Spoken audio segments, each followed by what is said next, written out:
My father, seeing that I was earning a measly $300 a month and still couldn't find a girlfriend, arranged a marriage for me with a female CO. She was 1.6 meters tall and almost never came home. She just tossed me an unlimited black card and told me to spend it freely so I wouldn't disturb her blissful life with her first love. I obediently took the black card and went straight to the club. At that moment, in a luxurious VIP room, Su Yanming's phone vibrated. She glanced at the screen coldly and took a sip of red wine. Lu Jinjin, sitting beside her, looked at her with eyes full of love and restraint. Yanming, today is your wedding anniversary. What will Haming think if you're here with me? Su Yanming's voice was icy. You don't need to worry about what he thinks. Just as she finished speaking, her phone vibrated again. This time, she picked it up. Your account has just been charged $300,000. Your account has just been charged $3 million. Yanming swiped her finger across the screen, a cold smirk forming on her lips. Lu Jinjun remained silent for a moment before speaking up. Yanming, maybe you should go back. Before Su Yanming could reply, another notification popped up. Your account has just been charged $200,000. Your account has just been charged $400,000. For the first time, I felt the joy of spending money without looking at the price, being treated like a god. After more than 20 years of suppressing it, my spending addiction erupted uncontrollably, causing Yanming's phone to vibrate continuously. She didn't even bother looking at it anymore. Throughout the meal, her phone buzzed 7 or 8 times. Only after paying did she glance at it. As she was about to put it away, a call came from her best friend. When Miu Miu's voice was filled with excitement. Sister Yanming, I just saw your husband at the club. He called for 7 girls at once. If you don't come quickly, I'm afraid you're about to be cheated on. Su Yanming laughed. Yahello at club. Calling 7 girls. That's impossible. When Miu Miu sent her a photo. You don't believe me. Honestly, I almost didn't recognize your husband with the way he's dressed today. In the photo, a man with a handsome face wore a black suit, exuding an air of elegance and nobility. When Miu Miu continued to tease, do you even recognize your own husband? Su Yanming once again thought she must have been blind. How could that possibly be Yahello? At that moment, Lu Jinjin spoke again. Yanming, you should go. I can go to the movies by myself. Su Yanming put her phone away and calmly went to the cinema with Lu Jinjin. He posted on social media to commemorate the film's premiere. 20 minutes later, Su Yanming received a notification from the bank. Yahello had just topped up his account at the Royal Entertainment Club with $1 million. She couldn't sit still any longer and left the theater with a cold expression. Meanwhile, in the VIP room of the club, I was lounging on the sofa, sipping a bottle of wine worth hundreds of thousands. 7 beautiful, curvy women surrounded me, one massaging my shoulders, another rubbing my feet. I couldn't help but close my eyes and enjoy the feeling of being in paradise. To think that not long ago, I was just a guy making $3,000 a month who read novels late into the night and died unexpectedly. Who would have thought I'd transmigrate into a character with the same name in a book? Foolish, infatuated young man. The original owner was born into a powerful and wealthy family, cherished like a treasure. Yes, he pursued Su Yanming for 5 long years. In Su Yanming's eyes, there was only her first love. Finally, under pressure from both families, Su Yanming was forced to accept the marriage. After they married, she was rarely home, and when she was, she treated the original owner like air. Unable to bear the coldness, he started causing trouble, which ultimately led to the family's ruin and a tragic end. What a waste of a good hand. I clicked my tongue and shook my head. Facing the club manager's offer, I generously used Su Yanming's card to deposit $1 million. Su Yanming pushed the door open to see me stroking a girl's thigh with a look of pure bliss. Feels good.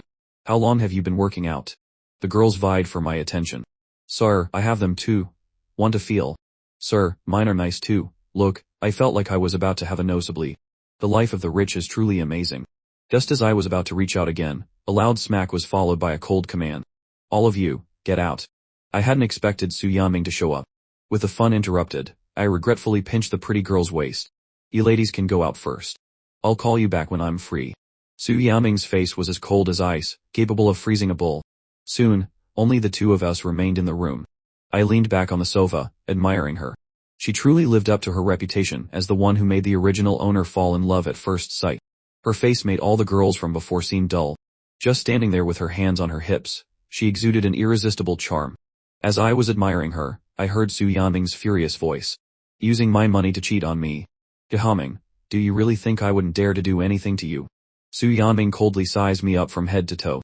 A well-proportioned figure, deep set eyes, a high nose, and sharp facial features.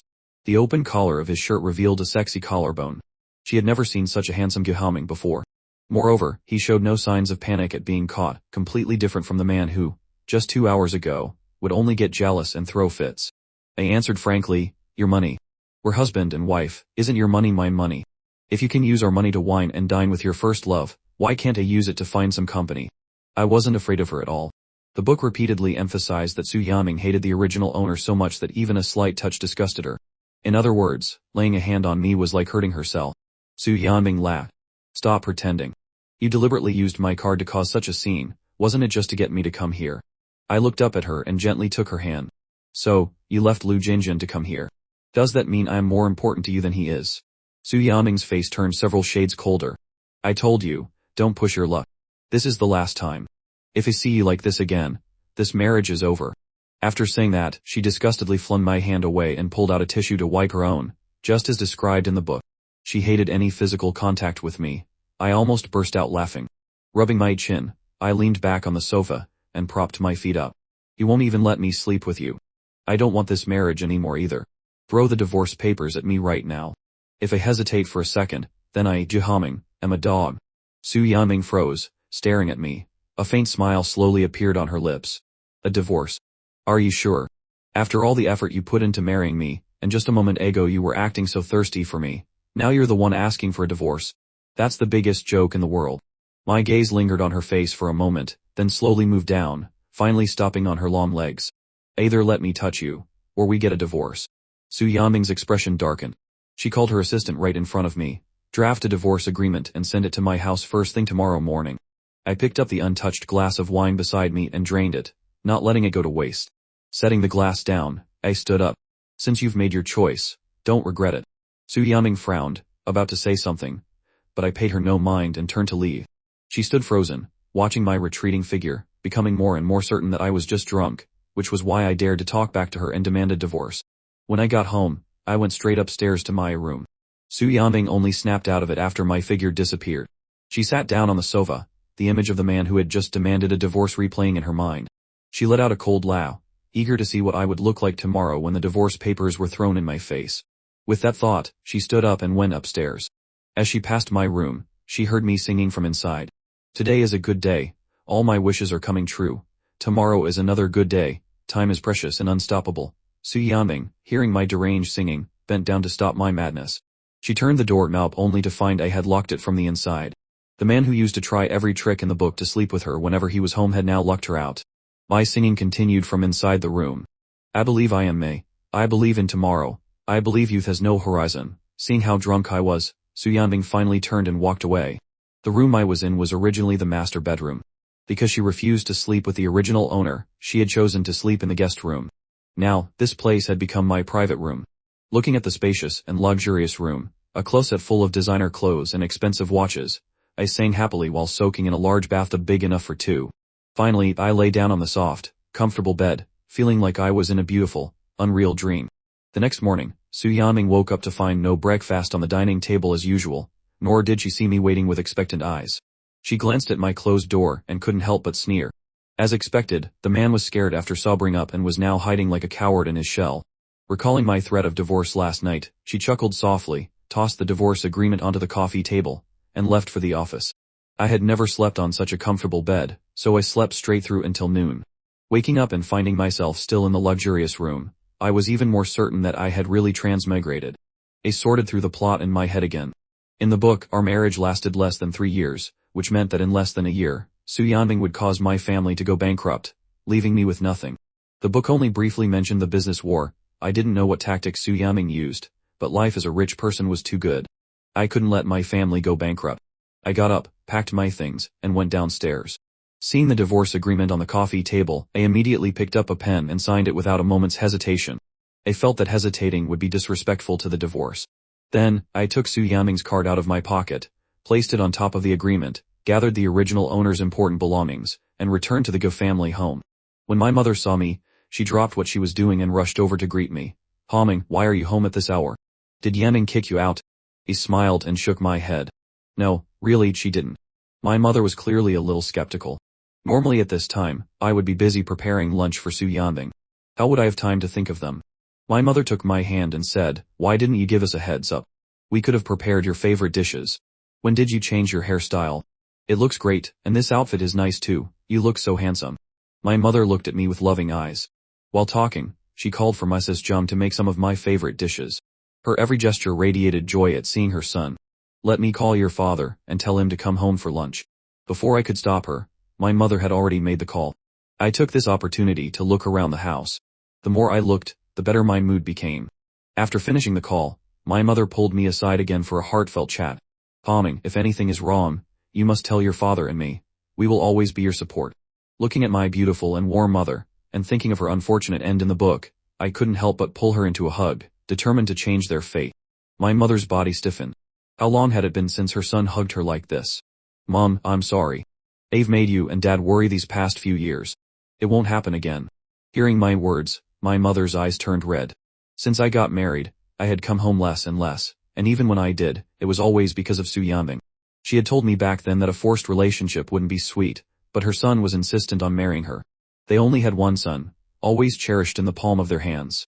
When I wanted to marry Su Yaming, they indulged me. After the marriage, seeing my unhappiness, watching the pride and light in my eyes gradually fade, and seeing my world seemingly revolve only around Su Yaming, they began to realize their mistake. My mother saw it all and her heart itched in silence. I could hear the choke in my mother's voice and see her eyes welling up with tears. I reached out to wipe them away and smiled. "Mom, look, aren't I fine now?" My mother looked at her son and felt that this time, he had changed a lot, as if he had returned to his old self. By the time the meal was ready, my father had also returned home. He even brought Gu-won with him. Gu-won was the daughter of my father's best friend. After her parents passed away, she lived with her grandmother, but it was difficult for an elderly person to raise a child, so the Gu family took her in and cared for her like their own daughter, supporting her through life and her studies until she graduated from university. During college, she worked part-time at the Gu Corporation, and after graduation, she became a senior manager in the company. I secretly glanced at her, and our eyes met. In the book, the original owner always treated her like an older sister. While pursuing Su Yaming, I had told her countless times how much I liked Su Yaming and asked for her help in scheming. In front of the original owner, she always acted like a loving, protective, and helpful older sister, never crossing the line. Even readers didn't think much of it until they learned that Su Yaming and I divorced. She went to find me and saw me get into a car accident. She trembled as she held me, looking at my blood-soaked body, her eyes red. For a moment, she kept wiping the blood from the corner of my mouth, her voice wooden. "Bombing, I regret it. I regret not stopping the two of you from the beginning." Her deep eyes seemed impossible to thaw. Not wanting to hide it anymore, she wanted me to know that she liked me, had liked me for many years. She tried her best to hold on to me, but she couldn't. She could only watch my life slip away before her eyes. It was at that moment that I both loved and hated this character. Just then, my mother greeted her with a smile. "Warner, you're here too." I followed suit. "Sister Warner." Gu-won looked at me, her voice carrying a hint of indulgence. "Aren't you supposed to be busy bringing lunch to that woman of yours every day? Why did you decide to grace us with your presence today?" I shook my head and smiled. "The weather's so hot." She was worried I'd overwork myself, so she told me not to bring her lunch anymore. The moment I said this, not only Gu-won but also my parents looked at me, clearly not believing a word. As expected, the people who cared about me the most didn't believe Su Yaming would be nice to me. Seeing this, I looked at Gu-won and changed the subject.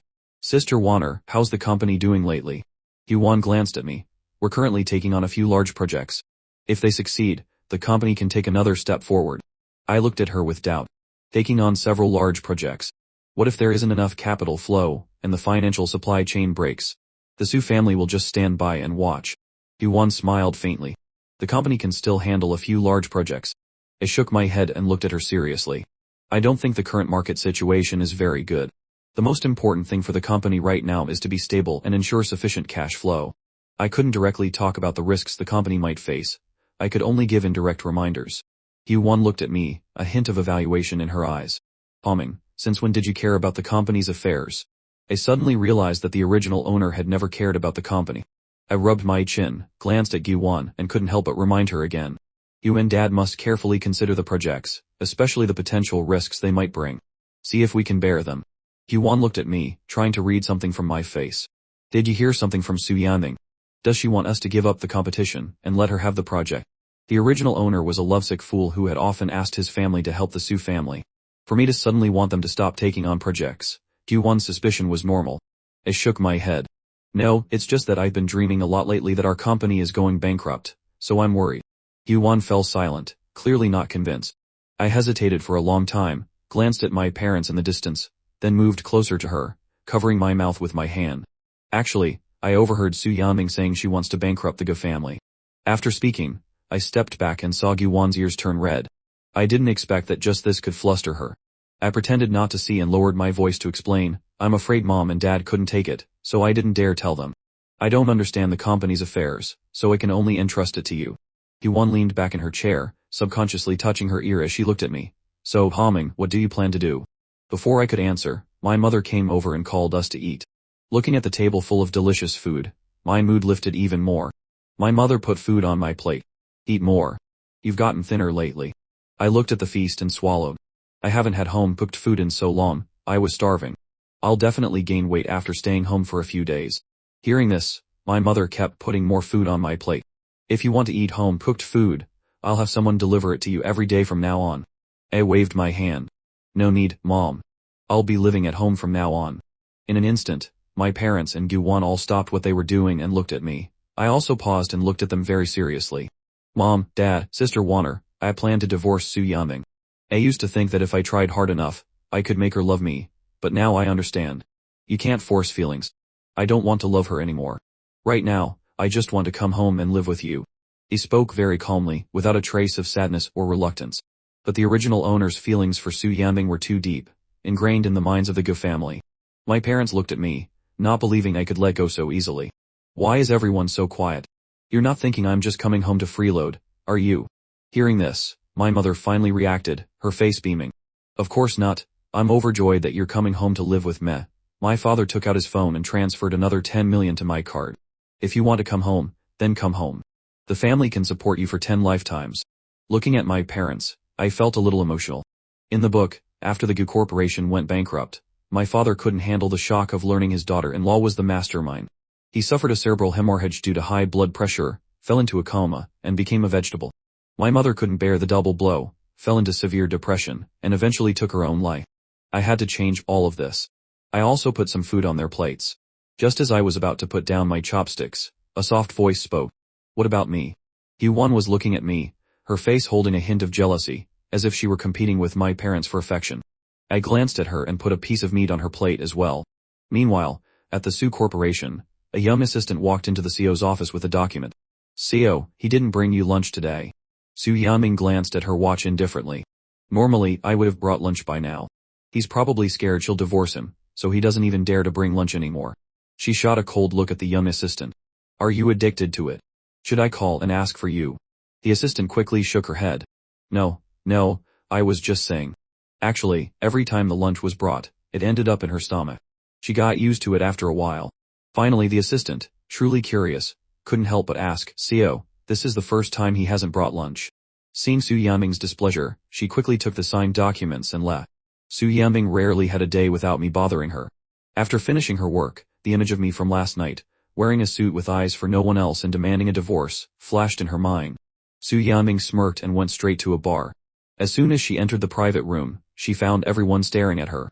She sat down on the sofa, and seeing them still staring, her face darkened. What are you looking at me for? Are you sick? Her best friend, when Miu came over and probed, why didn't Haming follow you? Su Yanming swept a cold gaze over them. Weren't you all annoyed when he used to follow me? Now that he's not here, isn't that a good thing? Stop being so nosy. Lin Xinzhou observed her expression and poured Su Yanming a glass of wine. We're mainly worried about you. We're afraid he's done with you, and you'll go crawling back to him. As Su Yanming's best friends, they knew better than anyone that wherever Su Yanming was, Ge Haming would follow. He would never go looking for girls at a nightclub, and he would certainly never leave Su Yanming alone to go on a trip to Sanya. Su Yanming's face went cold. If your eyes are useless, donate them. When Miu chuckled. It's good that you don't care about him. Come on, everyone, let's have a drink to celebrate Yanming's temporary escape from hell.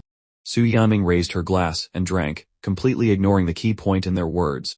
It wasn't until after a while that Lin Xinzhou picked up her phone and said, Sister Yanming, even though Ge Haming forcing you into marriage hurt your pride, with his looks, he's not inferior to any top celebrity.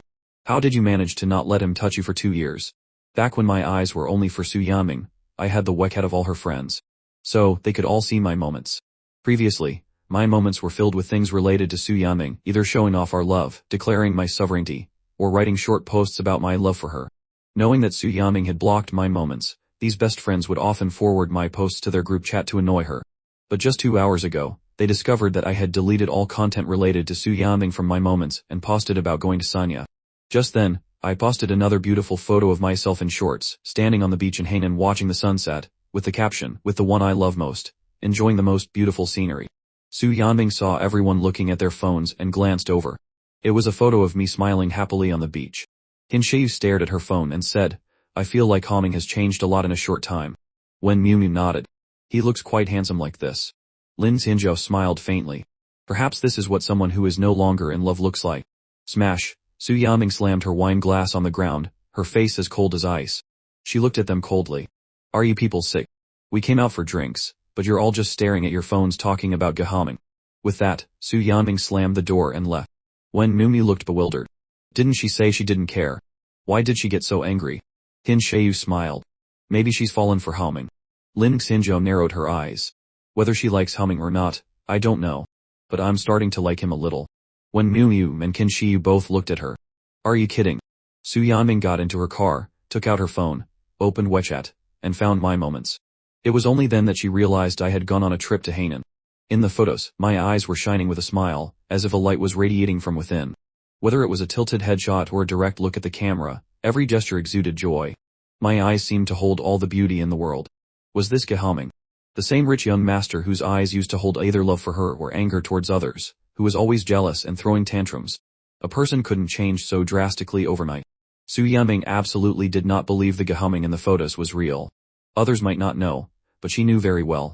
This Gehaming was just avoiding the divorce. Posting his pictures on moments was merely to please her. But even knowing my intentions, she found herself captivated by these ordinary photos. On the other hand, I was enjoying the first trip of my life. Hainan was the place I most wanted to visit when I was alive. The gentle sea breeze, eating seafood while enjoying the night view by the coast, gave me only one feeling: the world is beautiful. In my past life, I never had enough money and never had the chance to experience a life like this. There was nothing worth recording. But now, I felt there were many things worth capturing: delicious food, beautiful scenery, and the love of my family. The next morning, I wanted to go scuba diving. My mother paid for a beautiful private female instructor to take me. I enjoyed the feeling of swimming among the coral reefs and playing with schools of fish. It was truly relaxing and blissful.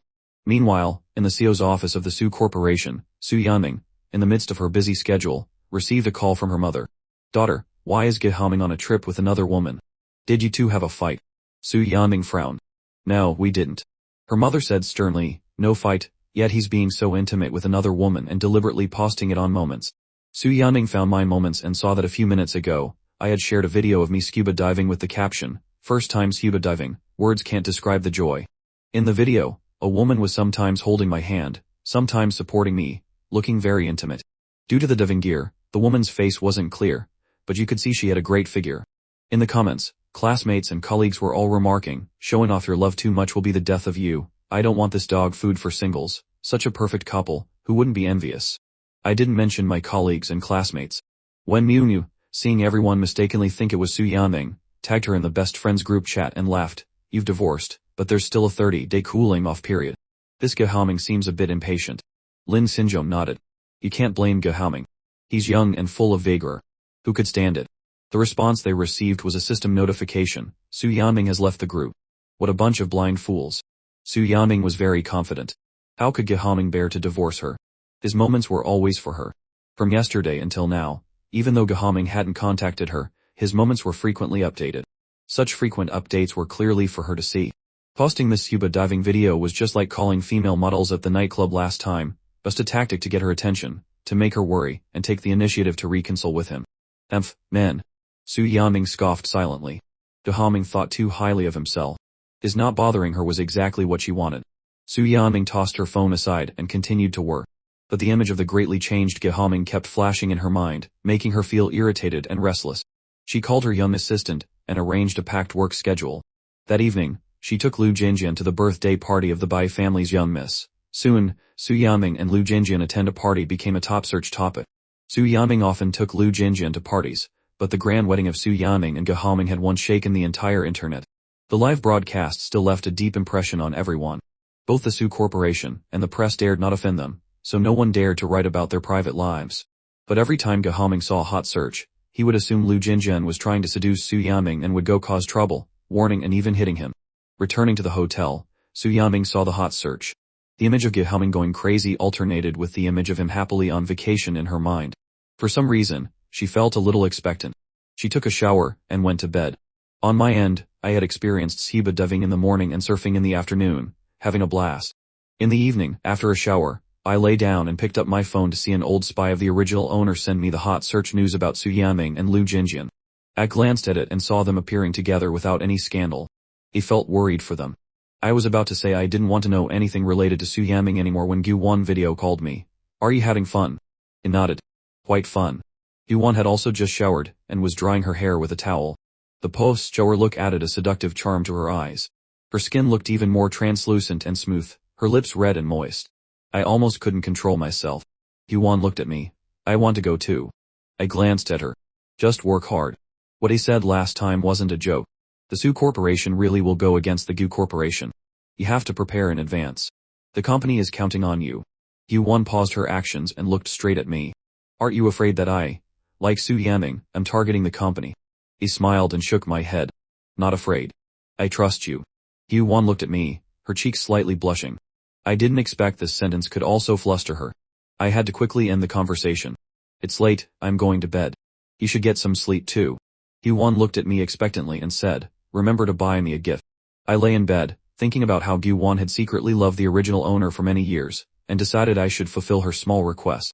The next morning, Su Yaming woke up, opened her phone, and saw the hot search was still there, but Yahello hadn't contacted her.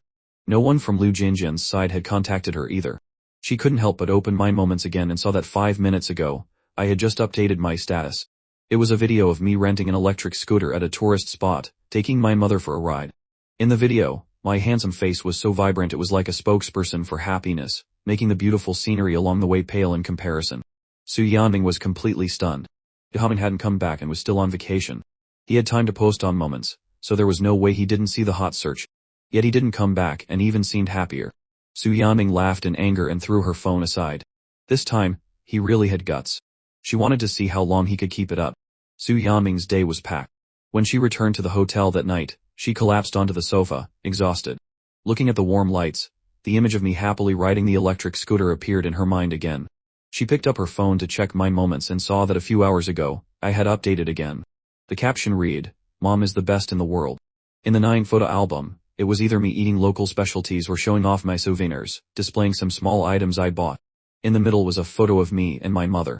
In the comments, my father had left a message, "So Dad isn't good." I quickly replied, "Dad is good too." On the other hand, Su Yaming had been feeling a tightness in her chest these past few days. 3 days. For 3 days, I hadn't looked for her or contacted her, yet it seemed happier and happier. Seeing me so happy, Su Yaming felt uncomfortable, as if she had swallowed a fly. Just then, her phone rang. I had sent her a message. The tightness in her chest suddenly vanished. This man finally couldn't take it anymore. For the first time, she opened our chat with a sense of anticipation. But my words were very cold. "It's been a few days since the divorce papers were signed. Shouldn't we go finalize the procedures?" Su Yaming stared at the words, her mind buzzing. Her hand holding the phone tightened, and then loosened.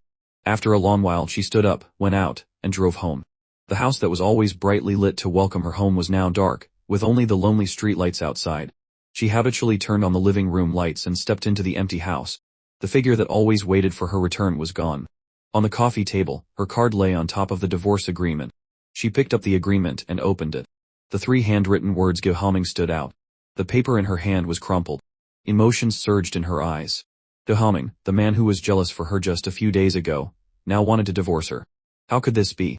Su Yaming couldn't believe it, and let out a cold laugh. At the same time, at the Gu family home, my mother was taking out local specialties from a large bag and sharing them with the housekeepers. "These are all the things Yahello said were delicious. I brought them back for you all to try." Everyone happily accepted the specialties, and the joy of sharing spread throughout the house. My father was drinking tea after dinner. Gu1 was on a work call. Although the house was large, it wasn't cold at all, it was warm and wonderful. I was holding my phone, seeing that Su Yaming hadn't replied yet, and planned to call her later. Gu1 sat down next to me and asked, "Where's my gift?" I looked up and met her clear eyes, which held a hint of anticipation. With a girl who had such a beautiful filter on, it was hard for me not to be biased. I stood up, opened my suitcase, and took out 2 small night lights. One was a Roman Colosseum, the other was made of seashells. "Which one do you want?" Gu1 looked at both and asked, "Who is the other one for?" I didn't expose her little thoughts. For me, Q1 smiled gracefully and picked up the Roman Colosseum nightlight, examining it over and over. My mother, finished with her sharing, saw the nightlight in my hand and casually said, "Homing made that himself." Hearing this, Q1 immediately looked up at me, her eyes filled with an unconcealable, surprised joy. The original owner had only ever made things for Su Yanbing. This was the first time she had received a handmade gift from me. One could imagine her joy. I put on a straight face and glanced at her. "What, you don't like it? If you don't like it, give it back." Q1 immediately shook her head. "I don't dislike it." After saying that, the way she looked at me seemed to contain a deep, suppressed affection that almost made me succumb to the temptation of her beauty. I picked up my phone and stood up. "I'm tired, I'm going to my room to rest." I held my phone, seeing Su Yanbing still hadn't replied, and planned to call her later. The next morning, I woke up earlier than my alarm. Thinking about my impending freedom, I even dressed up nicely. I went downstairs. My father had already finished breakfast, and left for work. My mother was trimming flowers she had just picked from the garden. Seeing me, she called me for breakfast. I quickly made an excuse to refuse, planning to give them a surprise after the divorce was finalized. The original owner knew how to drive and had a license, but I didn't. I only knew how to ride an electric bike. Before transmigrating, I was too poor to learn how to drive. I called a car to the Civil Affairs Bureau. At 8 o'clock, I took out my phone and called Su Yanbing. "I'm at the Civil Affairs Bureau. When are you arriving?" Su Yanbing quickly replied with 2 words, "On my way." I waited under the shade of a tree until 9:30. After cursing her ancestors 18 generations over, I finally saw Su Yanbing's car arrive. I impatiently walked over. Su Yanbing looked at me through the car window. "Why does this man keep getting more and more handsome?" I walked towards Su Yanbing under the sunlight, my whole body seeming to glow, making everything around me dim in comparison.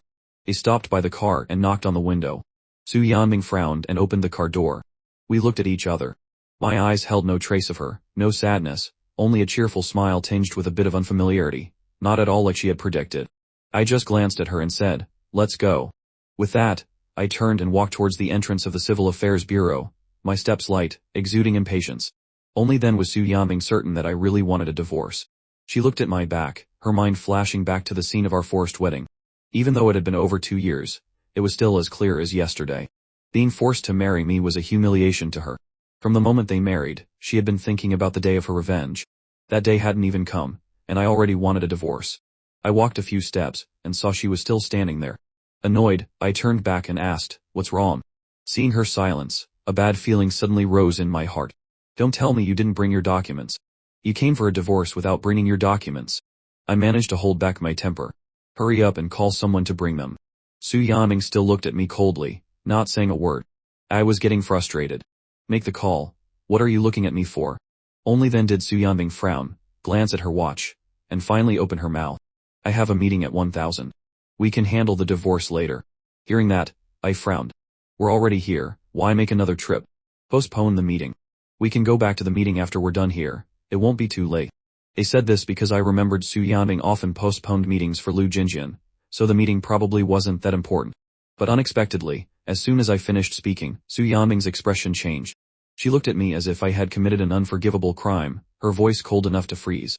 "Yahello, do you think your business is always the most important thing? Are the lives of my employees less important than your divorce? You think too highly of yourself." I was stunned for a few seconds by her scolding. This woman was truly two-faced. It was fine when Lu Jinjian asked her to postpone a meeting, but when I asked, it affected the lives of her employees. Besides, divorce wasn't just my business, wasn't it hers too? Su Yanbing didn't give me time to react. After scolding me, she left. She was the one who came for a divorce without her documents, and was late.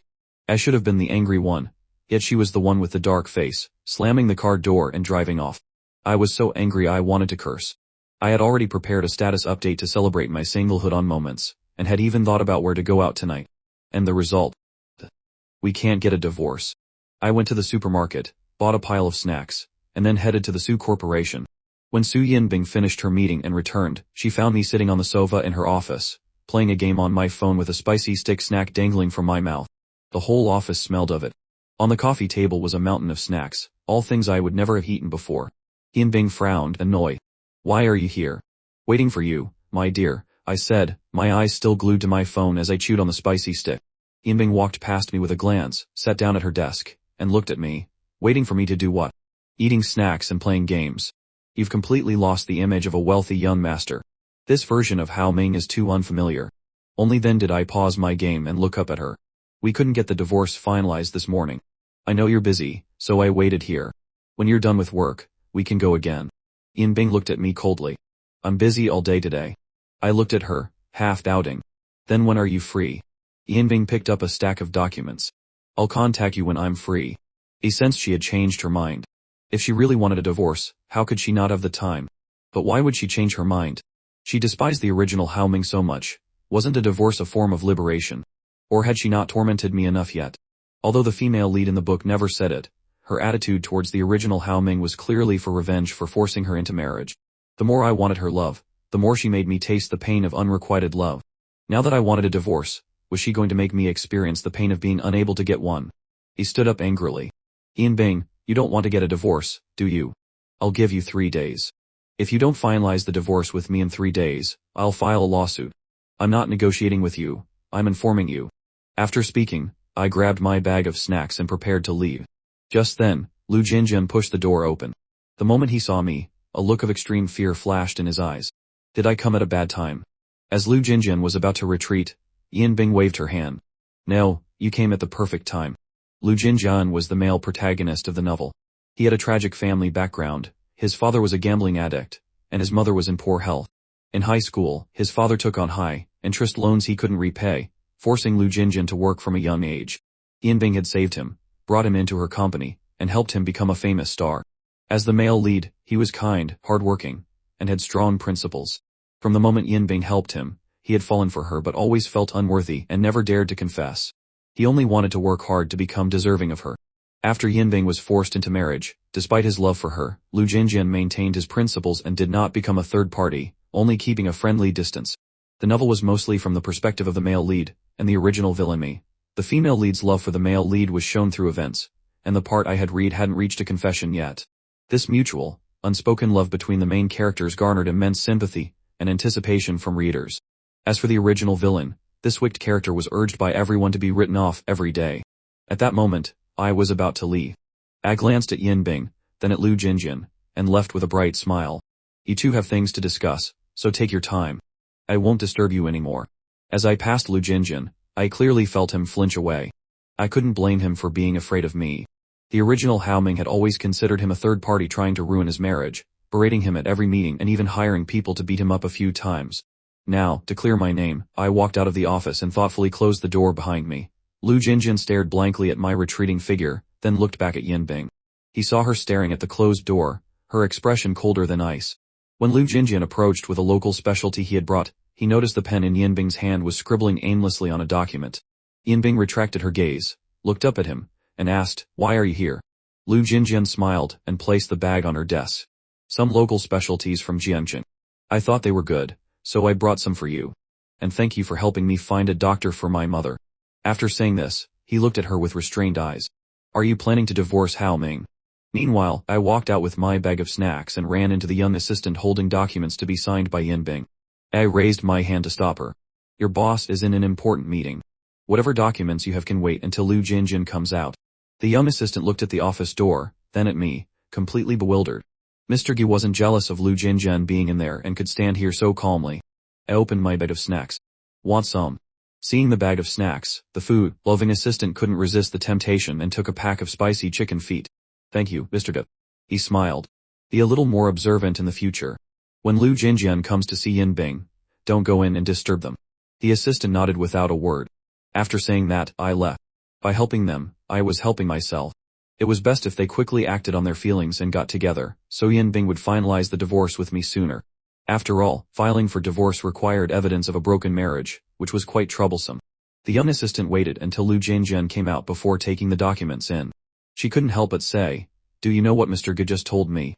Yinbing glanced at her. The assistant continued, "He said I should wait until Lu Jinjin comes out before going in. He also said that in the future, whenever Lu Jinjin comes to see you, I shouldn't disturb you." Yinbing threw a file at her. "Do I pay you, or does he?" The assistant caught the file. "Don't you think Mr. Ge has changed? He doesn't seem to be jealous of Lu Jinjin anymore. It's like he wants to set you two up." A cold smile appeared on Yinbing's lips. "It seems you have too much free time lately, don't you?" The assistant immediately fell silent, took the signed documents, and hurried out. Yanbing threw her pen on the desk, the smile on her lips slowly turning cold, her eyes becoming sharp. I left Yanbing's company, checked the time, and saw it was almost noon. I took a taxi home to have lunch with my mother. I went online, found a nearby driving school, and called to inquire about lessons. After all, with so many sports cars in the garage, it was torture to just look at them. The original Hao Ming had a license. I just needed to learn how to drive.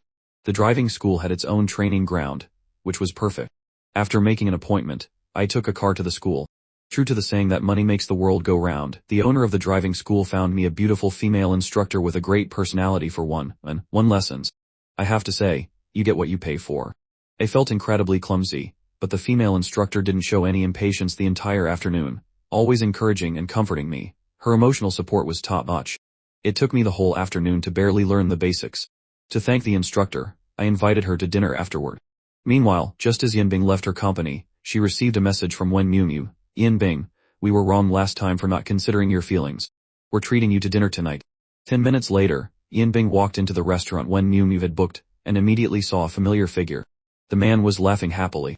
Yanbing paused her steps and walked over, hearing me shamelessly complimenting the woman. Instructor Shen, with your looks and figure, why are you content with being an instructor at a driving school? Shen Xin smiled and explained that she wasn't an instructor but the daughter of the driving school owner, forced by her father to teach me. I couldn't help but laugh. As I was laughing, I felt a cold gaze and instinctively looked up to see Yanbing standing beside us, her face as cold as ice. Before I could speak, Yanbing grabbed my hand and pulled me out of the restaurant. Hao Ming, we're not divorced yet, and you're already chasing other women. I looked at the woman so close to me. What a waste of a beautiful body with such a fiery temper. I rubbed my wrist. What other women? I'm just having a normal meal with her. Don't make things up. Yanbing glared at me. A normal meal? Do you think I'm blind? I didn't want to look at her, so I looked up at the sky. If you think you're blind, there's nothing I can do about it. Yanbing laughed in anger.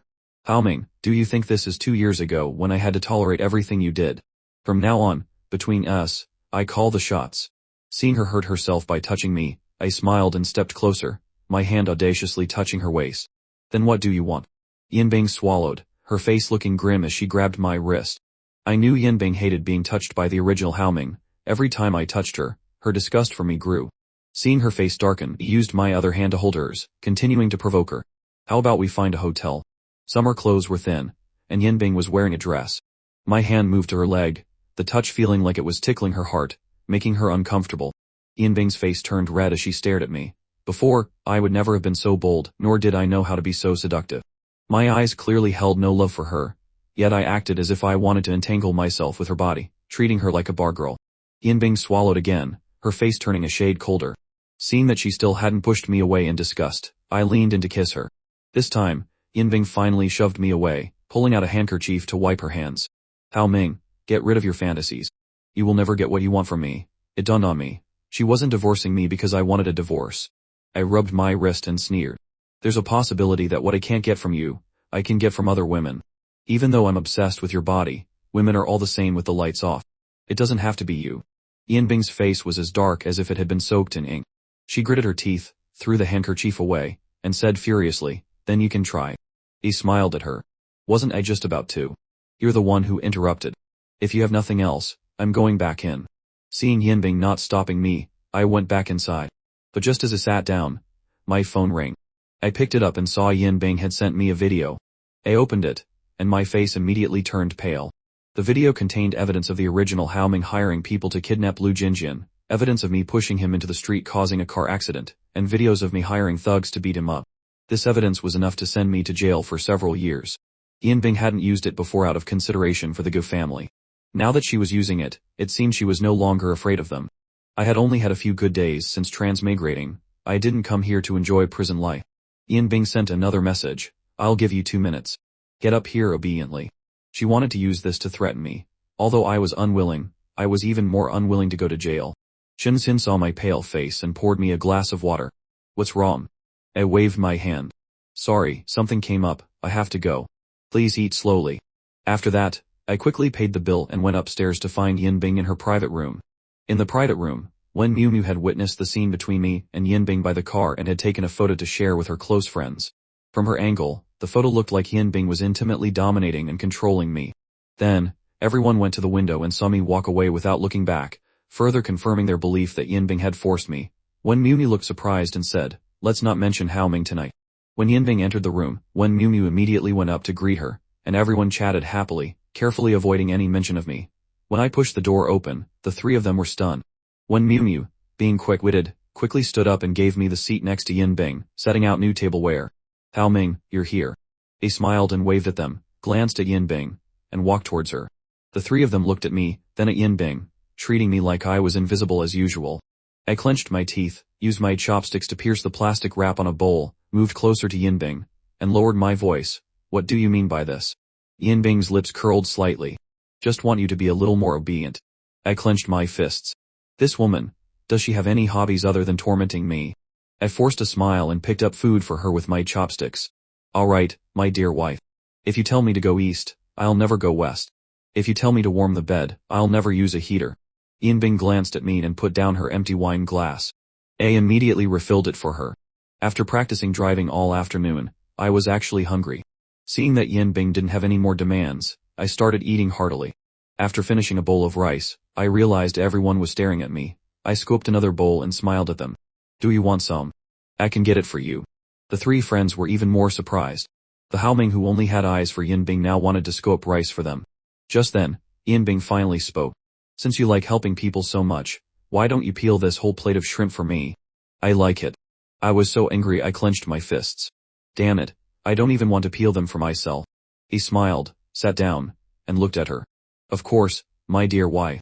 I brought the plate of shrimp over, and as I peeled, I tried to think of a way out of the situation. I didn't want to be constantly threatened by her like this. Lost in thought, I accidentally put a freshly peeled shrimp into my own mouth. Yinbing watched me eat the shrimp, looking as natural as ever, her eyes turning dark and unreadable. I felt her icy gaze and finally came to my senses. I quickly took the shrimp I was about to put in my mouth and stuffed it into hers. "My dear, I'm testing it for you first. It's safe, not poison." With food stuffed into her mouth, Yinbing reflexively started chewing. The coldness in her eyes softened a bit. Before, Yinbing would find it disgusting if I even picked up food for her. Now, seeing me feed her directly, not only did she eat it, but she seemed to enjoy it. Immediately, her friends started teasing. "When you two are being lovey-dovey, can you consider the feelings of us single people?" I was furious inside and didn't want to hear their teasing. Lin Xinjiao swirled the wine in her glass and looked at me. "Hao Ming, Yinbing is so hard to please. Why don't you switch to someone else?" He stuffed another peeled shrimp into Yinbing's mouth, pretending she was the only one in my eyes, my voice deepening. "She might be a bit cold, but she's beautiful. I like her just the way she is, beautiful, cold, and with a great body." Yinbing looked at me, my face smiling but probably gritting my teeth. A hint of a smile appeared in her cold eyes. After dinner, as we left the restaurant, I was about to head back to the Go family home when Yinbing tossed me the car keys. "You drive." I've been drinking. Since the original Hao Ming knew how to drive, I couldn't refuse. Seeing Yinbing get into the back seat, I had to brace myself and be her chauffeur. Luckily I had learned to drive that afternoon, but a novice driver is bound to be nervous, especially at night. I focused all my attention, driving very slowly. Yinbing leaned back in her seat, watching me drive the luxury car at the speed of a horse-drawn carriage. She couldn't help but laugh in anger. "Can you go any slower?" My hands were sweating on the steering wheel, my mind completely focused on driving, unable to tolerate any distractions. "Don't talk to me." Yinbing's face immediately changed. "Hao Ming, have you forgotten who you are?" Instantly, the car shot forward like an arrow. Seeing the car accelerate, my mind went blank for a moment. Yinbing saw the speed suddenly increase as if I was trying to get us both killed. There was a car ahead, but I wasn't slowing down, looking like I wanted to drag her to death with me. She tensed up and screamed, "Hao Ming, are you crazy? Hit the brakes." I yelled back, "I am hitting the brake." It was then I realized I had mistaken the accelerator for the brake. I hurriedly slammed on the brake, but it was too late. In the panic, I only heard a loud bang, and the world suddenly went silent. When I came to, my neck and head were still itching slightly. I heard Yinbing grind out my name from between her teeth, "Hao Ming." I turned to look at her and said, "I was driving fine at first. It's because you kept talking to me."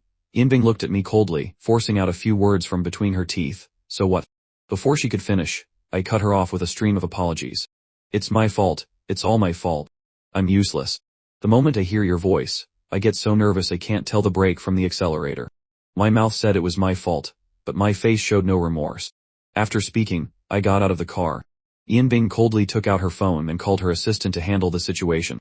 After the call, She saw me rubbing my neck and bowing to the driver of the car we hit, saying something. My posture was clearly apologetic for my mistake. This me was completely different from the me in Yin Bing's memory. In her memory, I had never apologized to anyone but her, always arrogant and selfish. Even when I was wrong, I maintained a high and mighty attitude, thinking others deserved it. For things like car accidents, I wouldn't even get out of the car, just calling someone to handle it, completely indifferent to the other person's life or death. But at this moment, I was anxiously checking if the other party was injured. "Are you okay?" The woman got out of the car, touching her face. A bruise on her forehead mirrored her fair and flawless face. When I saw her face clearly, I felt a great sense of guilt and apologized even more. Wasn't this woman Mu Rongyan, the rising star?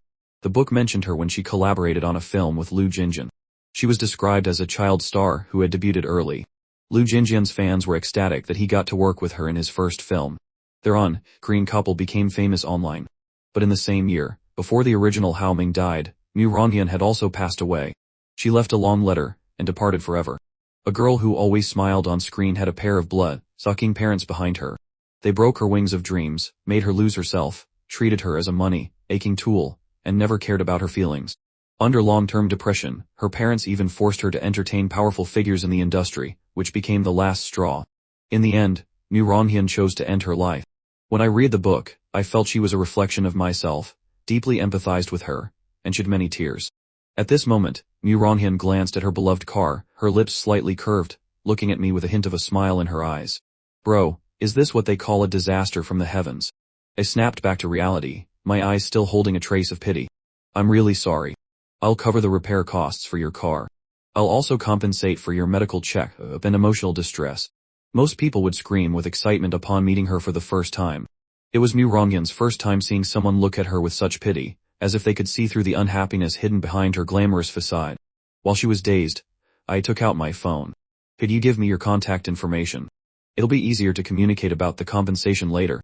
Mu Rongyan didn't care about the car or the compensation, but my earlier gaze made her take my phone and add her contact information. She made a test call and then handed the phone back to me. "Bro, you don't recognize me." I put my phone away, a smile on my lips. "The famous star Mu Rongyan, how could I not recognize you? I'm your loyal fan. Can I have your autograph?" Mu Rongyan looked at me suspiciously. When he saw her, this man showed no excitement like a fan meeting their idol. Seeing her hesitate, I stepped forward and hugged her. "If you don't want to give an autograph, a hug will do." Mu Rongyan stood still. This hug was completely different from the excited hugs of fans. I held her silently, as if expressing both comfort and encouragement. "You are truly outstanding. Your excellence has given many people the courage to face failure, and the motivation to move forward. I hope that one day, we can also give you courage and become the strength that protects you as you move forward." In the car, Yinbing watched me handle the accident, which eventually turned into me flirting with a woman. Her face immediately turned cold. She got out of the car and pulled me away from the woman's embrace. Just then, her assistant rushed over. Yinbing took my car keys and pulled me away. Mu Rongyan stood there, watching me, my words still echoing in her mind. He smiled and waved at Mu Rongyan. My smile was like peach blossoms in March, a cool breeze in June, like all the beautiful things in the world, frozen into a picture under the warm lights.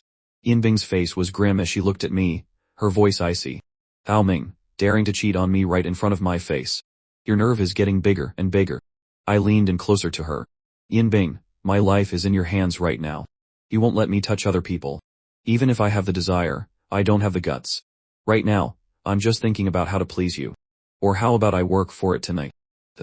As I spoke, I moved closer again. As expected, Yinbing was disgusted. She opened the car door with a cold face and pushed me inside. On the way, I received a call from my mother. "Ming, why aren't you back yet? It's so late."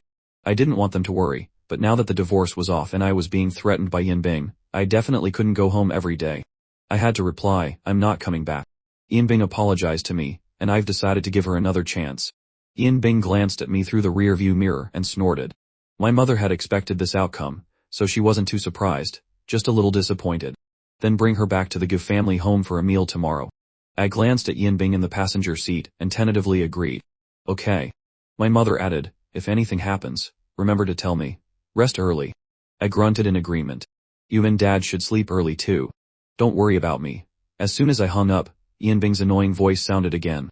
I apologized. What did I apologize for? He smiled and waved my hand. "It's just an excuse to deal with my parents. How could you ever be at fault?" It's all my fault.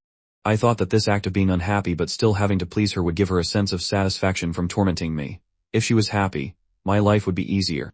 But Yinbing pushed her luck. I remember you used to love writing short posts on moments. Since you know you're at fault, write one tonight. No less than 3,000 words. The original Haoming used to write one every day, but Yinbing had blocked him. Now that I no longer loved her and had deleted all those posts, she was forcing me to write one. I had to smile and agree. I'll write it as soon as I get back. Back home, the first thing I did was go to my room and message Sister Wan.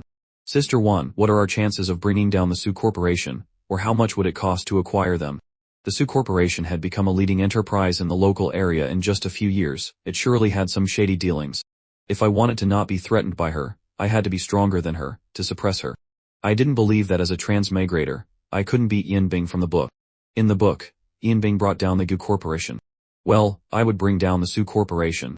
I wasn't good at much else, but I could help the Gu Corporation seize profitable opportunities in advance. Sister One video called me, a smile on her face. He hate her that much now. But then she saw I was no longer at the Gu family home, and misunderstood. You're back in the apartment you bought for her. I didn't hide it, and told her about Yinbing threatening me with the video. What video? Let me see. I sent her the video and said calmly, you probably didn't know about these things, right? Sister Wan was silent for a long time. It seemed she really didn't know. These were things Yinbing had quietly resolved for me for the sake of the company's development. Seeing this, I continued, now it's become a bargaining chip to control me. So I have to bring her down, to get a chip to threaten her. I remember the Gu Corporation has its own film and television industry chain. Send me a list of the artists under our company. Sister Wan looked puzzled. What do you need that for? He smiled. I've thought of a good money-making project. It's not clear over the phone. I'll explain in detail tomorrow. As a former office worker with writing as a side hustle, I had researched the short drama industry. There were several short dramas with production costs of a few million that had daily revenues exceeding 100 million. Moreover, the production cycle was short, several could be filmed in a month. The only selling point was a handsome male lead and a beautiful female lead, with mediocre acting and a cringy, satisfying plot that couldn't stand up to scrutiny, but people loved to watch them. In the age of short videos, short dramas were a lucrative business. In this novel world, short videos were just starting to emerge, and short dramas hadn't developed yet. The film and television works in the entertainment industry were still traditional, with no genres like rebirth or transmigration. If I filmed all the popular short dramas I had watched and released them, others wouldn't be able to catch up even if they wanted to imitate them.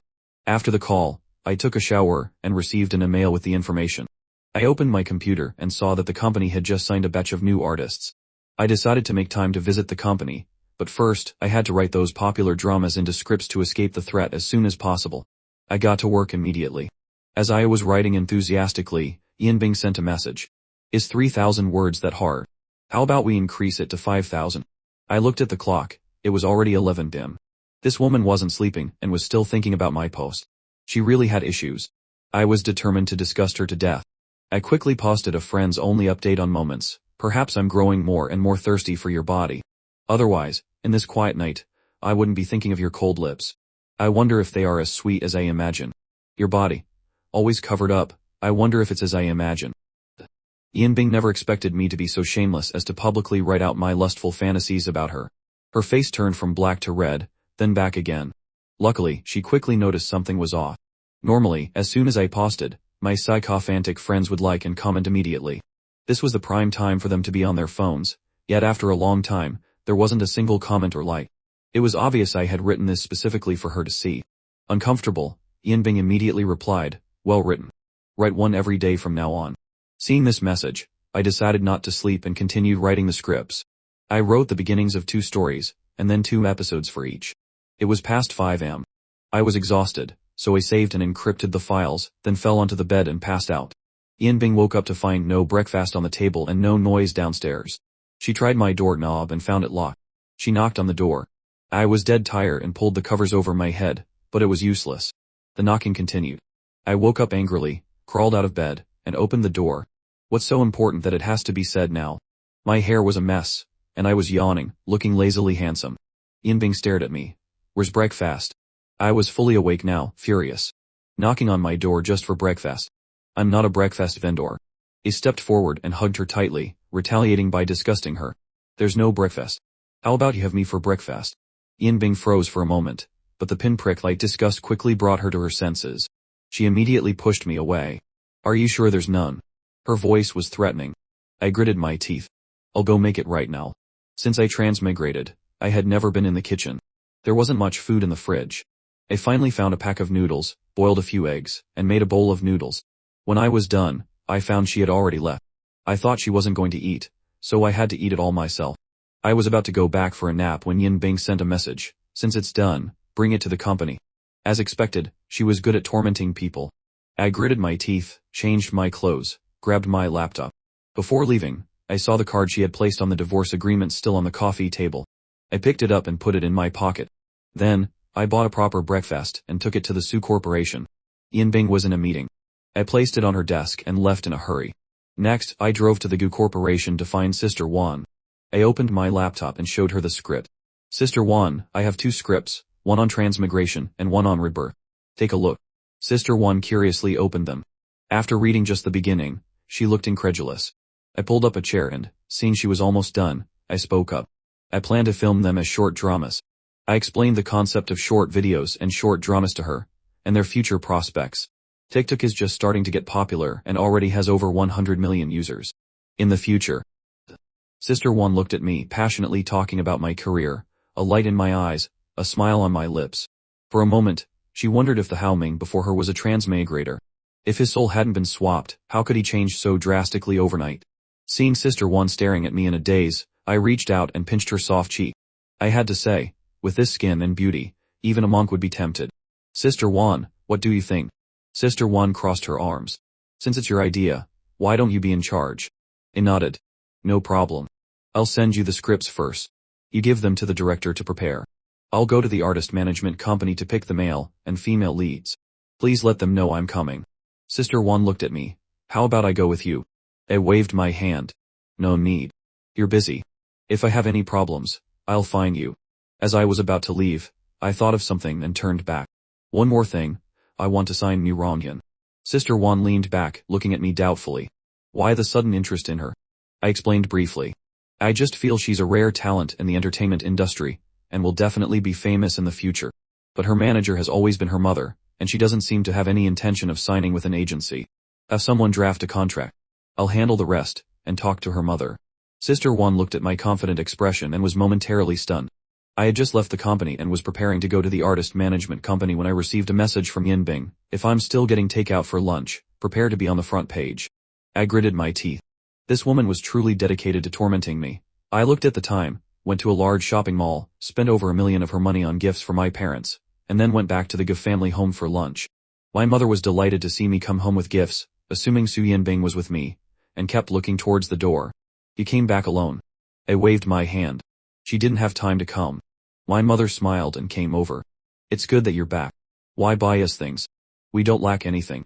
She said she didn't lack anything but held the bag her son bought for her, looking at it over and over. The more she looked, the more she liked it, feeling that all the bags at home should be retired. The maids also kept praising it. Ma'am, this bag is so beautiful. It matches your outfit perfectly. My mother stood up, holding the bag and admiring it. Really? My son bought it for me. I didn't expect her to be so happy. I thought rich mothers had everything and wouldn't care about these things. After lunch, I asked Auntie Jung to pack the leftovers for Su Yin Bing. When Auntie Jung heard it was for Su Yin Bing, she was so surprised her eyes almost popped out. Young master, packing these for Miss Su isn't very appropriate. How about I cook 2 new dishes? I waved my hand. No need. This is fine. As Auntie Jung packed, she looked at me. Before, when I wanted to pack food for Su Yin Bing, I always chose the best dishes, being meticulously careful. When I arrived at the Sioux Corporation, it was almost 1 p.m. I saw the young assistant and directly handed her the lunchbox. The CO's lunch. When Su Yinbing looked at the clock for the 5th time, the office door was pushed open. She reflexively looked up and saw her assistant happily carrying a lunchbox in. Mr. Ge has started bringing you lunch again. Su Yinbing's face turned a shade colder. Where is he? The assistant waved her hand. He already left.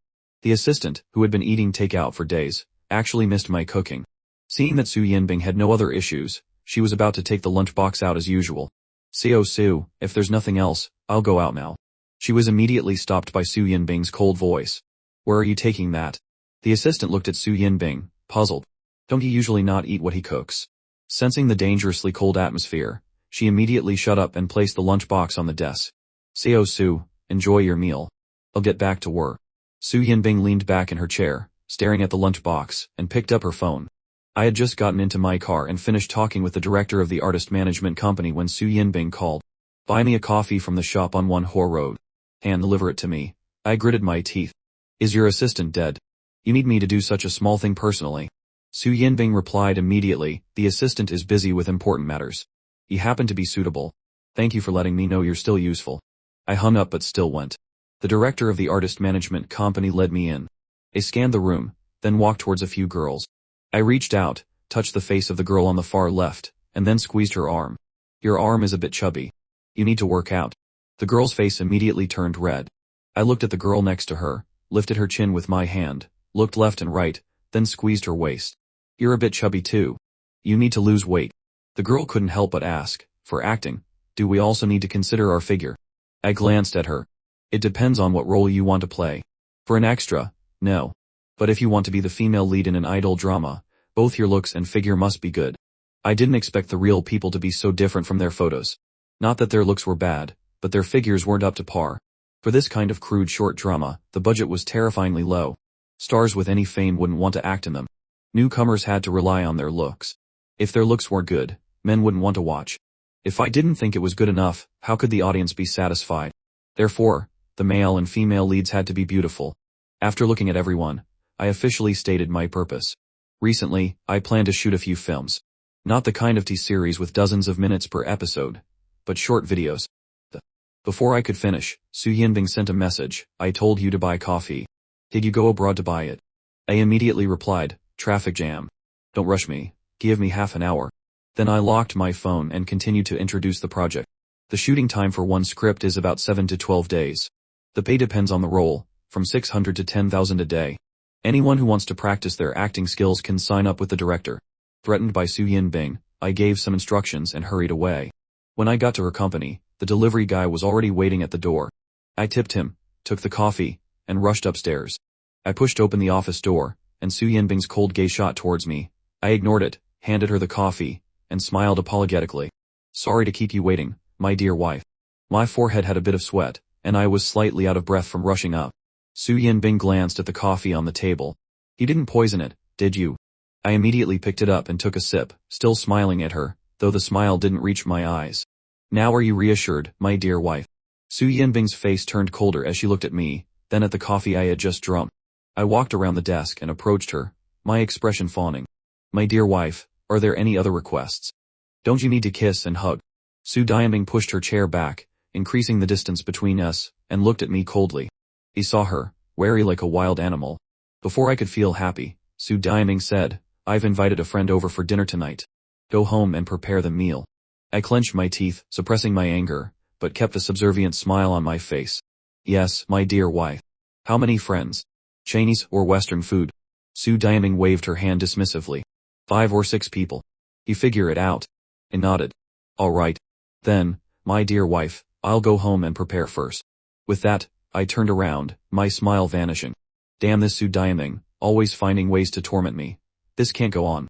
I need to find something to occupy her, to make her pay more attention to the male lead. Watching me leave, Su Yinbing picked up the coffee on the table and took a sip. Only after drinking did she remember that I had drunk from it earlier. Her expression immediately darkened like a storm.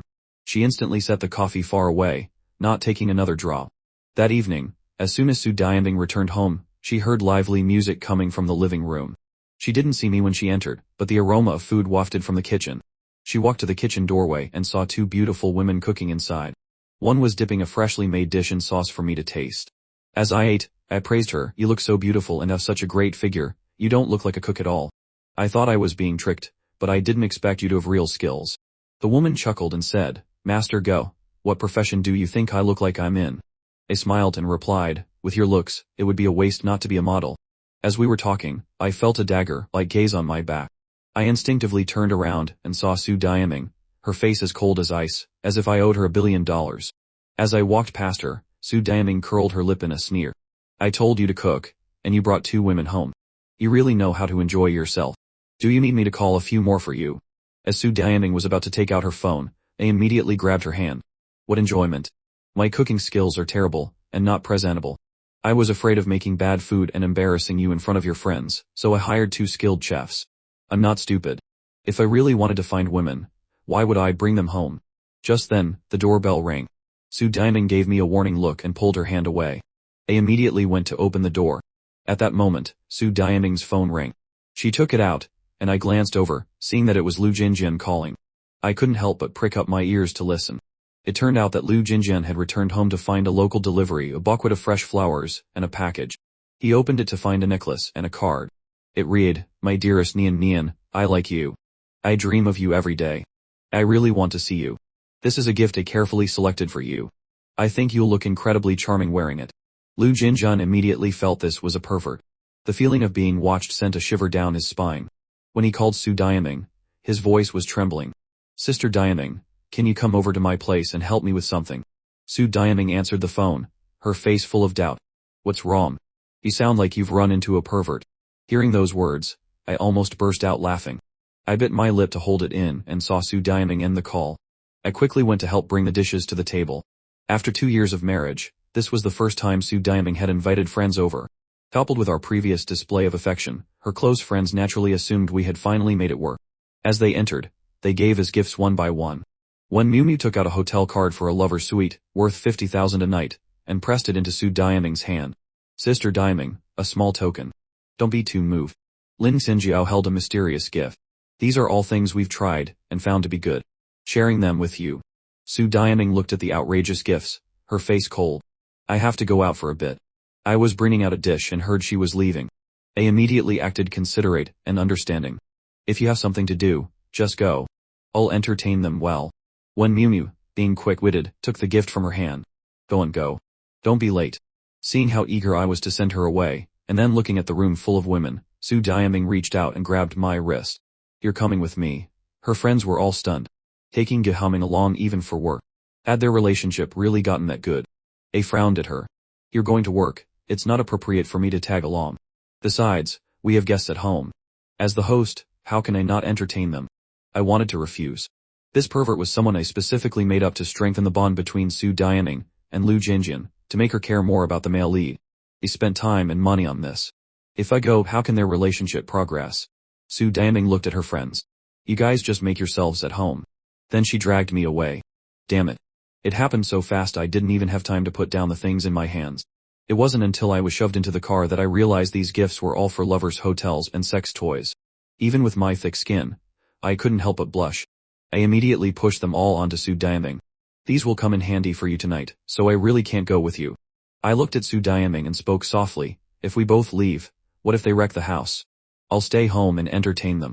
You can go to work without worry." Su Diaming saw right through me. She glared, threw the items into the back seat, and started the car. My voice was a bit helpless. I didn't even bring my phone. But Su Diaming acted as if she didn't hear anything, quickly driving to Lu Jinjian's apartment. I wanted to try my luck by staying in Su Diaming's car, letting her handle it while I waited. But Su Diaming took the car keys with her when she got out. I sat in the car and watched her walk in without looking back. Still, I couldn't resist my curiosity and followed, secretly watching the drama from outside the door. Inside, Lu Jinjian was pacing anxiously. Seeing Su Diaming was like seeing his savior. He immediately ran over, showed her the card, and recounted what had happened. The packages only had Lu Jinjian's receiving address. Su Diaming checked the surveillance cameras, called someone to trace the courier's license plate, then put her phone away, and looked at Lu Jinjian. "Before we find out what's going on, you shouldn't stay here." Seeing them just talking so dryly without even any physical contact, I felt completely exasperated. Can't you two just stop holding back? Even a turtle would seem impulsive next to you. In my frustration, I started fiddling with a potted plant in front of me. At first, I was just touching the leaves, but seeing them make no progress as I'd hoped, I grew impatient and annoyed. When I came to my senses, the potted plant in my hands had been uprooted. In Lu Jinjian's eyes, who had just come out, it looked like I had misunderstood and was angry. He trembled, about to explain, "Brother Humming, it's not what you think between Sister Diaming and me." Seeing this, I immediately put the plant down, revealing a harmless and confused expression, and explained faster than he could. Sorry. I was just bored waiting, and accidentally used too much force. I'll compensate you with a new pot tomorrow." Su Diaming glanced at me meaningfully. Lu Jinjian shook his head repeatedly. "No need, it's just a plant." Not wanting to disturb their bonding time, I quickly walked away first. Lu Jinjian even asked urgently, "Seo Su, Is brother humming angry because he misunderstood? Su Daiming looked at my retreating figure and shook her head. Don't mind him. I quickly got back into the car and sat in the back, leaving the passenger seat for Lu Jinjian. Lu Jinjian felt it was inappropriate to sit in the front, and tried to sit in the back, but I refused him. He uneasily sat in the passenger seat, wanting to explain something to me. Seeing me with my eyes closed, not wanting to be disturbed, he gave up and instinctively looked toward Su Daiming. He saw Su Daiming glance at me through the rearview mirror. Su Daiming started the car and asked Lu Jinjian, "Have you eaten?" Lu Jinjian shook his head and said no. After those two sentences, the car fell into a strange silence. I peeked several times, but didn't see any other interaction between them. I wanted to become an invisible hand and push their heads together for a kiss. Meanwhile, when Miu Miu looked at her friends and said, "Do you guys think Daiming is being possessive?" She had to handle something but still took Yahello with her. What does that mean? Lin Xinjiao chuckled. What else could it mean? She's afraid you'd make a move on her husband. Hin Shi waved her hand. I bet they won't be back after they leave. Let's just go. When Miu Miu pouted. I've already given the gift. Why should I leave? Not only am I not leaving, I'm going to eat her out of house and home. When Miu Miu had just pulled out the most expensive bottle of wine from the cabinet, about to open it to celebrate, when she saw me return with a foul expression, walking quickly. Following behind me were Su Daiming and Lu Jinjian, leaving the three of them utterly confused. I chugged a large glass of water to calm some of the fire in my heart. Afraid Su Daiming would trace the clues, I had specifically withdrawn cash from my own account to spend. After all that effort, these two made no progress. I wasn't going to accept that. After finishing the water, I saw everyone had opened wine and immediately had a brilliant idea about getting drunk and having a chaotic affair. When Lu Jinjian ran into trouble, the first person he called was Su Daiming. As soon as Su Daiming got his call, she immediately rushed over without a second thought for her friends. If this wasn't mutual love, what was it? It was just to torture me, and not get a divorce. I could only say this woman, Su Daiming, had a strong desire for revenge. For the sake of my beautiful single life, I put on a bright smile and greeted Wen Miu Miu and the others. You're already drinking. Great, let me get 2 more bottles. Tonight, we don't go home until we're drunk. The three of them stared at me blankly as I happily went to get more wine. Wen Miu Miu was full of suspicion. Did Su Daiming take her husband to pick up her romantic rival? Lin Xinjiao laughed wickedly. Our sister Daiming wants to share the blessings. Su Daiming and Lu Jinjian came to the table. I had already brought back 2 bottles of wine and sat at the outermost seat, leaving 2 adjacent seats for them. Su Daiming sat in the middle, and Lu Jinjian sat next to her, looking a bit rushed as he greeted them. When Miu Miu politely said, "I've long heard of the great star Lu. It's an honor to finally meet you today." I immediately seized the opportunity. Then you must toast him. Su Daiming glanced at me, her expression half smiling. The others also looked at me. I looked back at them innocently. Did I say something wrong? Shouldn't he have a drink? When Miu Miu smiled and picked up her glass. Superstar, I'll toast you. Lu Jinjian, dining with Su Daiming's friends for the first time, naturally couldn't refuse. He politely had a drink with her. I immediately stood up with the wine bottle, smiling brightly, and went to pour more for him. Lu Jinjian waved his hand. Brother Humming, no need, I can do it myself. He smiled and filled his glass. You are the honored guest personally picked up by Su Daiming. How could I let you pour your own drink? Su Daiming finished her glass of wine and glanced at me coolly, her eyes full of meaning. The others were completely clueless. After pouring the wine, I looked at Lin Xinjiao next to Wen Miu Miu. Aren't you going to toast the superstar? Lin Xinjiao curled her lips into a smile, picked up her glass, and said, I'm not an impolite person. As Lin Xinjiao was about to toast Lu Jinjian, Su Daiming gave her a cold look. If you want to drink, drink by yourself. Then she looked at Lu Jinjian. You don't have to mind them. Lu Jinjian still picked up his glass. I can drink. I'll also toast the superstar. Who wants to be the impolite one? Lu Jinjian ended up drinking several glasses in a row. I returned to my seat, invited everyone to eat, and then targeted Su Daiming. Before I could think of a reason, Su Daiming looked coldly at the three opposite her. You only toast him. Is that polite? The underlying meaning was that they should toast me. She was clearly defending Lu Jinjian. Lin Xinjiao smiled, swirling her wine glass. He's the guest, so we toast him first. No problem there. You invited us to dinner, but instead of toasting us first, you're telling us to toast the host. Who's the impolite one here? I immediately wanted to applaud her. I glanced at Lu Jinjian, and saw his expression wasn't good. He seemed jealous. I quickly came to his rescue, filling a glass for him and then one for myself. My wife and I will toast everyone together. Su Daiming shot me a cold look. I winked at her. Seeing she wasn't moving, I squeezed her leg under the table. Su Daiming's face instantly darkened several shades. She coldly picked up her glass. Despite her good tolerance for alcohol, seeing her drink, I stopped paying attention to them and ate on my own. To prevent Su Dianing from having a chance to get drunk and order me around, I avoided all the dishes that required serving, like crab and lobster. Su Dianing seemed annoyed seeing me eat with such gusto, occasionally shooting me icy glares. When she looked at me again, I deliberately misunderstood her intention. You want some too? Then, I picked up a piece of braised pork and stuffed it into her mouth. Instantly, I saw the woman who was a clean freak with me look even more disgusted. I was overjoyed. I glanced at Lu Jinjun and then drank another glass of wine myself. After dinner, when Miu Miu asked if they wanted to go for karaoke, Su Dianing coldly sent them away. I also wanted to run. I took out my phone to check it, then found an excuse. My mom said there's an emergency at home and told me to come back right away. Let me call and see what's up. I walked out while on the phone, leaving the living room to Su Dianing and Lu Jinjun. But as soon as I stepped out, I heard Su Dianing's warning, 5 minutes. If I don't see you in 5 minutes, today will be your last good day. I gritted my teeth in anger. This woman, why is she always thinking about me instead of her own man? Beside her, Lu Jinjun was dizzy and looked at Su Dianing, clearly drunk. Su Dianing glanced at her watch, and then at Lu Jinjun. I'll call your assistant to pick you up.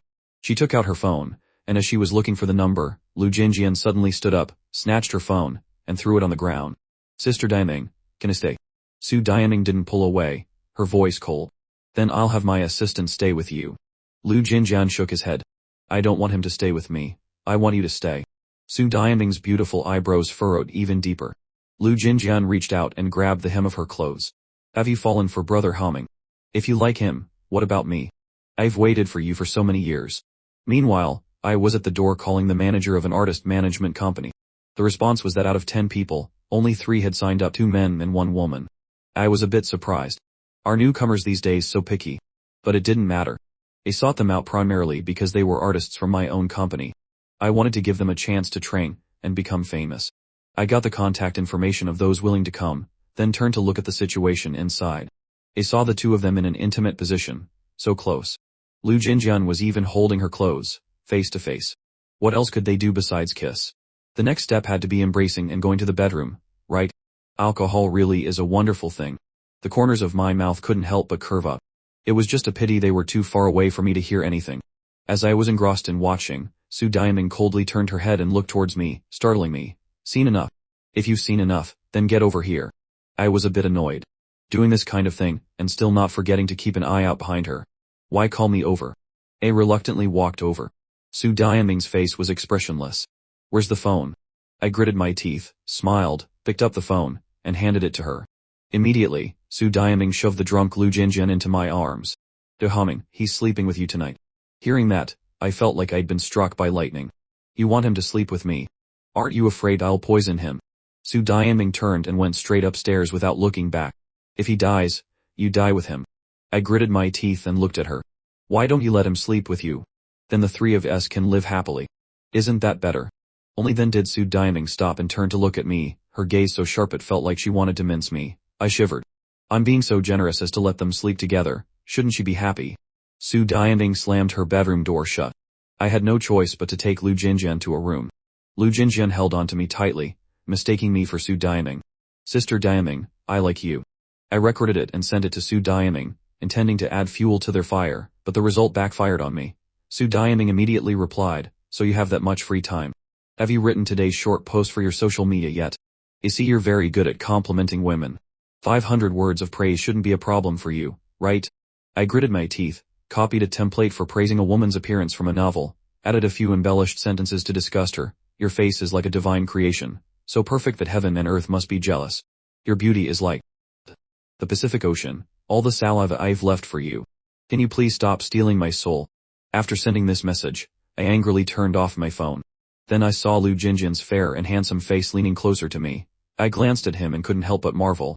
As expected of a popular male star, this face was more beautiful than most women's. His skin looked so tender you could probably squeeze water out of it. Lu Jinjun murmured, looking at me with hazy eyes, I've liked you since the first time I saw you. I really like you. He then puckered his lips, about to kiss me. Hey, Lu Jinjun, what do you think you're doing? Just as I was at a loss, Su Dianing opened her bedroom door on the 2nd floor and walked out. Do Haoming. She hadn't finished her sentence before she froze on the spot.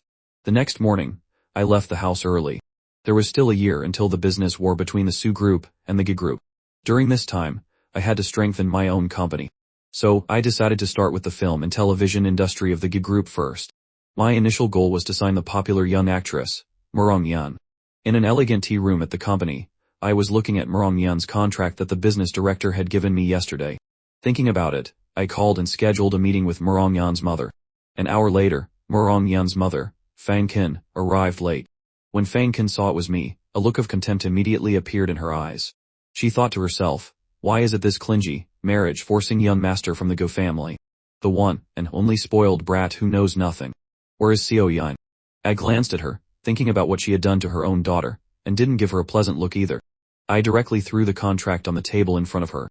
Xiao Yan had something to attend to, so he asked me to speak with you, Ms. Fang. Fang Qin sneered, you think you understand any of this? Despite her words, she still picked up the contract. Her daughter's new film had just been released and had explosive potential. Taking on a film now would increase her value. Seeing that this wasn't about a script but about signing her daughter, she threw it back, looking at me like I was an idiot. Mr. Go, did you bring the wrong papers? Your Xiao Yang said on the phone that there was a new film he wanted to collaborate with us on. I leaned back on the sofa and looked at her calmly. To be honest with you, we just want Murong Yan. Fang Qin immediately picked up her bag and stood up. Then you might be disappointed. I calmly threw out a sentence, your daughter has severe depression. Then I continued slowly, there's no shortage of actors in the entertainment industry. Your daughter has just achieved a little success. If this secret gets out, who do you think would risk hiring her for a movie? Fang Qin's face immediately turned pale. She turned back to look at me. How did you know? I rested my arm on the sofa and looked at her calmly. I saw your daughter self-harming. What I know is much more than that. For example, you and your husband are addicted to gambling. When you run out of money, you force your daughter to film and attend dinner parties, completely ignoring her depression. If these things were exposed online, what do you think her loving fans would do? The 1,000-word suicide note, detailing every single incident. These are all cards in my hand now. I looked at her unhurriedly. Fang Qin's legs went completely weak. Did Yan Yan tell you? Do you think if she wanted to tell someone, she would have waited until now?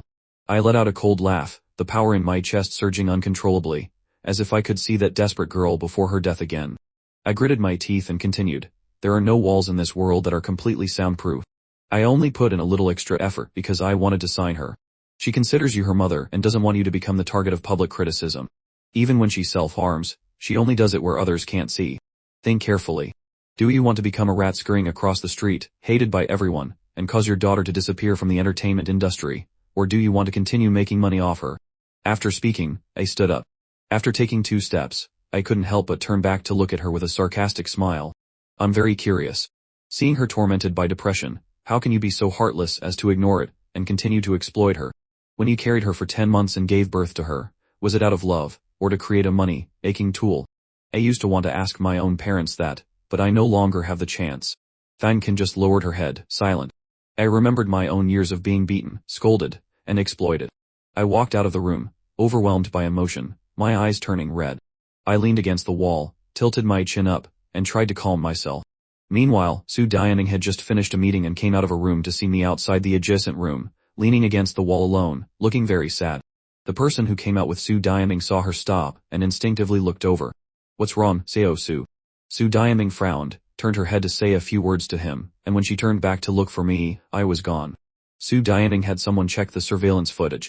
Back at her company, she called her young assistant into the office. Find out what Gahaming and Fang Qin talked about today. Half an hour later, the assistant called to report, he went to talk to Fang Qin about signing Murong Yan. Hearing this, Su Diaming fell into thought. Since when did Gahaming start getting involved in the G group's business?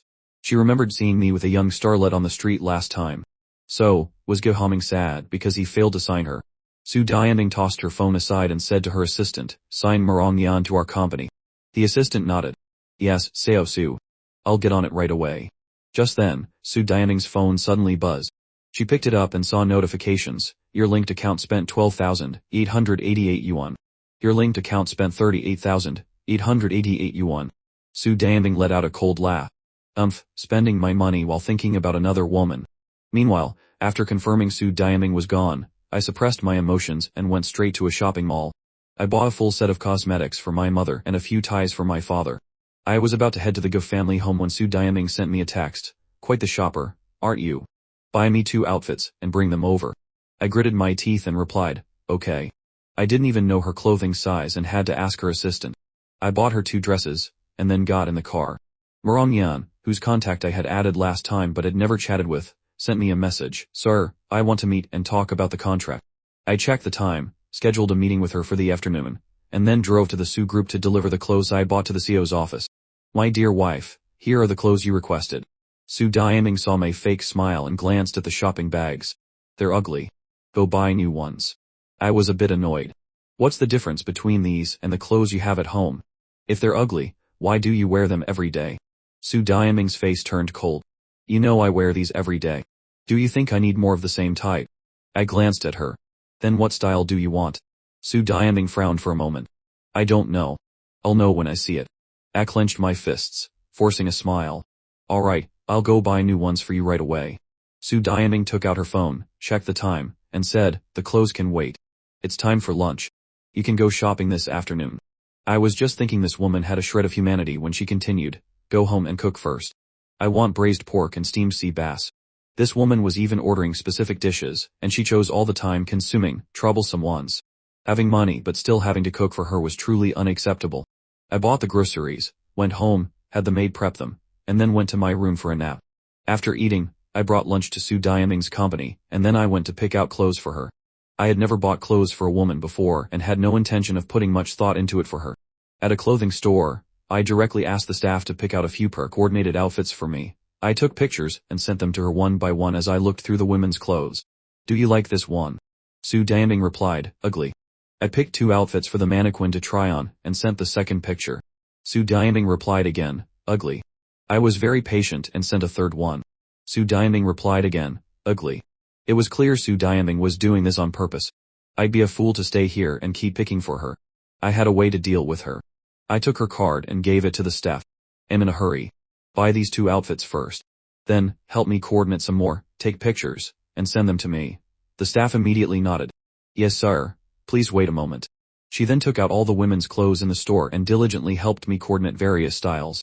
I sent the 5th picture to Su Diaming and then went to a tea restaurant with good ambience and privacy, requesting a private room. When I entered the room, Liu Yu was coming out of the room opposite to go to the restroom and happened to see me. He couldn't help but marvel. Lu Jinjian said Ge Homing had changed recently. Looking at his attire, he really had changed quite a bit. I entered the private room, sent the location to Marong Yan, then opened my laptop to continue writing my script while also dealing with Su Diaming. Liu Yu returned from the restroom and saw a waiter bringing drinks and pastries for 2 into the opposite room. 20 minutes later, he saw a woman wearing a hat and a mask push open the door to that private room. Liu Yu couldn't help but sigh. No wonder he's changed so much, he has a new flame. As Lu Jinjian's best friend, he knew very well how I had bullied Lu Jinjian over the years. Su Diaming already hated Ge Homing. If she found out I was secretly meeting another woman, wouldn't she hate me even more? Thinking of this, Liu Yu directly sent a text to Su Diaming, your husband is on a date with a young model at the Shiguan restaurant. Seeing this message, Su Diaming immediately called to check my location. Meanwhile, I saw Marong Yan arrive, greeted her, picked up my laptop, took a sip of orange juice, and sent another clothing picture to Su Diaming. After putting my phone away and looking up, I saw Marong Yan had taken off her hat and mask and was looking at me. She was in her early 20s, in the prime of her youth. Her beautiful face was truly a gift from the heavens. Her skin was as flawless as if it had been soaked in milk, and her beautiful, clear eyes held a certain depth. When she smiled, she could drive fans crazy. When she didn't, she had an air of melancholy. Such a beauty, who could make people scream even through a screen, was now sitting opposite me, staring at me intently. I took a sip of my drink and said casually, what, have you fallen for me? Marong Yan immediately looked away shyly, took 2 sips of her drink, and then looked at me again. I'm just curious how you convinced my mom. It seemed Fang Qin hadn't told her about my threat. He smiled. Of course it's because the terms I offered were too good for your mom to resist. Marong Yan was puzzled. Then why would you offer such good terms? I looked at her and said, because you're worth it. Realizing this could be easily misunderstood, I added, you're so outstanding. I believe you can create even greater value for the company in the future. Marong Yan stared at me for a long time, as if she had finally confirmed something. Sir, your taste really isn't very good. I raised an eyebrow, looking at her quizzically. Marong Yan looked at me and frowned. You like Su Diaming, but the whole world knows she doesn't love you. And I'm not as outstanding as you think. I ignored the first half of her sentence, my smile fading as I looked at her.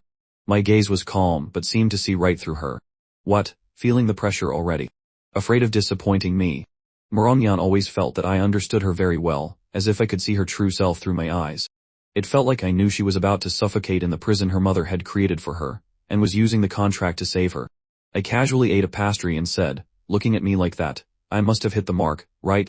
Suddenly, my phone rang. I opened it and saw Su Diaming's reply, ugly. He sent her another picture. Su Diaming looked at the photo I sent, her grip on the steering wheel tightening as she slammed her foot on the accelerator. 15 minutes later, she was standing outside the private room of the Shiguang restaurant. Just then, I sent her another picture. I had just put my phone down when, with a bang, the door to the private room slammed against the wall, shaking. Then, Su Diaming strode towards me, her face cold and aggressive. I was a little surprised. This woman went a bit too far this time to make herself suffer. It seemed she was furious at being tricked by me. Marongyan immediately stood up, looking at me worriedly.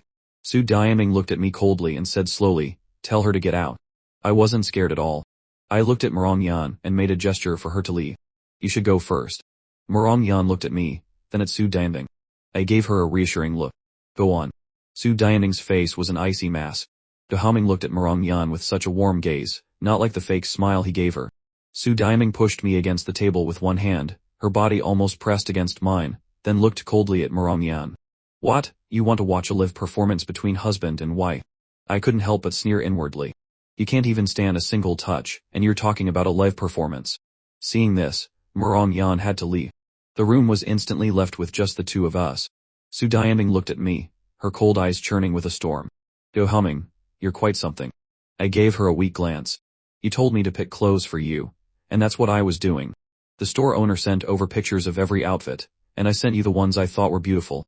Are you this angry because you saw me having tea with another woman? Are you jealous? I knew best what disgusted her the most. Saying she liked me, how could she stand that? Su Diaming acted as if she had heard the world's greatest joke. Dahaming, you really think highly of yourself. I proactively moved closer to her, my attitude coaxing and sincere, finding an excuse for her. Then why are you so angry? Are you not satisfied with how I'm choosing clothes? Then how do you want me to choose? You tell me. Su Diaming's hand, resting on the table, clenched into a fist. Seeing my placating expression, her face softened slightly. Then, she dragged me away. She pulled me to her car and shoved me inside. 15 minutes later, Su Diaming led me into the women's clothing section of a mall, sat down on a chair in a store, and glanced at me. Shoes for me. I picked up the newest style displayed most prominently in the store and showed it to her. How about this one? Su Diaming glanced at it and went back to looking at her phone, clearly not interested. A sales assistant enthusiastically came over to help, picking one up and introducing it to me. Sire, I think this one is quite nice. Su Diaming's icy gaze immediately swept over her. I told him to choose, not you. Mind your own business. The assistant immediately retreated. I had figured it out. This woman just wanted revenge for how I had played her earlier. I didn't want to choose for her, but she insisted. I ran around grabbing one outfit after another, until my legs itched. Su Diaming just sat there, legs crossed, quietly playing on her phone. Sometimes she would just give a displeased look, other times, when she couldn't stand it anymore, she would snap, don't just bring any shirt in front of me. Do you just grab whatever you see? Is this how you choose your own clothes? Green. Are you trying to put a green hat on me? I ignored her various complaints and acted like an obedient listener, catering to her every whim. When we entered the second store, I picked an outfit, and then began to suggest, I think this set is quite nice. Do you want to try it on? Su Diaming glanced at me. If you think it's nice, then I should just try on everything. I'll never be able to leave this store alive. I followed the principle of as long as she's happy, and continued to coax her. Then what do you think of this one? Su Diaming glanced at it twice. Nothing. I was getting annoyed. You can't see the effect just by looking at the clothes. You have to try them on. You told me to choose but you don't trust my taste. Isn't this a waste of your precious time? Su Diaming glanced at me, threw down the magazine in her hand, stood up, snatched the clothes from my hand, and went into the fitting room. Finally, I could rest a bit. I took out my phone, replied to a few messages, ordered a drink, and was about to sit down when someone called my name. Dahaming, buying clothes for your wife again. She's always at hotels and never at home. Do you think she even wears the clothes you buy for her? The words were full of mockery and showing off. Hearing this, I couldn't help but frown. I searched the original owner's memory and identified this person, Luo Tainiu, the young master of the Luo family. In high school, he always wanted to compete with the original owner in everything. He was a relative from Su Diaming's maternal side. I was too lazy to argue with him, so I just mumbled, right. You and your wife are a match made in heaven, A loving and perfect couple. I'm so jealous I could cry. How about I take a picture of you two to post on your social media and show off, so others can be jealous too. Hearing this, Luo Tinyu was both surprised and delighted. Usually, it would take 4 or 5 rounds of verbal sparring, but this time I surrendered immediately. It seemed being hurt by Su Daiming had cost the young master his arrogant spirit. He immediately felt even more superior, looking at me with even more pity. I'm not showing off. I just feel sorry for you. You've chased Su Daiming for so many years, and she won't even let you touch her. I want you to wake up. Chasing her like this is just too pathetic. The original owner's story of clinging and forcing a marriage was known throughout the city. Usually, wherever the original owner went, passers-by would point and gossip. Many people who loved drama would chime in. That's right, it's too pathetic. You're losing all face for us men. If it were me, my mother would probably climb out of her coffin from anger. Luo Tinyu became even more smug hearing everyone's comments. You hear that, Guhaming? Think about your parents. Don't let yourself become a joke and make them a joke too. I looked at him, not really caring. Thank you for your kindness. In the future, don't waste your energy on me. Pay more attention to your own wife.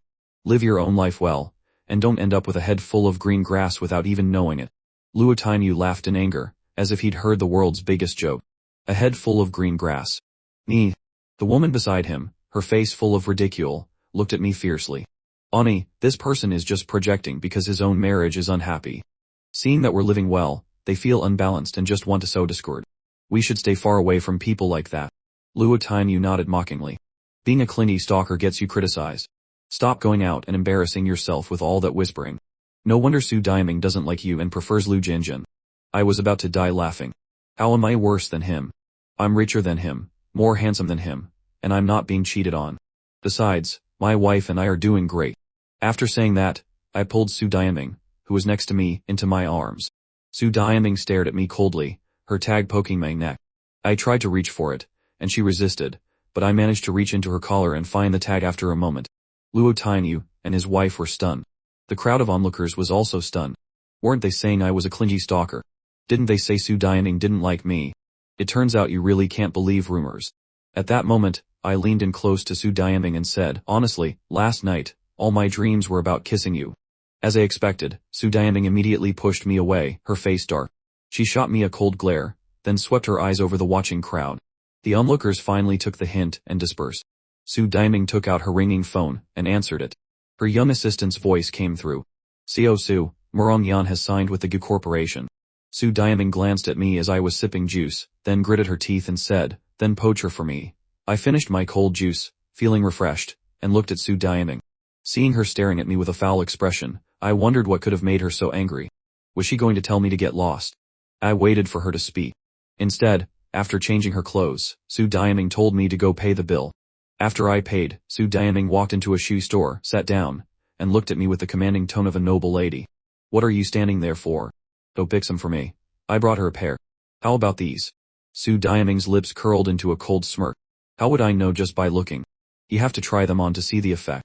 I handed the shoes to her. Su Daiming glanced at me. You do it. I understood.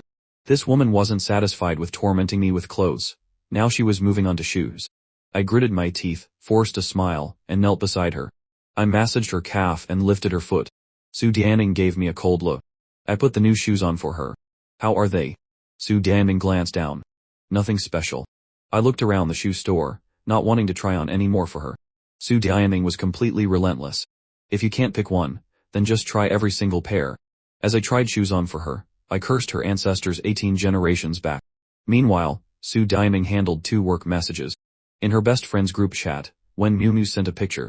It was a side profile shot of Su Daiming and me in the shopping mall, looking at each other. When Miu Miu then shared a news link, Su Daiming doesn't love Guhaming. She clicked the link. Inside was the photo from just now, along with several other ambiguously intimate shots. As one of the people involved, Su Daiming knew the truth better than anyone, but the atmosphere captured in the photos created an illusion of love. She was a bit bewildered herself. The comments were all convinced it was real. These netizens are pretty good at irony. I totally fell for the clickbait title. I came here for some drama but got a mouthful of duh instead. Do you have any shame? This is what you call not in love.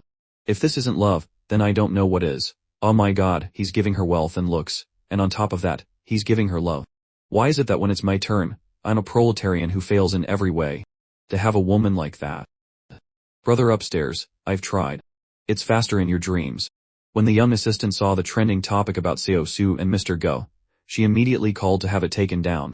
She had been with Seo Su for many years, and knew her boss hated being on the trending list with Mr. Go, especially for topics about how loving they were. Every time, she was told to remove it, and she'd get scolded and have her bonus docked if she was late. By this time, Su Diaming and I had returned to the office. The young assistant brought in a document for her to sign, boasting slightly, "Seo Su, you and Mr. Gi were trending again." But I reacted quickly and had them take it down immediately. "It's off the list now."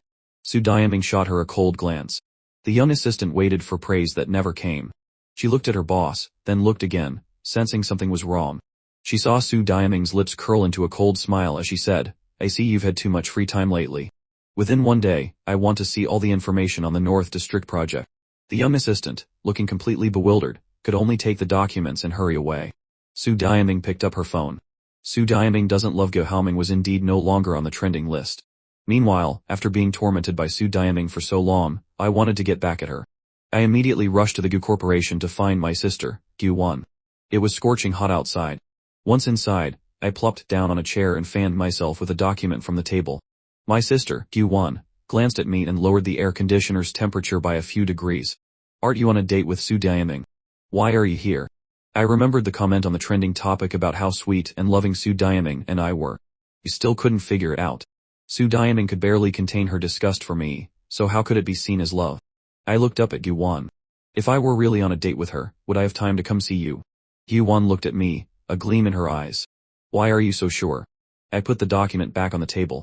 I've been chasing after her for so many years. How could I not know who she likes? She's putting on this act just to create the illusion that our two families have a good relationship, making us lower our guard so she can strike and bring down the Go family. I came to remind you to be careful of her. Su Diaming threatened me, tormented me, and won't grant a divorce. This proves she's definitely following her main plotline, bring down the Go family and leave me with nothing. I have to be worried. Has the company found any problems? Gu-won waved her hand. "No, the projects are all fine." I was a bit surprised. If we couldn't find anything and couldn't stop the female lead's plot, then all I could do was make more money. Seeing that I seemed overly anxious, Gu-won couldn't help but ask, "That transmigration novel you showed me last time, what was the ending?" I looked at her and said, "I don't know either. The author hasn't finished it yet. If you're interested, when the author finishes it and sends it to me, I'll show you." With that, I left the company and drove back to the Go family home. The book mentioned that after the Su Group acquired Shifeng Pharmaceuticals, its stock price, after several months of continuous decline, began to hit the daily upper limit.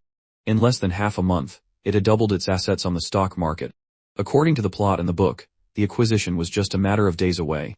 As soon as I got home, Aunt Tae-jung told me that my mother had been looking at the online rumors about me and Su Diaming all afternoon. Her mood was suddenly complicated. Seeing me return, my mother put her phone away and immediately told Aunt Tae-jung to prepare dinner, inviting Su Diaming over tonight. I absolutely did not want Su Diaming to eat at our house, simply because she wanted to bring down the Go family. She didn't deserve to eat the Go family's food. But I was even more unwilling to go home and cook for her. So, I sent Su Diaming a message, "My mom wants you to come over for dinner tonight." Su Diaming replied immediately, "Not free." Seeing her reply, I was completely relieved. Not free definitely meant she had to explain the trending topic to Lu Jinjin. And I wouldn't have to cook for her either. After finishing her work, Su Diaming glanced at the clock, then picked up her phone again to look at her not free message. The man still hadn't replied. He seemed very unwilling for her to come. She put her phone away, stood up, and went to the Go family home. It was already 5:30 p.m. In the past, every time she came to the Go home, my parents would indirectly remind her of her place, making her experience the feeling of being threatened again and again. Later, when she no longer had to endure the Go family's threats, she never came again. As soon as she entered, she saw me and Gu-won sitting on the sofa, talking about something. The smile on my face was completely different from the fake one I showed her. Gu-won was peeling a pomegranate, her eyes seemingly glued to me. My mother came forward to greet her. "Damning, you're here." Only then did Gu-won and I look up at her. I was instantly stunned. Didn't this woman say she wasn't free? Gu-won glanced at Diaming and handed me the plate of peeled pomegranate seeds. I casually took a few and put them in my mouth. My sister gave me a look. "Get it yourself." I was taken aback, then took the plate. I thought she wanted to eat it, that's why she peeled it, but it turned out it was for me. What man wouldn't like a woman like this? Looking again at Diaming's cold face, I immediately complained, "Didn't you say you weren't free?" Diaming ignored Gu-won, took the pomegranate from my hand, placed it on the coffee table, and then, with a curve of her lips, looked at me. Didn't I want to give you a surprise? She emphasized the word surprise heavily. After speaking, she naturally looped her arm through mine, and whispered in my ear, if I had known you'd be here flirting with women and ruining things, I wouldn't have come. I couldn't help but glare at her. Don't talk nonsense. Diaming raised an eyebrow. Watch your tone when you speak to me. I was a little annoyed. If my family wasn't here, I would have pounced on her and made her feel disgusted. Seeing Diaming arrive, my mother, whose eyes were only for her son, happily invited her to dinner. Diaming finally let go of me. She hadn't been to our home for dinner in a long time. My father had a problem with her, and didn't speak to her at the dinner table. My mother, for her son's sake, still treated her as an honored guest, smiling and talking warmly. So, I just observed quietly. In the past, at the dinner table, I would constantly put food on Diaming's plate, giving her all the best dishes. Now, I just ate heartily myself. Diaming couldn't help but glance at me. Seeing this, my mother couldn't help but remind me, humming, don't just eat by yourself. Take care of Diaming. I was a bit annoyed. She's a grown woman, not a child. Why does she need someone to take care of her? Although I said that, I still casually put some food on Diaming's plate. After serving Diaming, I served my dad, then my mom, and then my sister, Gyuan. It was mainly about being fair. I love everyone. After serving everyone, I was about to eat when I noticed everyone at the table was staring at me. Why are you all looking at me instead of eating? My father looked at his son, who no longer had only Diaming in his eyes. He started putting delicious food into my mother's bowl. A happy smile finally appeared on my mother's face. After dinner, Diaming said goodbye to everyone and went home. I hadn't slept well for 2 days. After a shower, I planned to get a good night's sleep. Diaming sent me a message. No need to write a short essay today. Just post the picture from the trending topic for everyone to see. I gritted my teeth in anger and played dumb. What trending picture? Diaming sent me the link. I pretended to be surprised. You like me? Diaming replied immediately, if I don't see it on your moments in 2 minutes, I'll let you see if I like you at the police station. I cursed under my breath as I saved the picture and posted it to my moments with a disgusting caption. She was forced by someone to post this. Tell me, isn't that person crazy in love with me? Responses quickly appeared below. Lu Jinjin, I don't believe she forced you to post it, unless she also posted to her moments to show off. That's right, if she doesn't show it off, I won't believe she loves you. When Nunu directly tagged Diaming in their best friends group chat, Homing said you forced him to post on his moments to show off your affection. Is that true? Other friends also chimed in. Diaming, having just stepped out of the shower, saw the messages and laughed, tossing her phone aside. Everyone was blind. There was no love, so how could there be affection to show off? The next day, after breakfast, I planned to go to the artist management company, but Diaming caught me and made me go to her company with her. I was a bit confused. Why am I going to the company? She glanced at me, satisfied with me calling her you. To satisfy my need to call you here. I really didn't understand. Even if I don't come to the company, I can still be summoned. Diaming gave me a warning look. I'll give you 2 minutes. This woman really knew how to torment me. I had no choice but to take my laptop and go to the company with her. At the company, I took out my phone, intending to assign the task of finding the male and female leads to my sister, Gyuan. Just then, my phone buzzed. Yan had sent a message. Brother, I heard you want to shoot a film. Can I act in it? I was stunned. The film I wanted to shoot wasn't a traditional T-drama.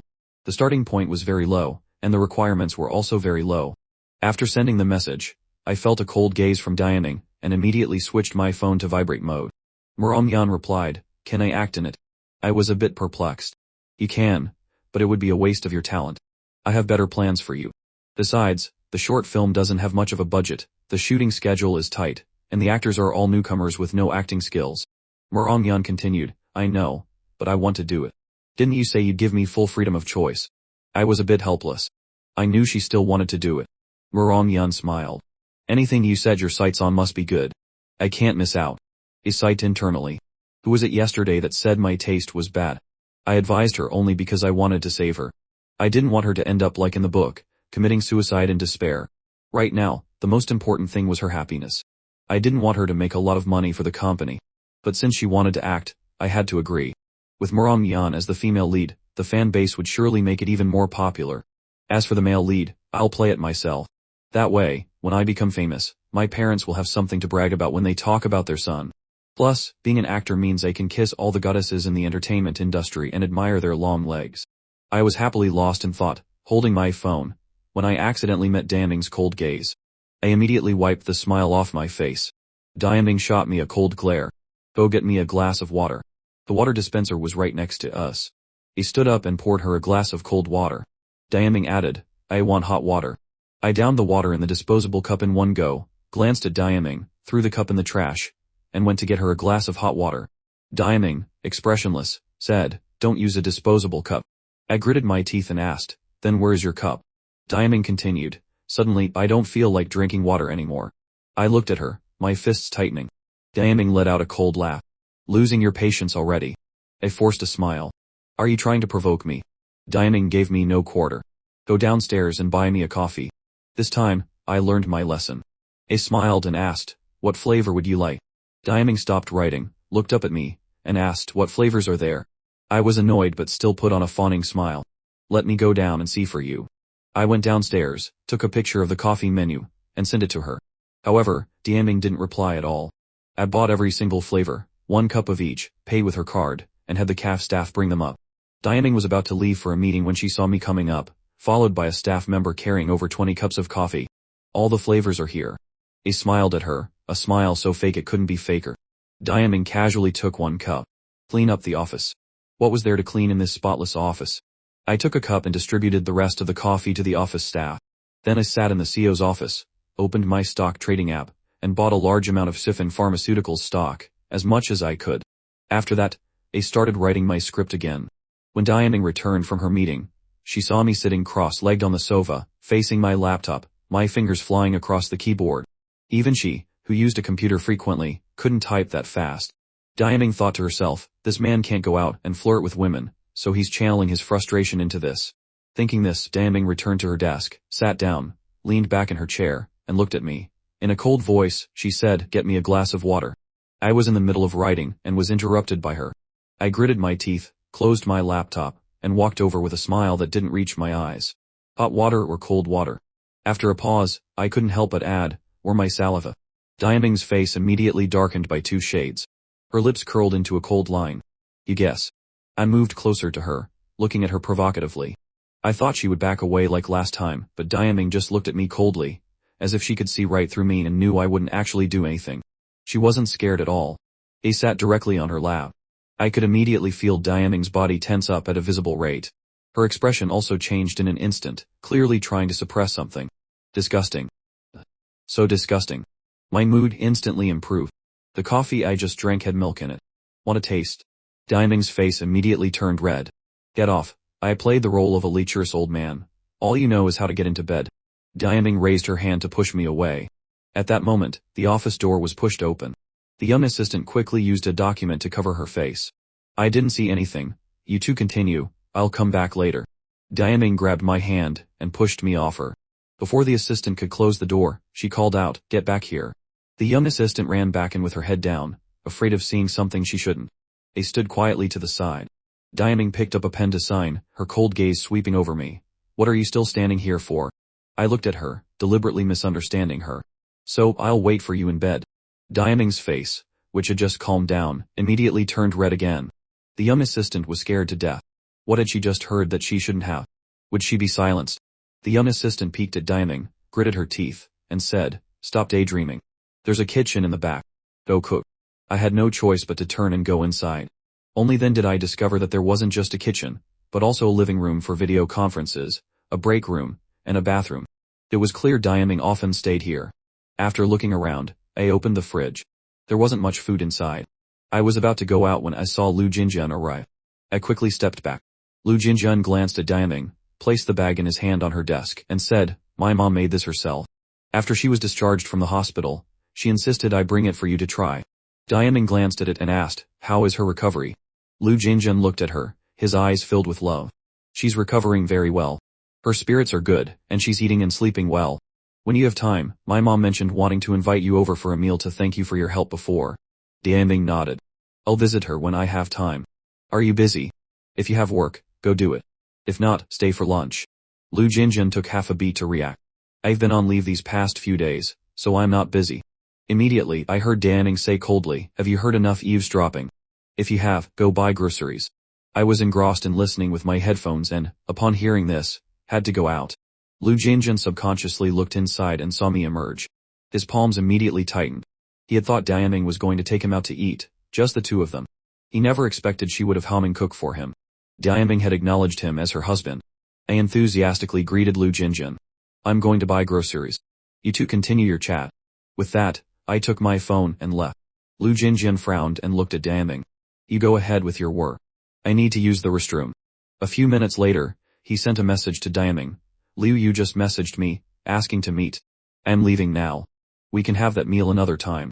Meanwhile, I went on a shopping spree at the supermarket. Diaming asked me to cook for Lu Jinjin. If it were the original owner, he would have gone crazy. I, on the other hand, was all for it, hoping they would quickly ignite like dry wood in a blazing fire. After buying the food, I also bought a pile of snacks for Lu Jinjin. But when I returned to the office with 2 large bags, I found only Diaming there. I couldn't help but ask, where's Lu Jinjin? Diaming glanced at me. Have you forgotten how you used to treat him? I placed the bag of snacks on her desk. Diaming looked at the snacks on her desk, then looked up at me. My face was tired and sweaty, but there was no trace of hypocrisy or displeasure towards Lu Jinjin. She averted her gaze and said flatly, he left. Hearing this, my voice trembled and rose. He left? Why did you let him leave? Diaming looked up at me, wondering why this man was unhappy that Lu Jinjin had left, and even angry at her. I took a few steps forward and continued, did you say something to upset him? Or did you not explain the trending topic from yesterday clearly, and he misunderstood? Or did he confess to you, and you didn't answer? I was so tired. The male and female leads were dragging this out forever. When would I ever be free? I even wanted to teach them how to date by hand. But this woman completely ignored me. Diaming threw her pen on the desk. My business is none of your business. Go cook. I was furious. Looking at her calm expression, I could only grit my teeth and carry the groceries into the kitchen. The male lead had already confessed. According to the script, Diaming should have put the divorce on the agenda. But she clearly had no intention of doing so. She was so calm, and even suddenly put me on the trending list, and brought me to the company to make everyone misunderstand that we had a good relationship. It seemed her intention to secretly bring down the Gu family was very strong. She had the protagonist's Yahello, and my sister Gu couldn't find any clues. Could I make a move from her side? I cooked 3 dishes with an excellent attitude and invited Diaming to eat, casually glancing at the documents on her desk. That afternoon, while Diaming was in a meeting, I started secretly rummaging through the documents on her desk. I went through everything. They were all routine reports and approvals. While Diaming was still out, I continued writing my script. The next day, Diaming made me go to the company with her again. The only thing that made me happy was that around 10 am, I saw the news that the Su Group intended to acquire Shifen Pharmaceuticals. I opened my stock account, and saw that the stock had been suspended from trading. Excellent. I had successfully bought in at a low price. I couldn't find any useful information in her office. I used Diaming's money to treat everyone in the office to bubble tea and cake to build relationships. He sent a video and told the staff, work needs a balance of labor and rest. You are all my wife's right and men and women, and have contributed greatly to the company's development. This is a small token of my appreciation. Don't be shy. Previously, the original owner had never even glanced at them at the company. Usually, if it caused trouble at the company, they would be scolded by the original owner just for gossiping.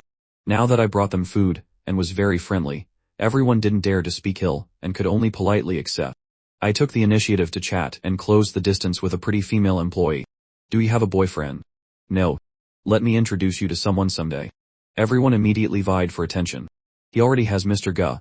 I don't have a Mr. Gu. I'm single too. Anyone Mr. Gu introduces must have great credentials.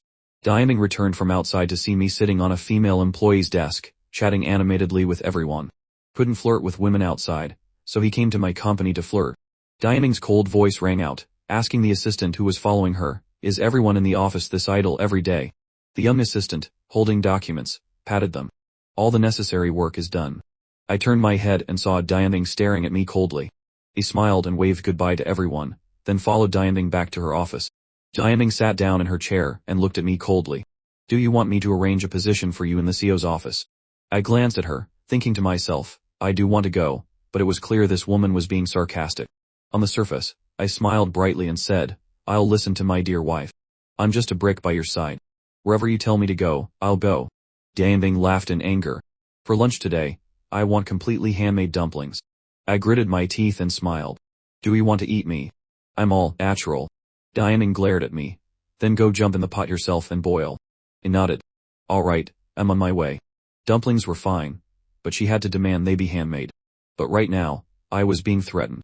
Provoking her would lead to no good outcome. That afternoon, Diaming went out and warned me, be good and stay in the office for me. If I find out you've been disturbing others' work. For several consecutive days, Daming made me go to the company with her every day. My range of activity was limited to her office. I couldn't go anywhere. Everything had to be communicated by phone. Fortunately, Su Diaming was very busy, so the time she had to torment me was limited. I managed to finish 2 more scripts, but the short film was about to start shooting, and as the male lead, I was still being threatened by Su Diaming to come to the company and couldn't go anywhere. I immediately became anxious. That afternoon, I sat on the sofa, watching Su Diaming handle her work, thinking about how to make her not want to see me anymore. She clearly hated me, but just to torment me, she brought me to the company every day.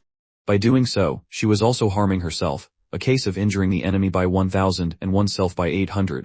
Maybe I should do something drastic. Su Diaming happened to look up and saw me staring at her. She laughed coldly. What are you plotting now? With that brain of yours, is it even enough? Do you need me to lend you mine? I was a bit annoyed. Just then, Su Diaming's phone rang. She picked it up. It was a call from her mother. Aunt Tai Li and her family are back today. Bring Homing home for dinner tonight. Su Diaming hated nothing more than bringing me to her parents' house for dinner. In her parents' eyes, I was the sole heir of the Ge family. Marrying me was a huge win. Every time she went back, everyone would whisper in her ear that she had to treat Ge Homing well, completely disregarding whether she liked me or not.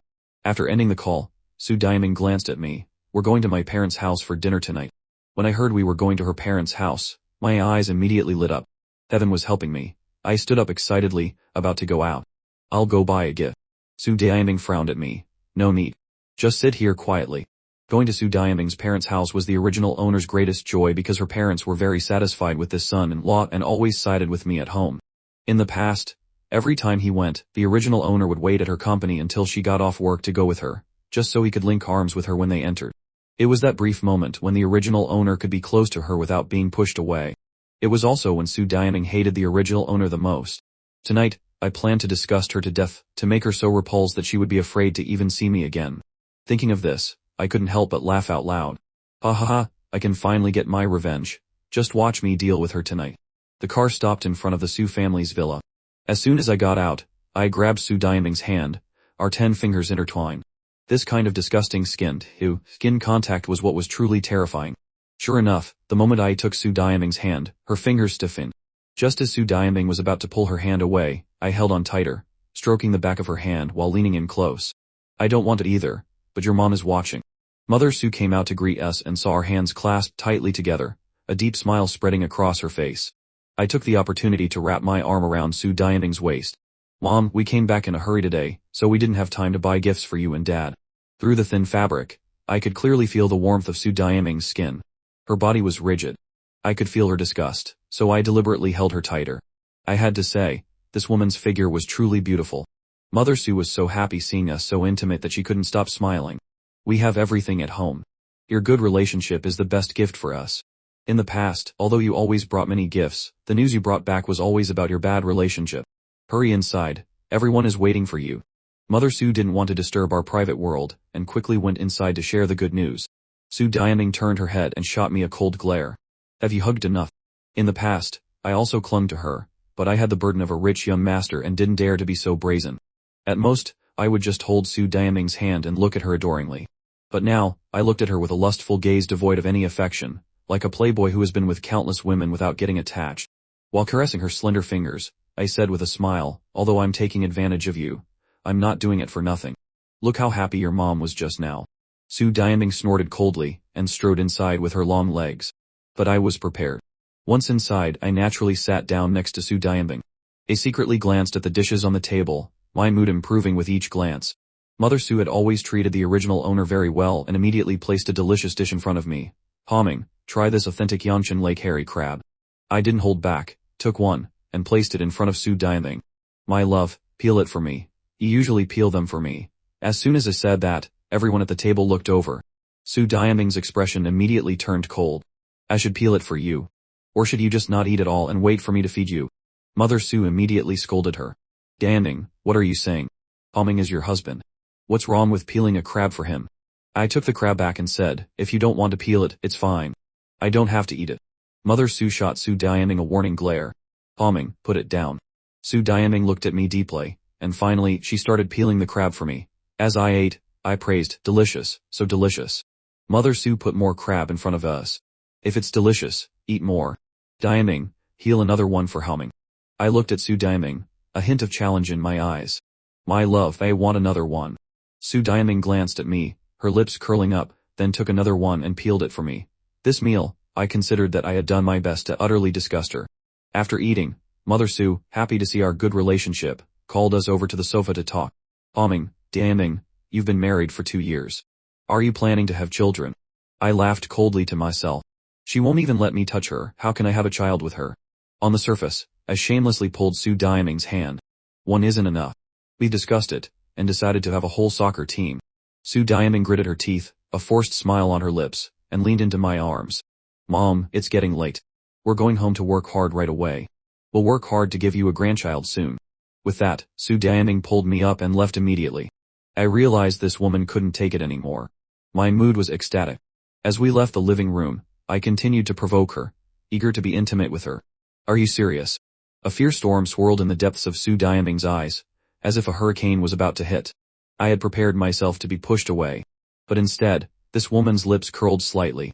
Since you want it so badly. Su Daiming pressed her lips against mine, kissing and biting roughly, like a storm. I was stunned, my eyes wide, my head buzzing like a beehive. Isn't she disgusted? Hasn't she reached her limit? What is going on?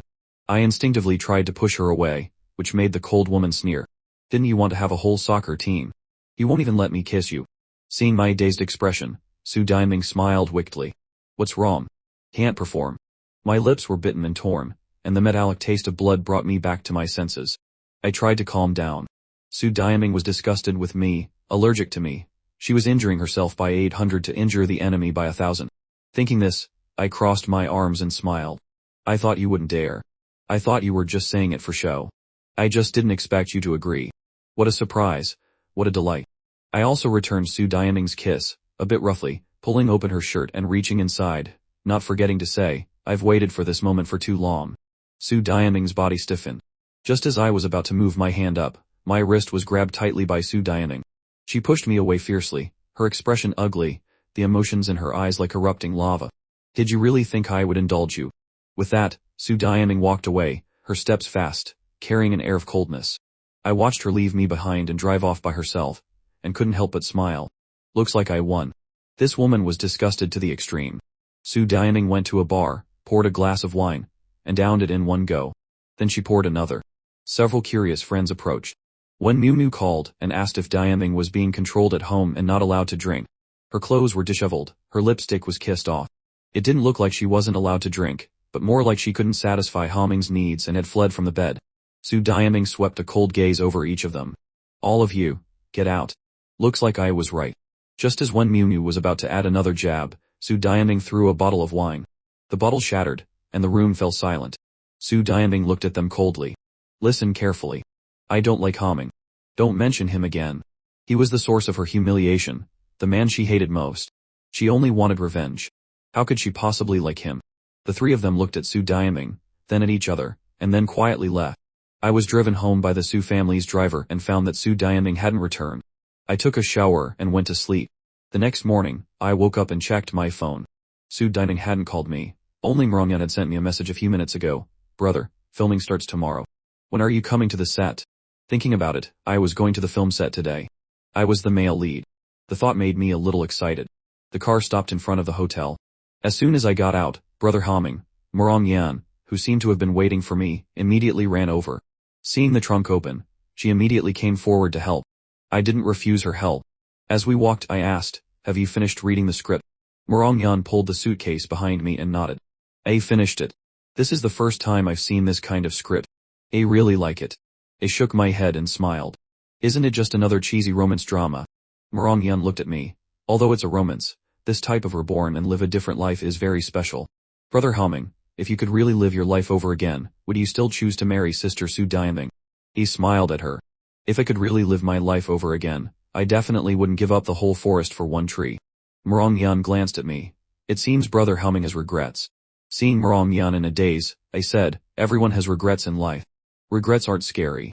What's scary is dwelling on them and forgetting that a better version of yourself is waiting ahead. Mrongyan looked at me. I feel like you're glowing. You're completely different from the rumors. Talking to you is very comfortable. Unconsciously, we had arrived at my room door. After settling in my room, It was almost noon. Thinking about Marongyan's depression, I invited her to have lunch with me, planning to take more care of her during our time on set and invite her to eat with me. The next day, we went to the set together, immediately attracting everyone's attention. Dohaming and Marongyan are here together. Is he really here to act? I think he's just interested in Marongyan. He's funding and filming it himself, using filming as an excuse to take advantage of her. I heard there are a lot of kissing scenes. That's the power of money. If I had money, I'd do the same. I ignored their whispers. After the opening ceremony, we started with makeup and filming. I started working at 18, had sold alcohol in a bar, delivered food, worked in sales, and had also been an extra. Plus, I had watched many movies, so I knew how to act. During filming, I would sometimes give suggestions to the actors I was working with. I directed my scenes with Marongyan the most. Marongyan was an experienced actress. Seeing that I was a newcomer but had such rich experience and wasn't afraid at all, her eyes held a new spark of curiosity as she looked at me during a break. Seeing me fanning myself with the script, she handed me her mini electric fan. Here, you use this. I didn't hesitate to take it and fanned my flushed face. I'll buy one when I get home. Marongyan looked at me, her eyes sparkling. This one is a gift for you, brother Haoming. Haoming, you're completely different from the rumors. That's why they say rumors are so unreliable. I held a mini fan, fanning myself, and then fanning Marongyan. Aren't you hot? Marongyan acted as if it were nothing. I'm used to it. Meanwhile, in the CEO's office of the Su Group, Su Diaming finished her work, leaned back in her chair, and rubbed her temples. Pour me a glass of water. When she received no response, she instinctively looked around, only then realizing I wasn't there. My face, along with the soft sensation on her lips from last night, immediately flashed in her mind. Just then, her phone rang. She opened it to see a photo. In the picture, I was holding a mini electric fan for Marongyan, a happy smile on my face. Marongyan was looking at me, a light in her eyes, and a hint of shyness on her face. Dohaming is thoughtfully taking care of the male and female leads. How's the atmosphere? Su Diaming replied dismissively, it's nothing. After replying, she tossed the phone aside, ignored it, and went back to work on her computer. The first day of filming went smoothly. By the time we wrapped up, it was already 800 them. The director gave us some promotional photos. Marongyan posted one on Weibo, and it quickly became a hot search topic. The comment section was filled with people criticizing me. That Dohaming guy, who only knows how to cling to Su Diaming, is actually acting. If a rich kid from the Go family can act, then I can win an Oscar. He's taking advantage of our goddess Marong every day. Does having money mean you can do whatever you want? When Miu Miu shared the hot search in a private group chat. Has the sun risen in the west? Dohaming is acting. Amazing. He's acting with an actress. Things are getting serious. Could it be that he's tired of Su Diaming and wants to pursue this actress now? Su Diaming threw her phone aside. Do I need news about Dohaming? You're all sick. Over here, seeing that the internet was full of criticism for me, Marongyan couldn't help but explain on her fan page. This is a role I actively sought because the script is truly excellent. Mr. Haoming is very kind, and his acting is also very good. Please trust me and wait for the film to be released. Marongyan's proactive explanation made her fans even more skeptical. They forced Marongyan to post the chat log from when I asked her to take the role. The next morning, I called Marongyan for breakfast and was startled by the dark circles under her eyes. What did you do last night? Didn't you sleep? Marongyan looked at me, saw that I was in high spirits and completely unaffected by the online comments, and touched her head. No, I just stayed up too late on my phone. As we walked, I glanced at her. You film all day, aren't you tired? You still have the energy to play on your phone. It was only during breakfast, when I opened my phone to browse the news, that I saw Marongyan's post from last night. The comment section was filled with suspicion, claiming the chat log was fake, and that Marongyan's Weibo was being controlled by her company. Even during a live stream, fans believed she was being forced by her company to speak well of me. The more she defended me, the more dissatisfied her fans became with me. Marongyan lowered her head and whispered, Haoming, you should stop looking at your phone. I put my phone down and looked at her. He stayed up all night to help me explain. Marongyan looked at me, a bit embarrassed. I didn't expect that the more I tried to help, the worse it would get. I thought they would believe me, but it turned out like this. I looked at her, sat down, and continued, I'm very happy that you spoke up for me. But don't do it again next time. I don't care at all what they say about me. In my eyes, your well-being is much more important than their words. Marongyan's eyes immediately lit up. I promise it won't affect the filming. After eating, we went to the film set to start another intense day of shooting. Marongyan and I were filming a jealousy-fueled, emotional tug-of-war scene when a luxury car suddenly stopped not far away. Hyewon got out of the car with a handbag, opened the door for her mother, and held an umbrella to shield her from the sun. Then she instructed her assistant to bring the prepared cakes and drinks to the filming area for everyone.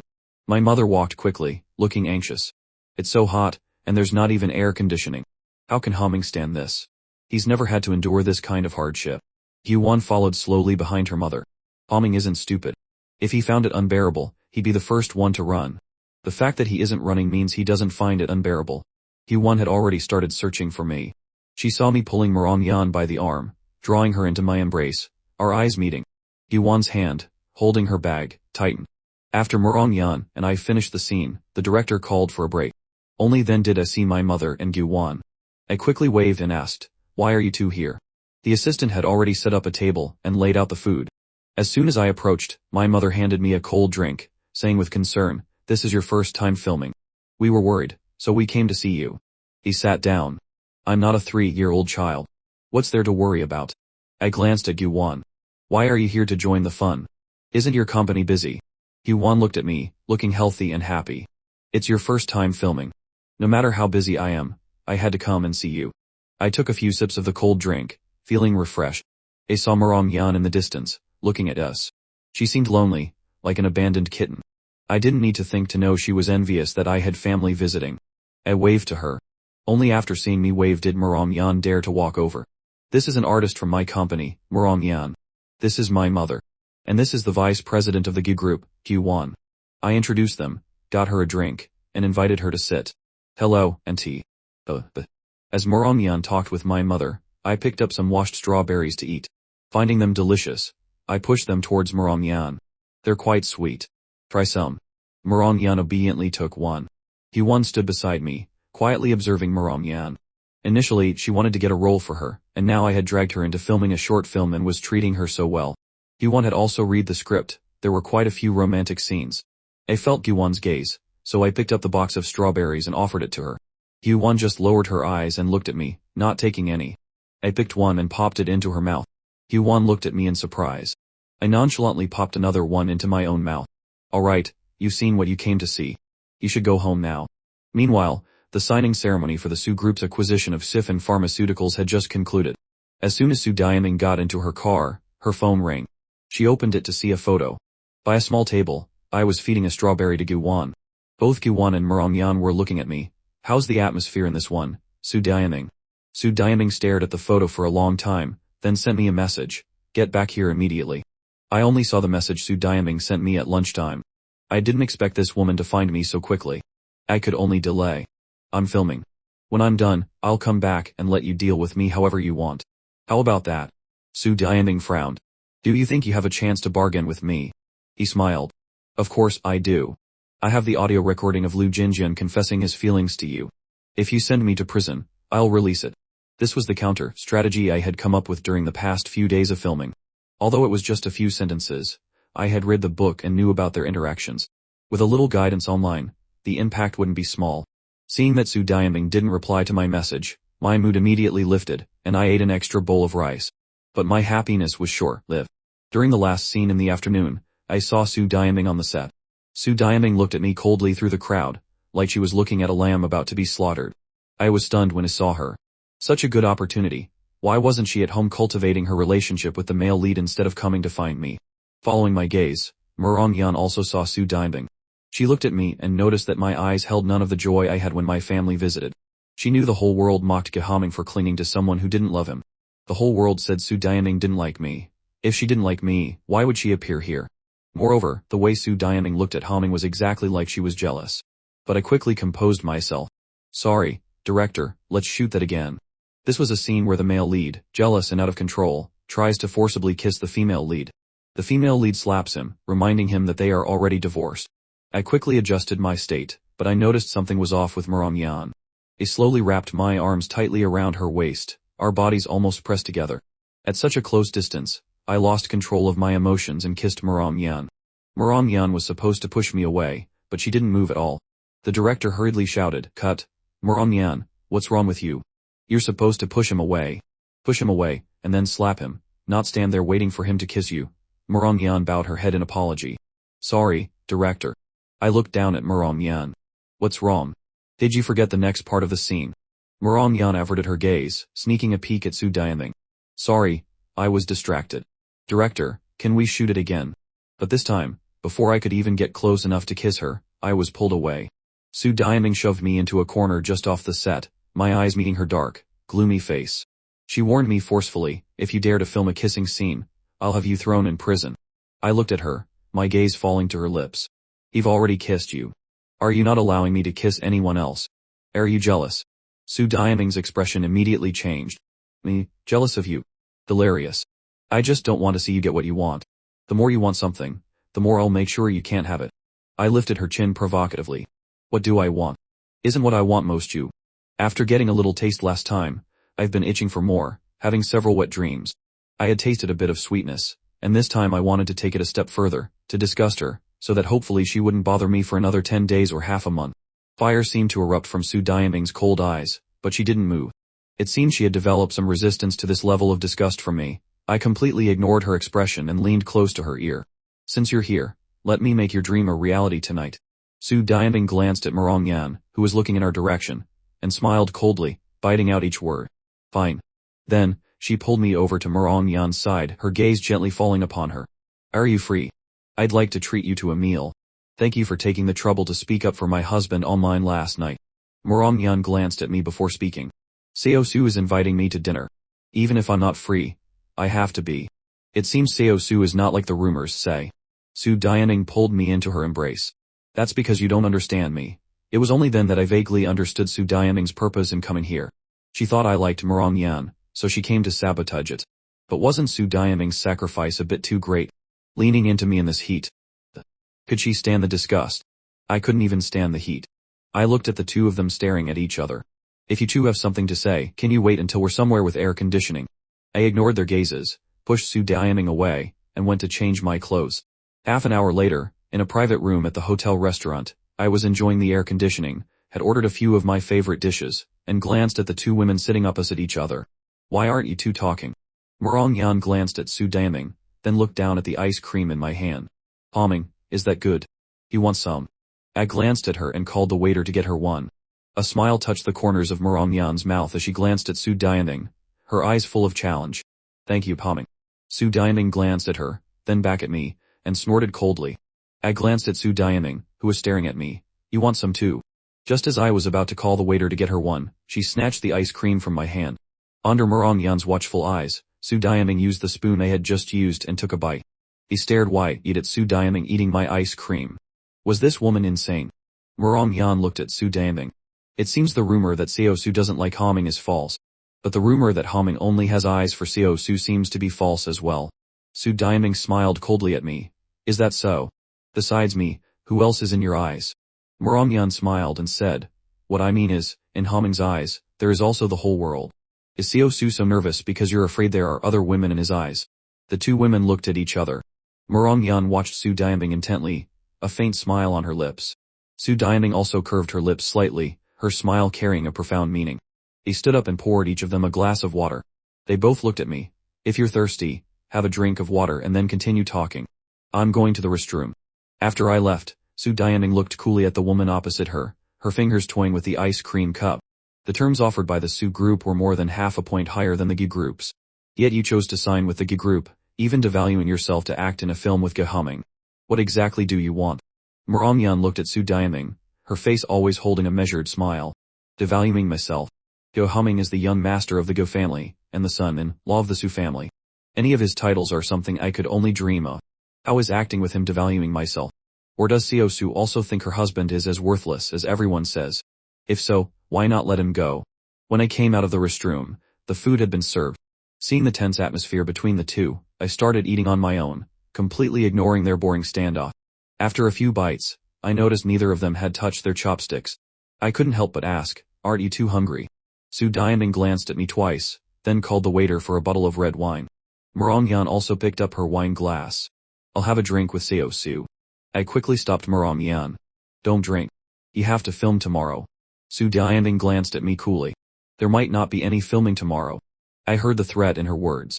The audio recording I had was ultimately weaker than the video evidence Su Diaming had that could send me to prison. Su Diaming must have figured out a way to deal with my threat. I gritted my teeth, put food on Su Diaming's plate, poured her wine, and handed her a napkin. My love, I know you can't bear to see me suffer, and don't want me filming here. I'm just experiencing it for 2 months. Su Diaming wanted to see me being affectionate with Merongyan in front of her, to make Merongyan misunderstand that our relationship was good, so I couldn't get Merongyan, right? I could only play along. Merongyan looked at me, then at Su Diaming, and said nothing more, but her gaze towards me held something new. After a few bites, Merongyan stood up. Humming, I'm done eating. I'll head back first. You two take your time. Now it was just the two of us in the room. I kept looking at Su Diaming. Are you satisfied now? Su Diaming drained her glass of red wine. Seeing you so happy, of course I'm not satisfied. If you were crying, maybe I would be. I had cried a lot for Su Diaming in the past. If I liked Merongyan, and she misunderstood and left, if I didn't cry, I should at least be in a bad mood. That would be the correct reaction. But my reaction made Su Diaming disbelieve it. I moved closer to Su Diaming, looking at her with deep affection. I don't even like her. Why would I be sad or heartbroken? The one I like is you. Only you can make me suffer. Su Diaming held her wine glass, and laughed coldly. Like me. Do you think I'm blind? I met her fierce gaze and lightly bit her lip. Seeing you makes me want to kiss you. If this isn't like, what is? I was wondering if Su Diaming was about to reach the peak of her disgust. Instead, Su Diaming bit my lip back. I was stunned for a moment but quickly reacted like last time, accepting her kiss. After all, Su Diaming was the female lead with heavenly beauty. Kissing her was no loss for me. I responded to her kiss, not expecting the woman not to push me away but to kiss me more and more passionately. After a while, she finally let me go. Then, I heard Su Diaming's cold, mocking question. You think this is like? I was breathing heavily, observing her. If it's not like, how can you kiss me? Don't you find it disgusting? Instantly, I saw Su Diaming's face stiffen. It seemed I had hit a nerve. But very quickly, she pushed me away, her mouth hard. What normal woman wouldn't be moved by a kiss? Let alone a kiss, even going to bed is no problem.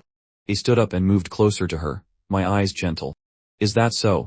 Then I want to try. At such a close distance, my gaze fell on her slightly swollen lips. She stood up and pulled me out, dragging me to the door of her room and opening it. Was this woman really going to sleep with me? Su Diaming glared at me coldly. Open the door, get to work. I immediately took out the room key. Entering the room, I looked at Su Diaming, trying to calm myself. Su Diaming, who was disgusted and allergic to me, was just a paper tiger. What was I afraid of? Su Diaming lowered her eyes, a cold smile on her lips. Weren't you eager to try? What are you standing there for? Only then did I raise my hands, my eyes filled with undisguised provocation. I'm too excited. I'm thinking about how many rounds to go tonight. Su Diaming looked at me, her eyes deep as if she was trying to restrain something. I wanted to disgust her so much that she wouldn't bother me for another 10 days or half a month. I had no experience, but my posture couldn't show weakness. Getting ready to start. So tense. It's not your first time, is it? The moment I opened my mouth, the tense woman bit my lips, hungry and thirsty, biting and sucking. I was kissed by Su Diaming until my heart pounded. When she started to move her hands, I immediately lost my composure.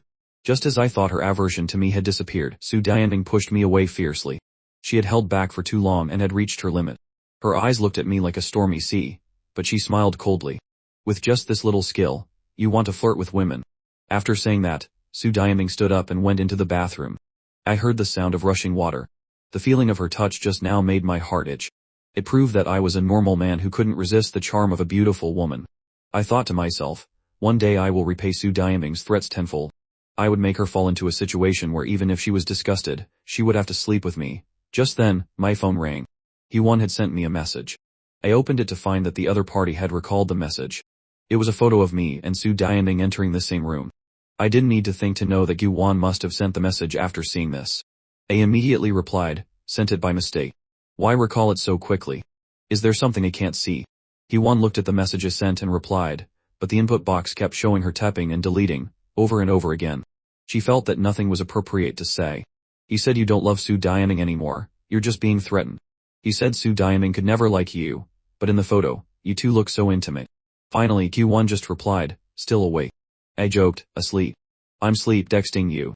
I saw that the top of the screen still showed her tapping, so I sent another message to Hyewon. You just managed the company well. Don't worry about me. I can handle damning. Hyewon asked again, do you really not love damning anymore? I replied, I don't love her anymore, but I still crave her body. It's a pity I haven't had a taste yet. Hyewon was typing for a long time again. I casually sent another message, go to bed early. Don't stay up late. Good night. Finally, Ju-won replied with 2 words, "Good night." I lay on the bed and waited for half an hour. The woman still hadn't come out. She must be so disgusted she wants to scrub off a layer of her skin. I was about to go urge her when the bathroom door finally opened. Su Diaming came out wearing a bathrobe, her beautiful figure revealed. I swallowed, my gaze lewdly fixed on her. "Can I sleep with you tonight?" Su Diaming gave me a warning look. "Sleep on the sofa." I glanced at the sofa, which was only half a meter wide. "Didn't you say my skills were poor? Are you still afraid to sleep in the same bed with me?" Su Diaming ignored me, sat down on the other side, and picked up her constantly ringing phone. Her close friends were starting to mock her again. "This is the business of me not liking Yahello. I still remember you getting angry with us last time. Come out and explain it clearly. If you don't, we're not sisters anymore." Su Diaming glanced towards the bathroom, from which the sound of rushing water echoed. That disgusting, needle-pricking sensation was all the proof she needed that she hated me, confirming to herself how impossible it was for her to like Yahello. After I finished showering and came out, I glanced at Su Diaming who had already laid down. I went straight over, got into bed, and pressed myself against her. "What do you mean, sleep on the sofa? I should be the one making you sleep on the sofa." The moment I pressed against her, Su Diaming's body immediately stiffened. The next second, she turned over to look at me. She felt it was very strange. Yahello shouldn't be like her. Just a touch made her feel disgusted. Why did he always actively approach her, acting like he was clinging to her? Could it be that in Hamming's heart, he still had feelings for her? I couldn't stand Su Diaming's coldness and was about to turn away when her hand directly reached for me. My body froze. A smirk appeared on Su Diaming's lips. "What are you afraid of? Haven't you been looking forward to this for a long time?" I composed myself and looked at her. "This isn't fear. It's that after so many years of anticipation, my wish is finally coming true, so I'm a little nervous." Our eyes met. Su Diaming still couldn't see any affection in my eyes, but when our skin touched, the burning sensation once again brought up an uncontrollable feeling of disgust. "Wish granted. Who told you I would grant your wish?" Su Diaming said with disgust, then got up and went into the bathroom. I chuckled and found a comfortable position to sleep. Just as I was getting drowsy, Su Diaming's cold voice rang out, "Get out and sleep on the sofa. If you hesitate for another second, you won't be filming tomorrow." To ensure I could film smoothly tomorrow, I gritted my teeth and got up. The sofa was too narrow. I tossed and turned, unable to sleep comfortably. Seeing that woman sleeping soundly on my bed, I couldn't help but curse her under my breath. Finally, I cursed Su Diaming to sleep. In my daze, I fell off the sofa. When I woke up, it was already morning. Su Diaming was gone. After washing up, I called Marong-yan for breakfast. Marong-yan looked me up and down, left and right, making me flick her forehead. "What are you looking at?" Marong-yan laughed and rubbed her head. "Seo Su left so quickly. Or did you want her to stay a few more days?" I shook my head. "Her being here only affects the filming progress." A smile appeared on Marong-yan's lips. "Hamming, your tone makes it sound like you really dislike Su Diaming." I turned to look at her. "Since when did you become so gossipy?" Marong-yan smiled. "I just think Su Diaming is very much like the female lead in our film. There's something special and interesting about her." I didn't think so at all. In fact, the book mentioned that before Su Diaming made her move against the Gu family, her attitude towards the original owner was significantly better, making the original owner think she had fallen in love with him. When the Gu family was completely off guard, she easily brought them down, causing the original owner to fall from heaven to hell. Now, the news of Su Diaming visiting the set was still on the hot search. Everyone thought she liked me. But last night, she kissed me, yet she was still disgusted and allergic to me. This proved that her plan against the Gu family had been accelerated. I had to speed up my money-making pace. At the film set, I directly discussed with the director about working overtime in the evening to speed up the filming progress. I passed almost every scene in one take. Around 300 them, as Su Diaming was preparing for a meeting, her phone rang again. She saw a photo of me and Marong-yan kissing in a scene. Her face immediately darkened. She instantly sent me a message, "If I don't see you at home by 600 them, I'll have the police come find you." After sending the message, she threw her phone onto her desk. I was on a break between scenes when I saw the message, and I was so angry I couldn't control myself. Last night, Su Diaming was so disgusted she wanted to scrub off a layer of skin. I thought she wouldn't bother me for another 10 days or half a month. As it turned out, not even a full day had passed before she was threatening me again. Calling her wouldn't quell my anger. I replied via text, "Didn't you agree last night to let me film today? My scenes today go past 1,000 them." Su Diaming was in a meeting. Everyone in the room was being scolded, their heads bowed, not daring to move. When my message arrived, the meeting room was dead silent. Su Diaming picked it up, glanced at it, and the next second, the phone was slammed onto the conference table. Everyone jumped. Su Diaming's face immediately grew colder. The company pays you not to sit here and do nothing. Look at this stuff you've submitted. What is this? Is it even presentable? The meeting, which was supposed to be only 30 minutes, ended up lasting over an hour. My messages went unanswered, and my calls were rejected. I looked at the clock, had no choice but to call a car and rush home. When I got home, Su Diaming wasn't there. I called her. Su Diaming looked at the call and hung up. I gritted my teeth and sent a message. I'm home. When will you be back? Su Diaming replied, since you're home, cook dinner. I want braised beef and boiled fish fillets. I suppressed a belly full of anger. By the time I finished cooking, Su Diaming returned. I couldn't hold it in anymore. Don't you think you're being unreasonable? You can torment me, but the people on the film crew are innocent. Before, when I asked you to postpone a meeting for a bit, what did you say? You said the lives of many employees were more important than me. Now you're making them delay filming just for me. Aren't their lives important anymore? It was the first time Su Diaming had seen me not hiding my true anger. You're getting angry with me just for filming with that woman. What if I don't let you film anymore? I clenched my fists, unable to bear it any longer.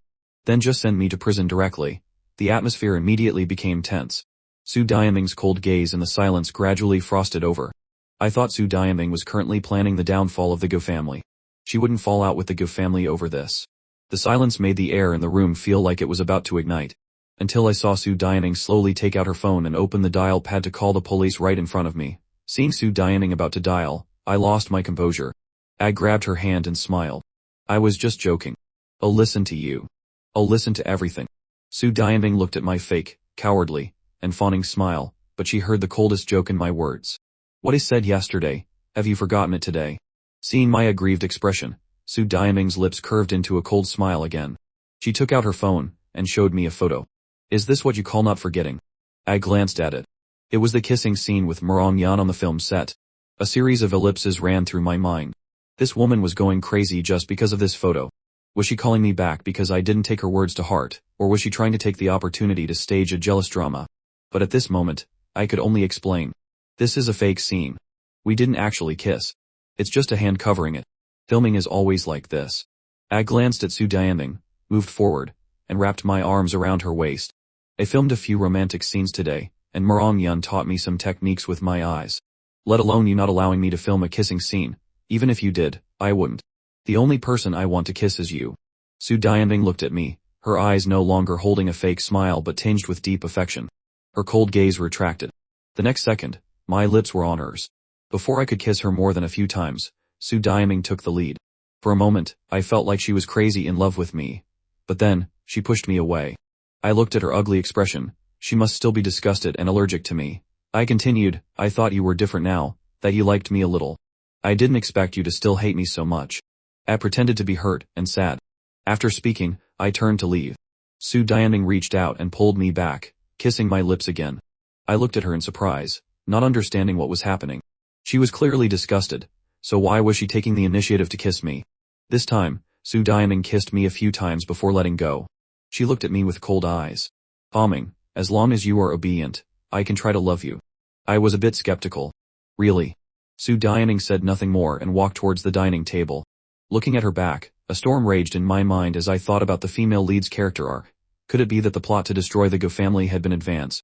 Su Diaming was starting to treat me well to make me think she loved me. After thinking for a while, I followed her.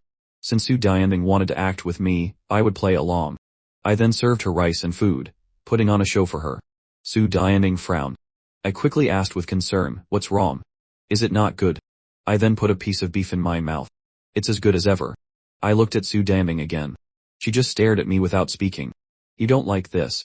I took the beef from her bowl and put it in mine, then served her another dish. Then try this one. It was only then that Su Diaming spoke. Don't smile at me like that. She could tell my smile was too fake. I had always smiled like that before, and she never commented. Today she had a request. It seemed she really wanted to make me think she was starting to try to love me, and wanted me to love her too. I looked at her again and again. Finally, Su Diaming couldn't help but ask, what? Do you have a problem with my request? I retracted my smile. No, I just think you look beautiful when you eat. Su Diaming glanced at me, then lowered her head to continue eating, letting me watch. I confirmed my speculation. I decided to drop my previous raw-ish demeanor, and cooperate with Su Diaming in acting out a deep love story. Through the meal, I felt my acting skills were not enough. Su Diaming, as the female lead in the book, was notoriously hard to fool.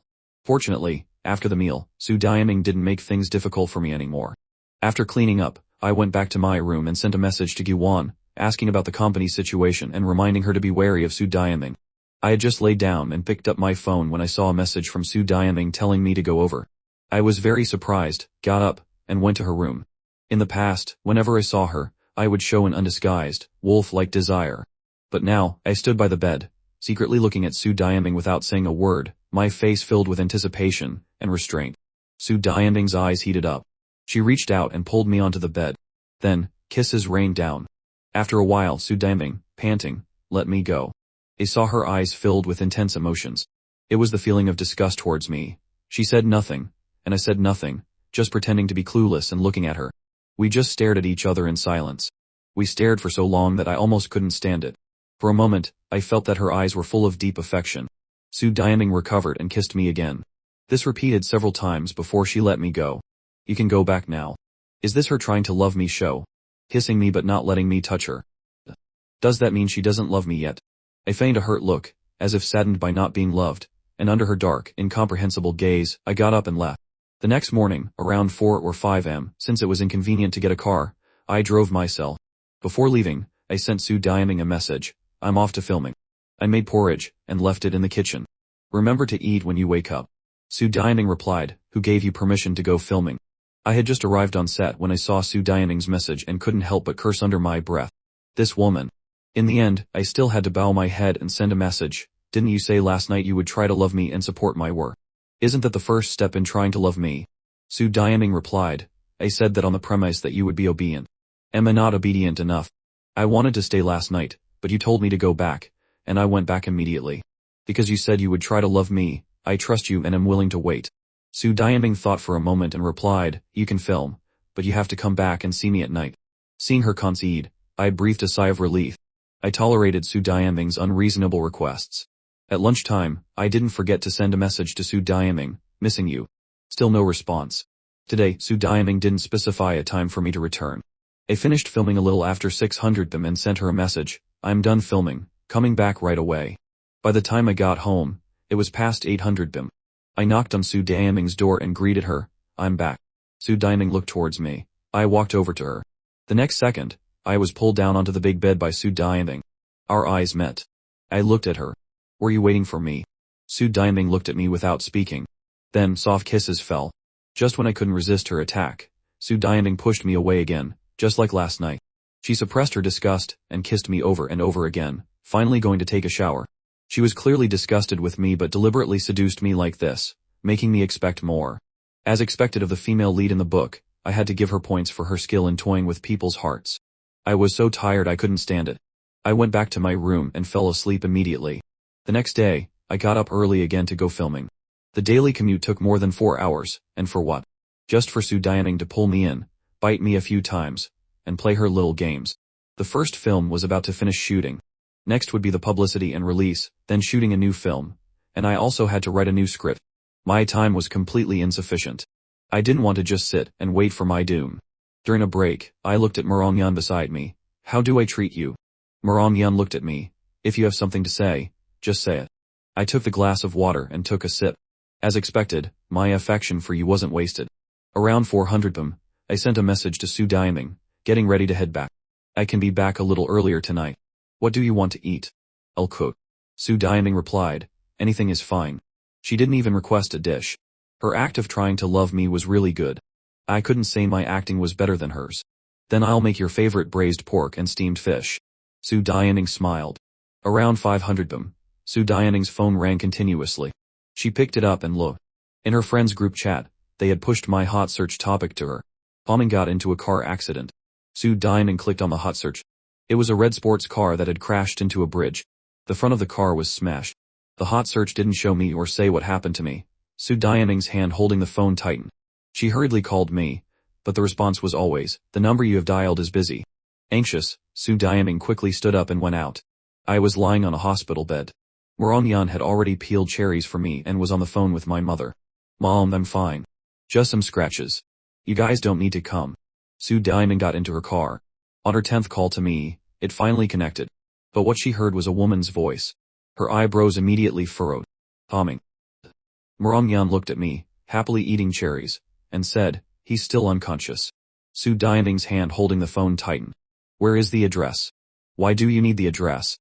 Do you even care if he lives or dies? If you cared about him even a little, he wouldn't have to rush back and forth every day between filming and end up in a car accident like this." While eating, I gave Marongyan a thumbs up. I waited until she finished the call before praising her. "Your acting is getting better." Marongyan handed the phone back to me. "I'm an actress.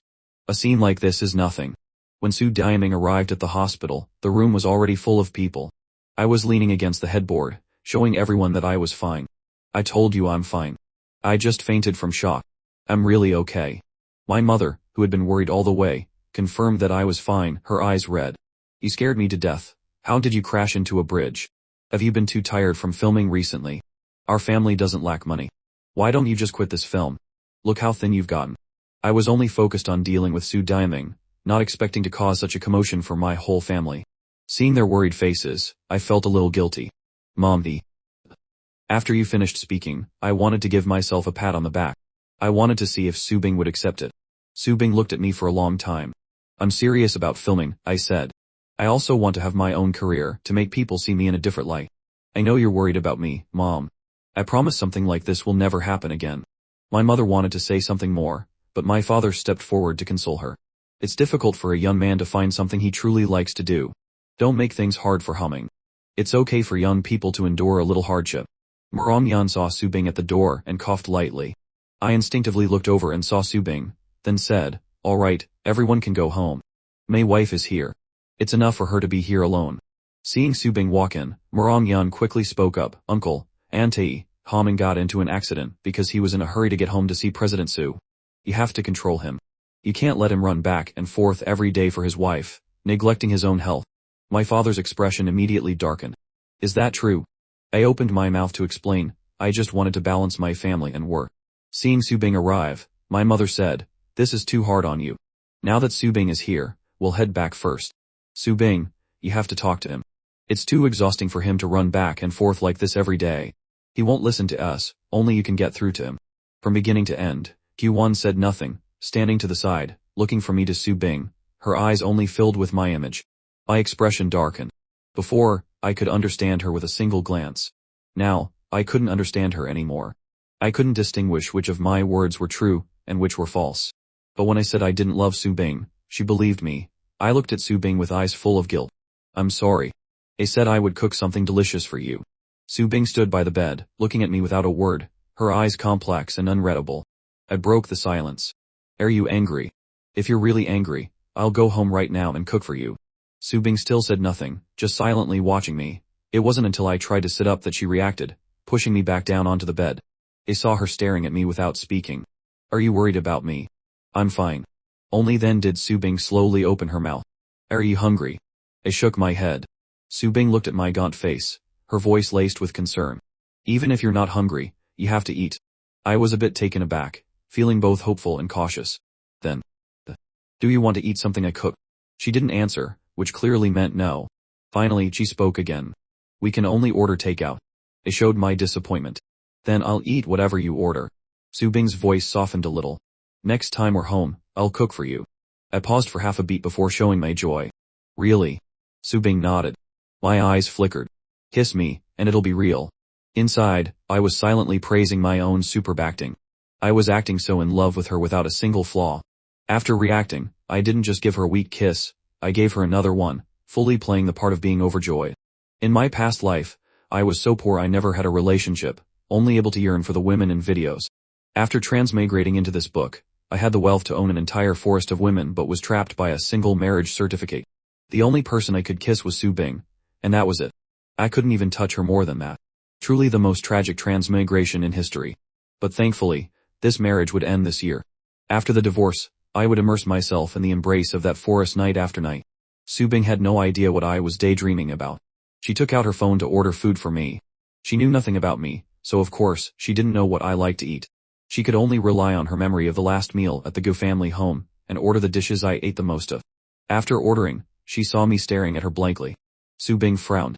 "What are you thinking about?"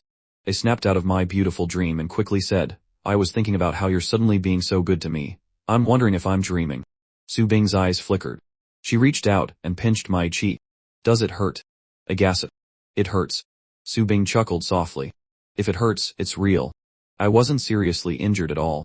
After dinner, I went back to the hotel with Subing. I wasn't worried about sharing a room with her. After showering, I obediently lay on the sofa as before, scrolling through my phone. I saw a trending topic about Subing running 5 red lights for me. I clicked on it. It was indeed Subing's car, driving very fast, but there was no proof of her running red lights. It was just a clickbait title. The comments section was full of praise for Subing and me, calling our love true. Of course, I didn't believe Subing liked me. I suspected she bought this trending topic herself.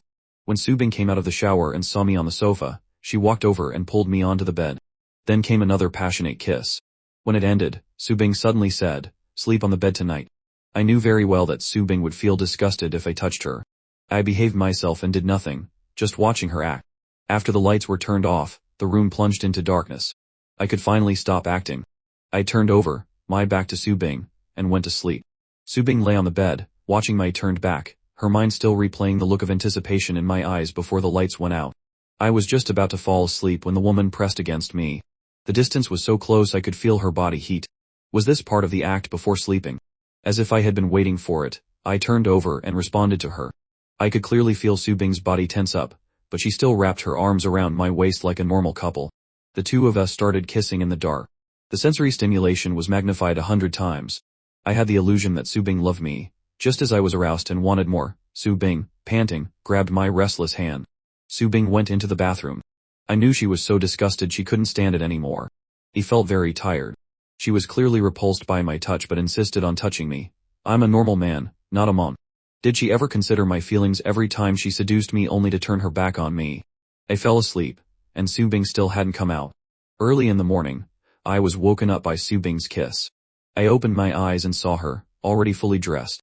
You're awake. Since I was awake, I couldn't go back to sleep. I got up and went out. I called Marongyan for breakfast. So, did you achieve the effect you wanted? He smiled back at Marongyan. What do you think? My family even helped out yesterday.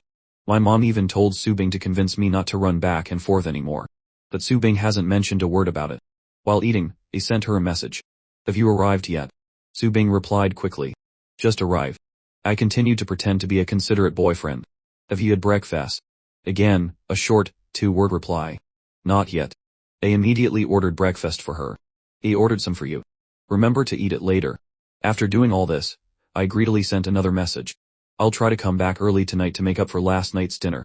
Subing replied directly, okay. This surprised me a little. What was going on? Wasn't she supposed to be acting like she was in love with me? Why wasn't she playing the part now? I immediately got angry and threw my phone aside. Anyway, I had plenty of reasons now. I definitely wasn't going home. Today was the final day of shooting, and it went extremely smoothly. Meanwhile, at a magazine photo shoot for an artist under the Su Corporation, Lu Jinjian was repeatedly criticized by the photographer. Although the trending news about Subing running red lights for me had kept him up all night, he was still very serious about his work at the studio and felt he wasn't doing anything wrong. But the photographer remained unsatisfied. Finally, he stopped. Lu Jinjian, go find your motivation. Don't waste everyone's time here. Shu Kai, you come up and shoot first. Lu Jinjian couldn't get Subing out of his mind, and wasn't in a good state. He took out his phone, planning to check on Subing, but instead saw a picture of her waiting for me at the film set. No matter where my gaze fell, Subing's eyes were always following me. Lu Jinjian couldn't help but call Subing. On the other hand, I was in a bad mood. In the afternoon, Subing came to the set. Everyone was envious of me, but no one knew how miserable I felt inside. Since the first movie wrapped up today, I had arranged to have a celebratory dinner with a few actors from the crew tonight. As a result, Subing showed up in the afternoon, and I had to take her with me. I even had to kiss her in front of everyone to maintain the image of being in love with her. Her improved attitude towards me had made the Go family let down their guard. It was just a brief mention in the book, but I never expected to experience it firsthand again and again. The recent trending topics and my behavior were enough to show that our Go family had completely lowered its defenses against Subing. Yet, she still wanted to continue the act. Could it be that something happened at the orphanage? Was there something Subing hadn't succeeded in yet? Thinking of this, I didn't know whether to be happy or angry. I raised my wine glass and took a sip. The next second, I saw Subing looking at me. Why was she looking at me again? What did she want me to do for her now? I didn't want to waste my energy thinking. Putting food on her plate was the right move. Just then, Subing's phone rang. When she took it out, I glanced over and saw it was Lu Jinjin, the male lead, calling. Su Bing got up and went outside to take the call. I immediately felt the air become fresher, and everyone else visibly relaxed. 2 minutes later, when Su Bing returned to the room, she saw everyone clinking glasses, the room filled with cheerful laughter. The moment she entered, the atmosphere instantly changed. The happy expressions on everyone's faces faded. I was very considerate and asked, "Is something wrong? If you have something to do, just go ahead." Su Bing sat down next to me, looking at me with dark, incomprehensible eyes. "Do you really want me to leave?" I held her hand. "Why would you say that? I just don't want you to be in a difficult position because of me. If you have something to do, go ahead. I'll wait for you." Su Bing's expression was still very cold. "I don't have anything. Lu Jinjian just made a simple call." I cursed inwardly. This male lead was really too weak. Perhaps from the stress, the discomfort I had been feeling in my abdomen now turned into a tearing pain. I couldn't help but grimace and rub my stomach. Su Bing noticed me rubbing my stomach. "What's wrong?" "It's nothing. I probably just ate too much." By the time we got back to the hotel, the pain in my stomach grew more and more intense. I finally realized something was wrong. Su Bing saw me come out of the bathroom, my face pale, clutching my stomach and walking weakly. "What's wrong? Are you not feeling well? Should we go to the hospital?" "No need. It's just a stomachache." I lay on the bed, tossing and turning in discomfort. Su Bing pressed against me from behind. I was in so much pain that I had no mood or energy to deal with her. I couldn't hold back anymore. "Su Bing, I'm dying. I'm in no mood to love you right now. Stop bothering me." Su Bing ignored my anger and continued to press against me. I was about to push her away when her cold voice came through. "Don't move. This damn woman, still not forgetting to seduce me at a time like this." I was about to curse her when her small, warm hand landed on my stomach, gently rubbing it. I was stunned. My anger instantly dissipated by half. Su Bing patiently massaged my stomach for a long time. My mood suddenly became a bit indescribable. "Is it better?" I grunted in response, not wanting to chat with her. I didn't know if it was because she was massaging it, but I felt the pain had eased a bit. However, I could clearly feel Su Bing's body resisting more and more. She was still disgusted and allergic to touching me. Finally, Su Bing really couldn't take it anymore. She got up and went into the bathroom. It wasn't until there was a knock on the door that she came out, having clearly washed her hands and face. Her expression was still ugly. This was the first time I felt that Su Bing was quite persistent in achieving her goals, even more so than the average person. That night, I tossed and turned. By morning, the pain in my stomach had finally subsided a lot. Thankfully, filming had wrapped up yesterday, so I had 2 days to rest. I went to the bathroom, and when I came back, I was drowsy. Su Bing woke me up and told me to go home. I couldn't open my eyes, I just wanted to sleep. Su Bing let go of me, and I turned over. In my drowsy state, I felt several people lift me, but I couldn't open my eyes no matter how hard I tried. When I woke up, I found myself lying on the bed in the break room of Su Bing's company. I went to the bathroom and came out to see Su Bing cooking in the kitchen. The fragrant smell of chicken soup filled the air. It turned out she wasn't joking when she said she'd cook. I looked at her in disbelief. Su Bing saw me, her voice firm but softened a little. "Come here." I walked over. Su Bing looked at me. "Does your stomach still hurt?" At my age, I'd always endured illnesses on my own. It was rare to be taken care of by someone else, and even rarer that it was the person who wanted to destroy my family. With mixed feelings, I stepped forward and hugged Su Bing, continuing to act with her. "It's much better. Thank you." After hugging for a moment, I felt Su Bing's disgusted reaction again, and let her go. Su Bing glanced at me, her eyes seemingly holding 1,000 emotions. I didn't understand, nor did I want to waste energy trying. I clutched my stomach and excused myself. I had just lain down and picked up my phone to reply to some messages when I started scrolling through the news. I immediately saw a rumor in the entertainment industry. The newly popular actor Kim Mingfeng and the star photographer Liu Yunfeng were getting divorced. One was Lu Jinjin's competitor, and the other was his photographer. It seemed the call last time was to deal with these two. Su Bing cared so much about Lu Jinjian yet still had to act with me. It showed how strong her desire to destroy the Go family was. When Su Bing brought the food in, I couldn't help but look at her a few more times. Su Bing handed me a bowl of chicken soup. "Drink the soup first." I took it and had a sip, then looked at her in surprise. I didn't expect her cooking skills to be so good. Su Bing stood by, watching me intently. "How is it?" I took another sip and looked at her. "It's delicious. The best chicken soup I've ever had. Taking care of me like this, will it delay your work?" "No." She said no, but during the meal, Su Bing answered several calls. After I finished eating and lay down, she went back to work. I didn't bring my computer, so in the afternoon, I lay in bed typing on my phone. My back was to the door, Su Bing came in and saw me typing on my phone. She couldn't help but frown and ask, "Who are you talking to?" Hearing her voice, I quickly turned off the screen and looked at her, seeing her cold expression. Su Bing walked over, her face still full of disbelief. I quickly took her hand. "Are you done with work?" Su Bing looked at my hand holding hers, and her expression softened a bit. "Done." Su Bing bent down and kissed me, just a light peck before pulling away. "Don't play on your phone anymore. Get some rest." "Okay. You go work, don't worry about me. I'll call you if I need anything." Lately, Su Bing had been kissing me more and more frequently. Not only that, but she would also come in to check on me during work hours. If I didn't know her true purpose, I might have almost drowned in her fake gentleness. A wolf in sheep's clothing is truly terrifying. Stimulated by this, I was instantly injected with chicken blood, writing the script with even more enthusiasm. When Su Bing finished her work and came in again, she saw me typing on my phone. Her face and voice immediately turned cold. "Who are you talking to this time?" I was writing the script myself, and hadn't told anyone. Of course, I couldn't tell Su Bing. Seeing her interrogating expression, I made up another lie. "I'm not talking to anyone. I was just bored, so I was browsing the web. I saw some people saying you and Lu Jinjian have a relationship and wanted to argue with them, but I was afraid people would laugh at what I said."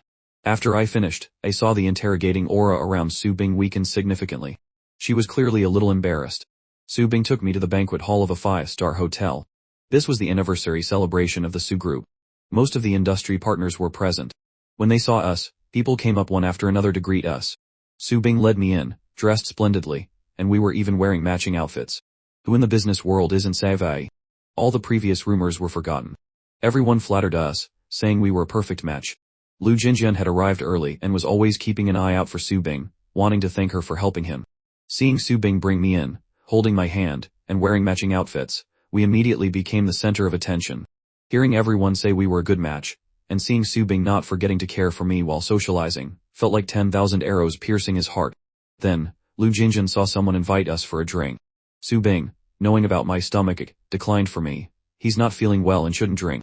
A moment later, an assistant brought a hot beverage. There were countless drinks here, but Su Bing had bought a hot drink from outside for me. Lu Jinjian's heart itched. If Su Bing cared so much for Gehaming, why did she help him take revenge? I looked at the hot drink in my hand and couldn't help but glance at Su Bing. Even a real lover wouldn't be this considerate. Why did she have to act to this extent? Su Bing squeezed my hand. I continued to play along with her. "You're suddenly so good to me, I feel like I don't recognize you anymore. I'm a little scared." Su Bing blinked and asked, "Scared of what?" I looked at her with eyes full of affection. "I'm scared that after tasting the sweetness, one day you'll suddenly go back to how you were before." Su Bing's acting was also excellent. In front of everyone, she kissed my cheek. Just then, Lin Xinyo happened to walk in. "You too, watch your image a little." Only then did Su Bing let go of me. When Miu Miu crossed her arms and grumbled, "Who was it last time that was talking nonsense about not liking Gehaming? It's only been a few days, and now you're publicly displaying affection in front of everyone."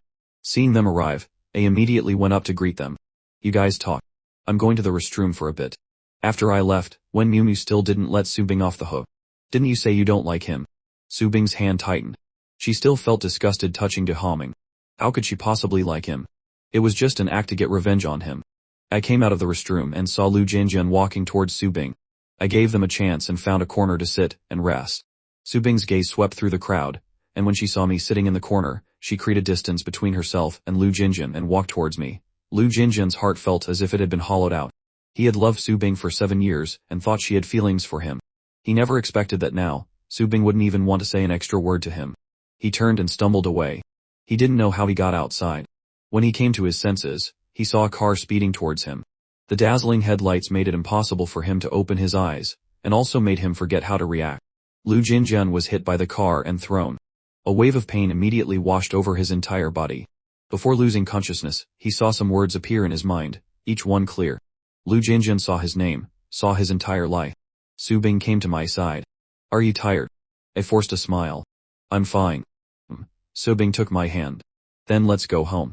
On the car ride back to the hotel after the party ended, I was bored and scrolling through my phone when I suddenly saw an extremely hot trending topic, Lu Jinjian in a car accident. I opened it, and saw Lu Jinjian lying in a pool of blood, along with a photo of him being carried onto a stretcher. He looked seriously injured. Why did Lu Jinjian get into a car accident? In the book, Lu Jinjian didn't have an accident until Su Bing destroyed the Go family. Could it be that the two of them argued because of me just now? If something happened to Lu Jinjin, wouldn't this woman hate me even more? I couldn't help but look over at Subing beside me. I was debating whether to tell her or wait for her to find out herself when her phone rang. Subing slowed down the car to answer the phone. Hello, is this Lu Jinjin's family? This is hospital. Lu Jinjin was in a car accident, and is currently in emergency care. Subing ended the call and looked at me. She dropped me off at home before going to the hospital.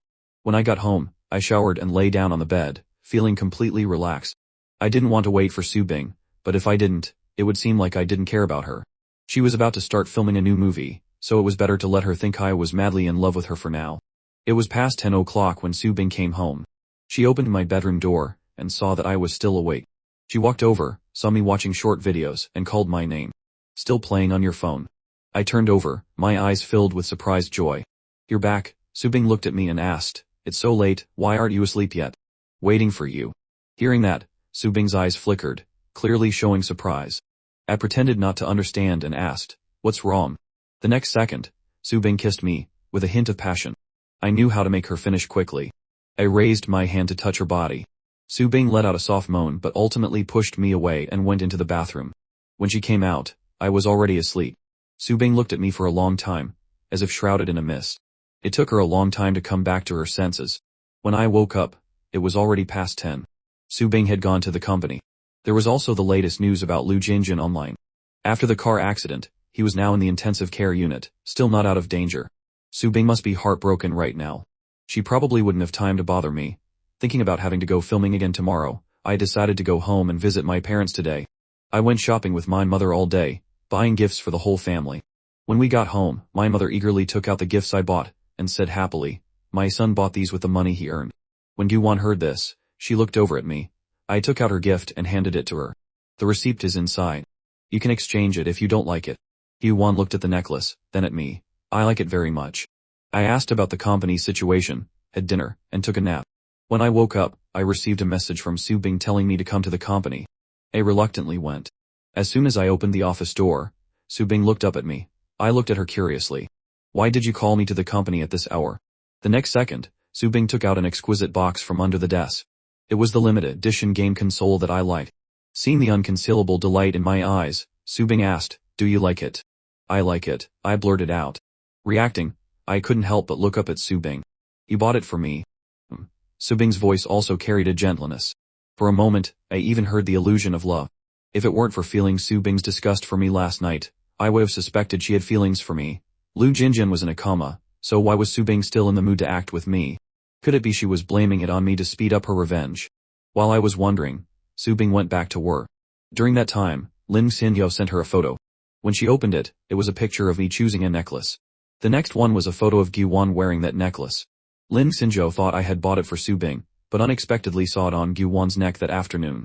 Subing looked at the photo, her eyes flickered, and she glanced at me playing games on the sofa. I noticed Subing looking at me several times, but she said nothing. During dinner, she looked at me several more times but still said nothing. After eating, she would occasionally glance at me, still silent. To ensure a smooth filming day tomorrow, I finally took the initiative to ask, what's wrong? Subing was a little jealous. Where's my gift? I was only stunned for a second, but Subing seemed to have already seen the answer. You bought gifts for your family, for Guwon, but not for me. Is this how you love me? I didn't expect Subing to find out about the gifts I bought today. If I let her know now that I didn't like her, wouldn't these seemingly peaceful days be over? I quickly thought of something, and looked at her with warm eyes. You were upset about this all night. Their gifts were just bought casually. Your gift is being handmade by me, and needs more time. It's not finished yet. Hearing my explanation, Subing's expression finally softened. The next morning, I woke up to the alarm. Subing reached out and pulled me into her arms. Perhaps she was still half asleep. In my daze, I even felt that this embrace had a certain warmth, making me momentarily lost in it. I heard Subing's lazy, drowsy voice. I've arranged a driver for you. Your driving skills are too terrible. You're not allowed to drive yourself anymore. Subing kissed my lips until she couldn't stand the feeling of disgust anymore, then let me get up. Half an hour ago, Subing received a call from Lu Jinjin's mother, saying that Lu Jinjin had woken up and was out of danger. He wanted to see her. Subing was sitting in the private hospital room when she heard Lu Jinjin call her sister Yun Duo. Subing's heart trembled, and a stir appeared in her usually cold eyes. What did you call me? Sister Yun Duo. Lu Jinjin looked at Subing, his eyes filled with unrestrained love. I am Xiao Jing. Su Bing looked at him, still in disbelief. You're Xiao Jing. Lu Jinjian's voice was choked with emotion. Back then, after I helped you lure those two away, I fell off a cliff and lost my memory. I only remembered everything during these 2 days in a coma. When I saw the cloud-shaped mole behind your ear, I felt a sense of familiarity. It turns out we met when we were young. Are you really Xiao Jing? Su Bing had never forgotten him. She had always thought Xiao Jing was dead. Every time she thought of him, she felt guilt and war. When she saw Xiao Jing being taken away in despair, Su Bing remembered the scene of them escaping, remembered Xiao Jing protecting her by luring the kidnappers away, while she could only watch helplessly as he fell off the cliff. That was why Su Bing had saved Lu Jinjian. It was her regret for not being able to save him back then. Now, seeing that Xiao Jing was still alive and was the Lu Jinjian she had saved, Su Bing still found it hard to believe. As for Lu Jinjian, since waking up and discovering he was living in a novel, he had been thinking of ways to change his fate. He didn't know much about the novel, only a rough outline of his life from the short text in his mind before the coma. Before, Su Bing had never loved him. He was just a substitute due to her regret over her first love. That affection was just a tool to get revenge on Yahello. From beginning to end, he was just a tool in their relationship. After Yahello died, he, the tool, would no longer be useful. His experience would be the same as before, being bullied by everyone. Lu Jinjian was unwilling. Why did he have to have such a tragic and brief ending? Knowing that the first love in Su Bing's heart was him was the first step to changing his fate. Although the book didn't describe much about their childhood kidnapping, the key points were enough to fool Su Bing. Sister Yun Duo, my head hurts, Lu Jinjian said after saying what he needed to, pretending to be uncomfortable. He wanted to give Su Bing time to process it. If your head hurts, then lie down and rest. Su Bing quickly stood up. We can talk slowly when you're better. The gentle voice made his ears itch. Lu Jinjian had used 5 years and couldn't get Su Bing to look at him with such eyes. He once naively thought Su Bing had feelings for him. You're busy, go back quickly. Su Bing looked at Lu Jinjian, her heart still stirred by the fact that he was the Xiao Jing she always remembered. Then I'll come visit you again tonight. Only the two of them knew about her, and Xiao Jing. Only Lu Jinjian called her sister Yun Duo. Even though the brave little boy from back then had grown up to be timid, completely different from his childhood, Su Bing didn't suspect a thing. After all, environment has a huge impact on a person. The young Su Bing was very timid. After being kidnapped and escaping, she wandered for many years before becoming the person she was today. As for Lu Jinjian, he grew up in an environment where his father abused his mother. No matter how brave he was, his edges would be worn down. Thinking about how much Lu Jinjian had suffered since childhood, Su Bing regretted not caring for him more over the years. Back at the company, Su Bing sat in her office chair and calmed down for a long time before starting to work. I finished a day of filming and returned to the hotel. I picked up my phone and saw the trending topic about Lu Jinjian waking up. Su Bing hadn't bothered me all day. It turned out Lu Jinjian was awake. Lu Jinjian saw the trending news and looked at Su Bing. Sister Yun Duo, don't keep coming here. I'm afraid people will talk, and I'm afraid Brother Haoming will misunderstand. Su Bing looked at him with gentle eyes, comforting him, don't worry. With me here, no one will dare to gossip about you, and no one will dare to bully you anymore. As for Haoming, he won't misunderstand. Lu Jinjian lowered his head and said nothing. Perhaps it was a professional habit, but tears streamed down his cheeks. Su Bing's expression softened even more. What's wrong? Why are you crying? I'm just too happy, Lu Jinjian said in a hoarse voice. I never thought the little crybaby from back then would grow up to be so capable and even take care of me for so many years. Lu Jinjian knew that Su Bing cared most about the childhood memory with her first love, so he mentioned it again. Su Bing wanted to step forward and wipe his tears. You're also very good now. But her mind unintentionally flashed to my face, the face waiting for her to come home. Really? Sister Yun Duo, after knowing I'm Xiao Jing, are you really not disappointed? Su Bing looked at him. Xiao Jing was the one she truly cared about, the one she hadn't forgotten for so many years. Su Bing recalled Lu Jinjian's question before the accident, recalled the time Lu Jinjian confessed to her while drunk. Just then, her phone rang. It was a message from me. I left the game console in your office. Remember to bring it home. Lu Jinjian saw Su Bing looking at her phone, and silently bit his lip. Sister Yun Duo, it's getting late. You've been tired all day. Go home and rest. Su Bing stood up and patted his head. Rest well. I'll come see you again tomorrow. Su Bing didn't reply to my message. She made a call and ordered that no news related to her, and Lu Jinjian should appear online. She returned home, exhausted. Looking at the empty living room, my image appeared in her mind again. She showered and lay on the bed, looking at the empty space beside her, and couldn't help but think of me again. She thought about the kidnapping when they were young. At that time, she and Xiao Jing were only 5 years old, locked in a dark room without sunlight. Su Bing was scared and kept crying. Lu Jinjian, like a little adult, comforted her and even sang to her. Even though Su Bing didn't say a word, Lu Jinjin kept talking beside her. Seeing the mole behind her ear, Xiao Jing called her sister Yun Duo. He said his name was Xiao Jing. He said his parents would definitely come to save them, and then he would ask his parents to take her home. Later on the way when the kidnappers were moving them, there was a chance to escape. The clever and brave Xiao Jing led her to escape together, but they were eventually discovered by the kidnappers who chased after them. To protect her, Xiao Jing lured the kidnappers away. She watched helplessly as he fell off a cliff. Su Bing had tried to find Xiao Jing, but for so many years, there was no news of him. Su Bing thought he was dead. Now, he was alive and in love with her. At this moment, she felt that all revenge was not as important as being with Xiao Jing. Early in the morning, before the alarm went off, I was woken up by the sound of Su Bing opening the door. "Why are you here?" Su Bing glanced at me and walked into the room. "I came to tell you something." I switched to a warm gaze and looked at Su Bing's tired face. "What's so urgent that you had to come so early?" Facing my affectionate gaze, the urgency in Su Bing's heart was suddenly blocked. I saw her difficulty in speaking and understood. "Just say what you have to say." Su Bing thought of Xiao Jing and finally spoke. "I came to talk about divorce with you." "What? Divorce?" My chest tightened, all sleepiness gone. I suspected I had misheard. Divorce. Did the Ge family go bankrupt overnight? Did Su Bing want me to experience the pain of falling from heaven to hell? Su Bing looked at my incredulous expression, feeling inexplicably heavy-hearted. But thinking of Xiao Jing, she could only ignore it. "I know you like me, but I have never liked you." Her sword of revenge had arrived. I secretly pinched myself hard to make my eyes red with pain. "Never liked me? Then how you treated me before, what was that?" I felt I had to act out the pain of being dumped as realistically as possible. That way, Su Bing would feel the thrill of revenge, and I could get a divorce more smoothly. Su Bing saw my red eyes, and her heart felt like an invisible hand was pulling at it, painfully, bit by bit. She suppressed it.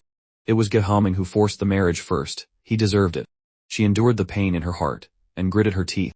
Treating you well before was just an act to get revenge for you forcing the marriage back then.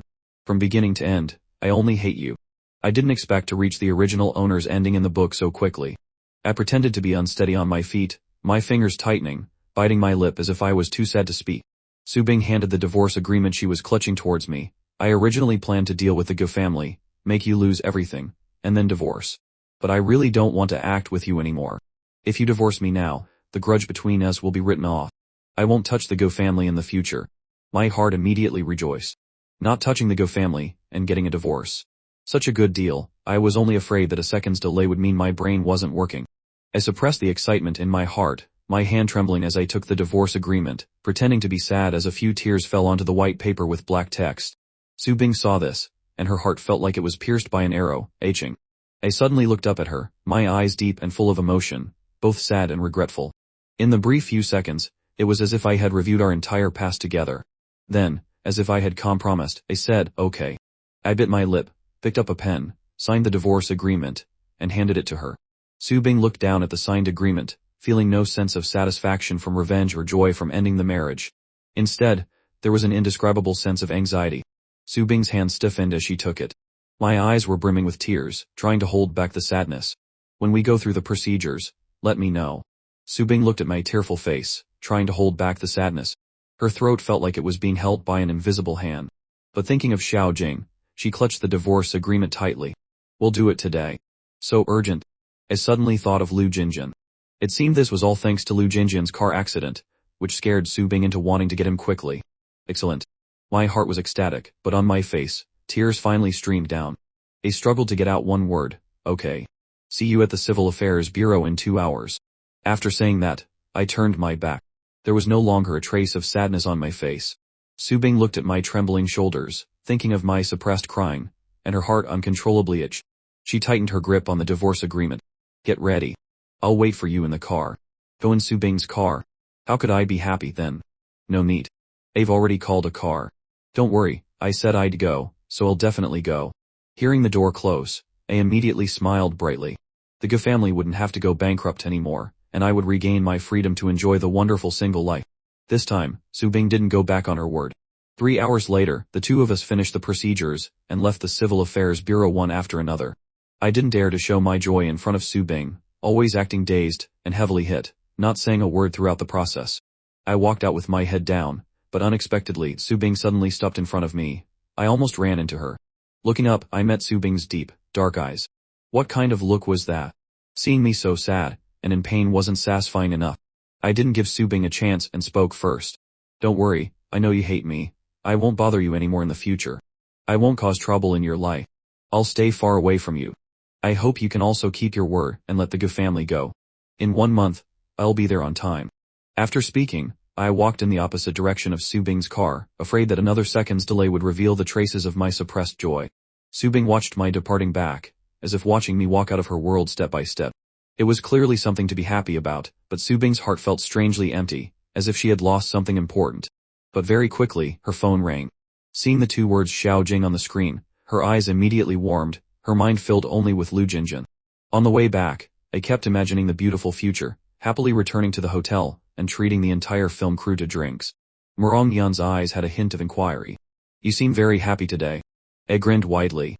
Why wouldn't I be happy about a new movie? I don't have to deal with Subing anymore, not be bothered by her anymore. How could I not be happy? I just hate that damn 30-day cooling off period, hate having to wait another 30 days to get the divorce certificate and truly be single. Otherwise, I would definitely go to a nightclub to celebrate tonight. Without Subing's interference, the movie's production went into overtime, and filming was completed in just 1 week. With Yan's promotion, she and I were on the trending topics again. In the hospital, Lu Jinjin leaned against the bed, looking at the top 10 trending topics, almost all of which were occupied by me and Yan. The comments section was full of people supporting our pairing. His expression changed slightly. As soon as I debuted, I stole Lu Jinjin's limelight. This was the so-called protagonist's halo. So, even though Lu Jinjin had taken on the identity of Xiao Jing, because he wasn't the real protagonist, Subing wasn't as good to him as he imagined. Although Subing came to visit him every day during this time, caring for him, it was still lacking a lot. Lu Jinjin was unwilling. He was unwilling that he couldn't change all this. Lu Jinjin sent a message to Subing. Sister Yunduo, the doctor said I'm recovering well and can be discharged tomorrow. On the other side, in a private room of a nightclub, it was Qin Sheiyu's birthday party. More than 10 men and women sat around a table, very lively. Subing sat silently in a corner, drinking, lost in thought. The noise around her didn't affect her at all. Seeing her phone screen light up, it was the message from Lu Jinjin. Subing put down her wine glass and replied to him, "Then I'll pick you up tomorrow." After sending it, she was about to put her phone away when she saw the trending topic, Yan and Haming eat together. My name stood out unusually. Subing paused for a moment, but still clicked on it. Inside were many videos. She opened one edited by a fan, a compilation of the best parts. In the video, I kept eating and eating, one bite after another, completely disregarding my image. My appetite and mood seemed extremely good. Occasionally, Yan's voice could be heard. Subing looked at the trending list again, and found that it was almost entirely dominated by me and Yan. Subing opened the trailer and saw that in the 30-second clip, 20 seconds were of me and Yan kissing. A sense of frustration immediately rose in her heart. She raised her wine glass and drank it all. For the past week, she had been as if possessed.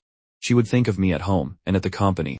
Clearly those memories were all part of her act to get revenge on me, but every time she saw something, she would unintentionally think of me. She clearly knew that touching Haming would make her feel disgusted, and clearly the person she liked was Xiao Jing. But every time she went to the hospital to visit Xiao Jing, she didn't feel the kind of liking she imagined. Instead, she would inexplicably think of me, think of Haming's face when she threatened him. Even though he was grinding his teeth in anger, he could immediately put on a fake smile and pretend to be obedient. She thought of Haming looking at her with eyes full of affection. She even wondered if I was very sad right now. Many times, she had the impulse to contact me, but in the end, she held back. Time and time again, she thought she was too deep in character and tried to force herself to pull out.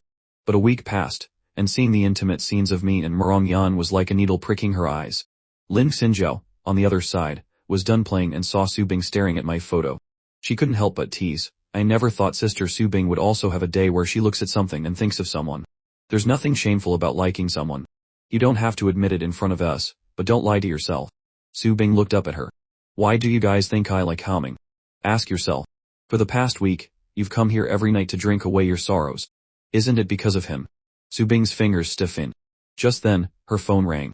My mother, Qin Shuzhen, originally thought my filming was just for fun.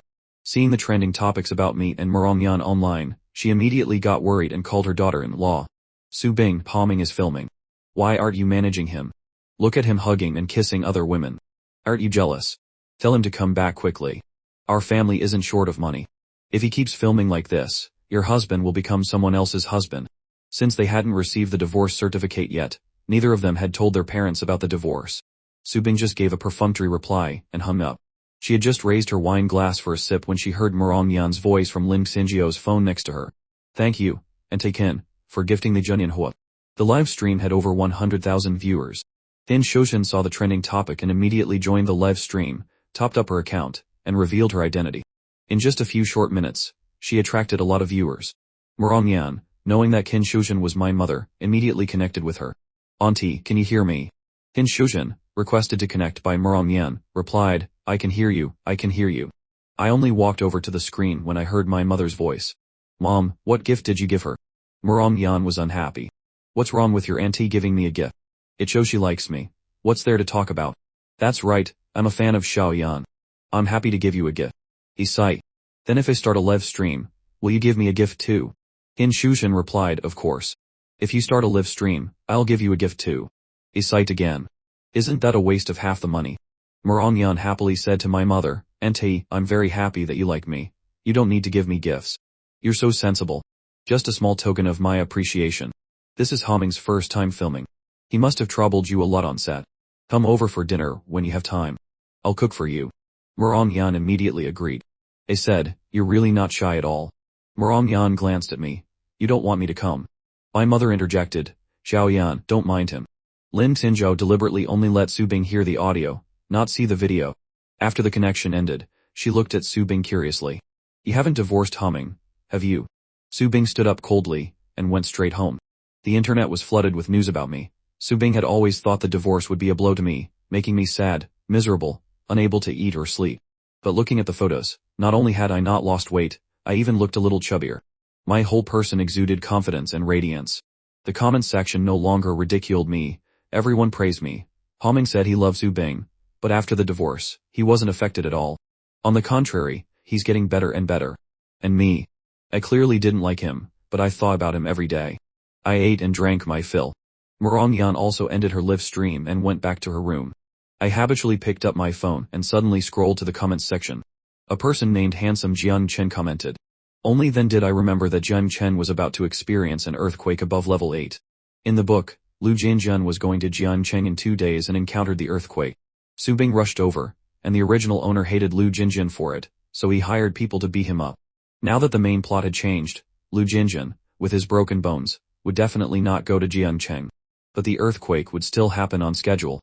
I considered whether to mention this. I knew better than anyone that people probably wouldn't believe me if I said it. But thinking of all those living lives, I finally decided to give a little reminder. I replied to that netizen from Jiancheng, I've been observing the celestial phenomena recently. Jiancheng will have a major earthquake in the next few days. For safety, if you can avoid being in Jiancheng, don't be there. Then, I private messaged the main media outlets in Jiancheng, telling them about my prediction of a possible major earthquake. After sending it, I put my phone away and went to sleep. When I woke up, it was past 8 o'clock. I opened my phone and found that my comment from last night had made me a trending topic, and I was being cursed out. I thought at most people would treat it as a joke. I never expected them to directly misunderstand my good intentions as malice. This wasn't a bad thing for me. The more it was seen as malice now, the better the shift in public opinion about me would be later. I took this opportunity to post again on Weibo. I have absolutely no ill will towards Jiancheng. On the contrary, I like Jiancheng very much, which is why I've noticed some recent abnormalities there. In the next 2 to 3 days, everyone should still pay special attention. A little caution can't hurt. Don't you agree? I had a 2-day break and originally planned to go home, but I hadn't received the divorce certificate yet. If I went home now without going to Subing's place, my parents would definitely find out something. I was afraid there would be complications with the divorce, so I decided to wait until I got the certificate to tell them. But on this side, my parents went to the hospital for a routine checkup and ran into Subing. Subing was helping Lu Jinjian out of the hospital. Lu Jinjian's mother was walking beside them, carrying luggage, looking just like a family. My father, Go Dongwo, immediately turned pale with anger and walked towards them. My mother, seeing Subing helping Lu Jinjian, didn't look any better. My son is working hard filming outside, and you're at home taking care of another man. Is this how you bully my son behind our backs? Lu Jinjian immediately panicked and explained, Auntie, it's not what you think.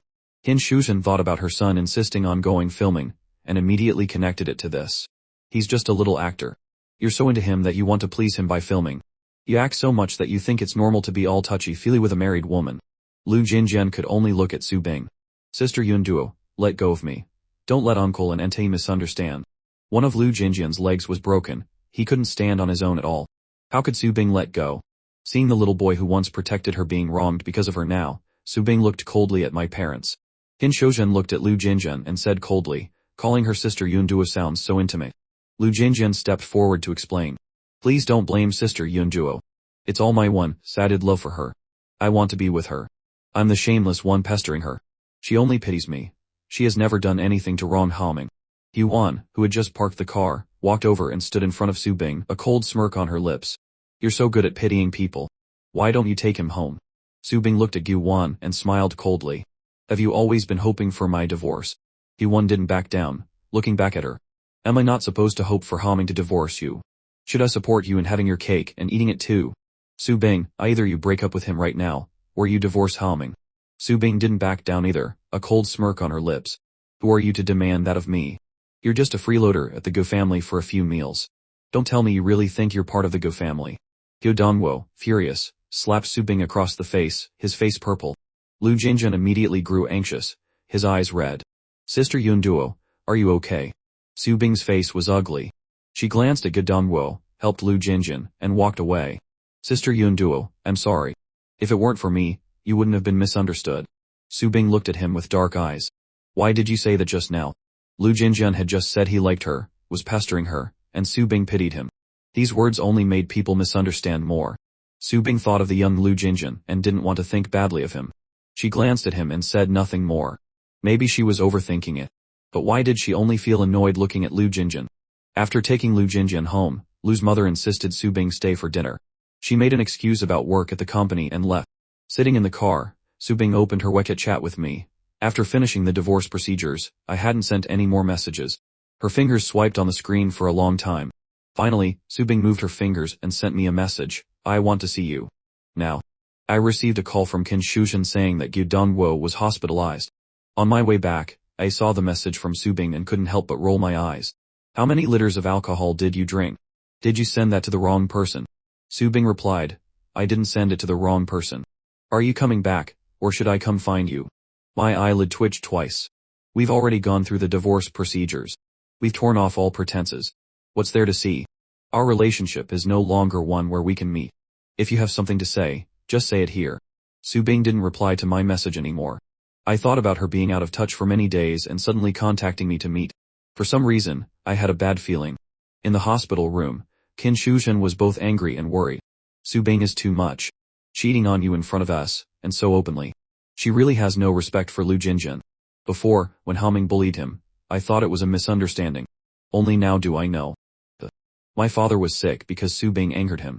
Thinking about how in the book he had a cerebral hemorrhage from being angered by Su Bing, I got a little worried. As soon as I entered the hospital, I ran straight to the ward, towards Gu Dongwo lying on the bed. How did you suddenly get hospitalized? What did the doctor say? Gu Dongwo looked at me. Qin Shoujian also looked at me. Gu Wan also looked at me. But no one said anything. I saw Qin Shoujian's eyes were red, thinking Gu Dongwo's illness was serious. He stood up. If you guys don't tell me, I'll go ask the doctor. Gu Dongwo, seeing my worried look, opened his mouth. It's nothing serious, just a high blood pressure attack. I immediately smiled. A high blood pressure attack, and mom is worried like this. Dad, what virtue do you have that makes mom love you so much? Qin Shoujian's eyes grew redder. Who's worried about him? I'm worried about you. I eat well and sleep well every day. What is there for you to worry about? Seeing my happy smile, Qin Shoujian felt even more heartbroken. She knew best how much her son had loved Su Bing over the years. Plus, the recent trending topics about their relationship after Su Bing started treating her son well had changed him completely. Now Su Bing dared to be so openly intimate with another man in front of them. Qin Shoujian asked, how are you and Su Bing lately? I looked at her, then at Gu Dongwo. Don't hide it from me anymore. I already know. On the way back, I thought it through. Since she's so outrageous, I don't plan to live with her anymore. Qin Shoujian, heartbroken, stepped forward and hugged me. Haoming, mom and dad will always respect your decision. Su Bing doesn't know how to cherish you, it's her loss. Just mentioning Su Bing, the anger in Gu Dongwo's heart flared up again. From today on, cancel all cooperation with the Su Corporation. He stepped forward and said, Mom, Dad, don't worry. I've thought it through. I have a lot of things I want to do now. To me, Su Bing is just a youthful experience of not turning back until I hit a wall. She will become the past. After comforting my parents and Gu Wan, I left them some space and then we went out together. Q1 and I found a restaurant to eat. This was the first time we had eaten alone together. I was focused on eating. Q1 would occasionally look at me, her eyes seemingly holding 1,000 words she wanted to say. I'm not stupid. I told my parents I wanted to divorce Subing, which gave Q1, who secretly loved me, hope. But she was extremely discerning. A woman as deep and mature as her. If I didn't know that the person Q1 had always loved deeply was the original owner, someone she still loved deeply despite all the outrageous things he did, I couldn't help but be moved. Halfway through the meal, my phone rang. Subing sent another message, I'm at the door of your private room. If you don't come out, I'll come in. I wanted to curse. As expected, my premonition was right. This woman wanted to cause trouble again. I made an excuse to go to the bathroom and went out. As soon as I opened the door, I saw Subing. I was surprised. Want to live with your lover? Why do you look so haggard? Is taking care of Lu Jinjian that hard? He said impatiently, speak. What do you want from me? Subing's eyes flickered. She reached out and pulled me into an adjacent private room. I looked at her impatiently. What's wrong? It's only been a week since the divorce procedure. You regret it already. Realized you're in love with me. Subing stared at my mocking, cold face, finding it very harsh. Awning, don't talk to me with that attitude. I immediately laughed coldly. Then what attitude do you want? Don't forget, you were the one who said you never liked me. As long as I signed the divorce papers, everything in the past would be written off. Not having seen her for a week, Subing looked at the man so close to her, a fierce storm brewing in her heart. She came to find me to confirm something. It was only now that she realized I had unknowingly taken root in her heart long ago. That was why when she saw me laughing with other women, she felt uncomfortable. That was why when she saw me about to film a kissing scene with another woman, she lost control. All her torment of me was just an excuse to see the affection in my eyes. The scenes she acted out with me were what she truly wanted to do with me. Subing was silent for a moment before pursing her lips. I regretted. My heart pounded. What do you mean? I don't want a divorce anymore. I immediately felt like I was struck by lightning. Why? I gritted my teeth in anger. You played with my feelings before. When I thought you loved me, you forced me to divorce, hurting me deeply. Now that I've finally moved on, you say you regret it and don't want a divorce. You feel you haven't had enough revenge and want to retaliate against me again. Subing remembered the words she had said to me before, and had to lower her head and say softly, it's not like that. I laughed angrily. Not revenge. Could it be that you really love me? My mocking expression was particularly jarring. Subing was speechless. Her silence, in my eyes, was a tacit admission. I couldn't believe it. I laughed again, as if I had just heard the funniest joke in the world. Do you think I have no brain? Am I that easy to fool? Subing stepped forward and hugged me directly. I stood still, staring at her, letting her kiss me. In the silent private room, the chaotic breathing grew heavier and heavier. In the end, Subing once again pushed me away. Her eyes were a raging storm, suppressed to the extreme. Her face was terrible. I once again confirmed that she was still disgusted with me. I looked at her with some confusion. She was so intimate with Lu Jinjian that they were touchy-feely in front of everyone. Why did she suddenly come here to pretend to love me? I really couldn't take it anymore, and slapped her across the face. Subing, it was wrong of me to force the marriage in the beginning, but I've received enough lessons and torment from you. Isn't that enough to erase the hatred in your heart? Does it make you want to deceive me one more time? Subing didn't expect me to hit her. She looked at me, then at my red eyes, remembering my deep affection for her before. Subing's ugly expression softened. I'm not lying to you this time. I used a bit of acting skill, but seeing Subing take a slap like that, my acting immediately felt shameful. The disgust in your eyes is so obvious. Do you think I'm blind? Subing's eyes flickered. I'm not. This was the first time Subing felt that even with 100 mouths, she couldn't explain herself. Awning, believe me, I don't know why I still have that feeling of disgust, but it's definitely not because I hate you. Maybe it's because my vengeful mood was too strong before, the hatred was too intense, so it formed an instinctive reaction. I laughed coldly in response. A week ago, you said with your own mouth that you never loved me, that it was all an act. This morning, you were all over Lu Jinjian, making my father so angry he had to be hospitalized. Now you say you like me. Are you a chameleon? You changed so fast. Subing just looked at me deeply. Awning, whether you believe it or not, I'm not divorcing you anymore. My heart suddenly clenched. Subing, I don't love you anymore. I stopped loving you the moment we filed for divorce. Forcing me to stay by your side will only make me hate you.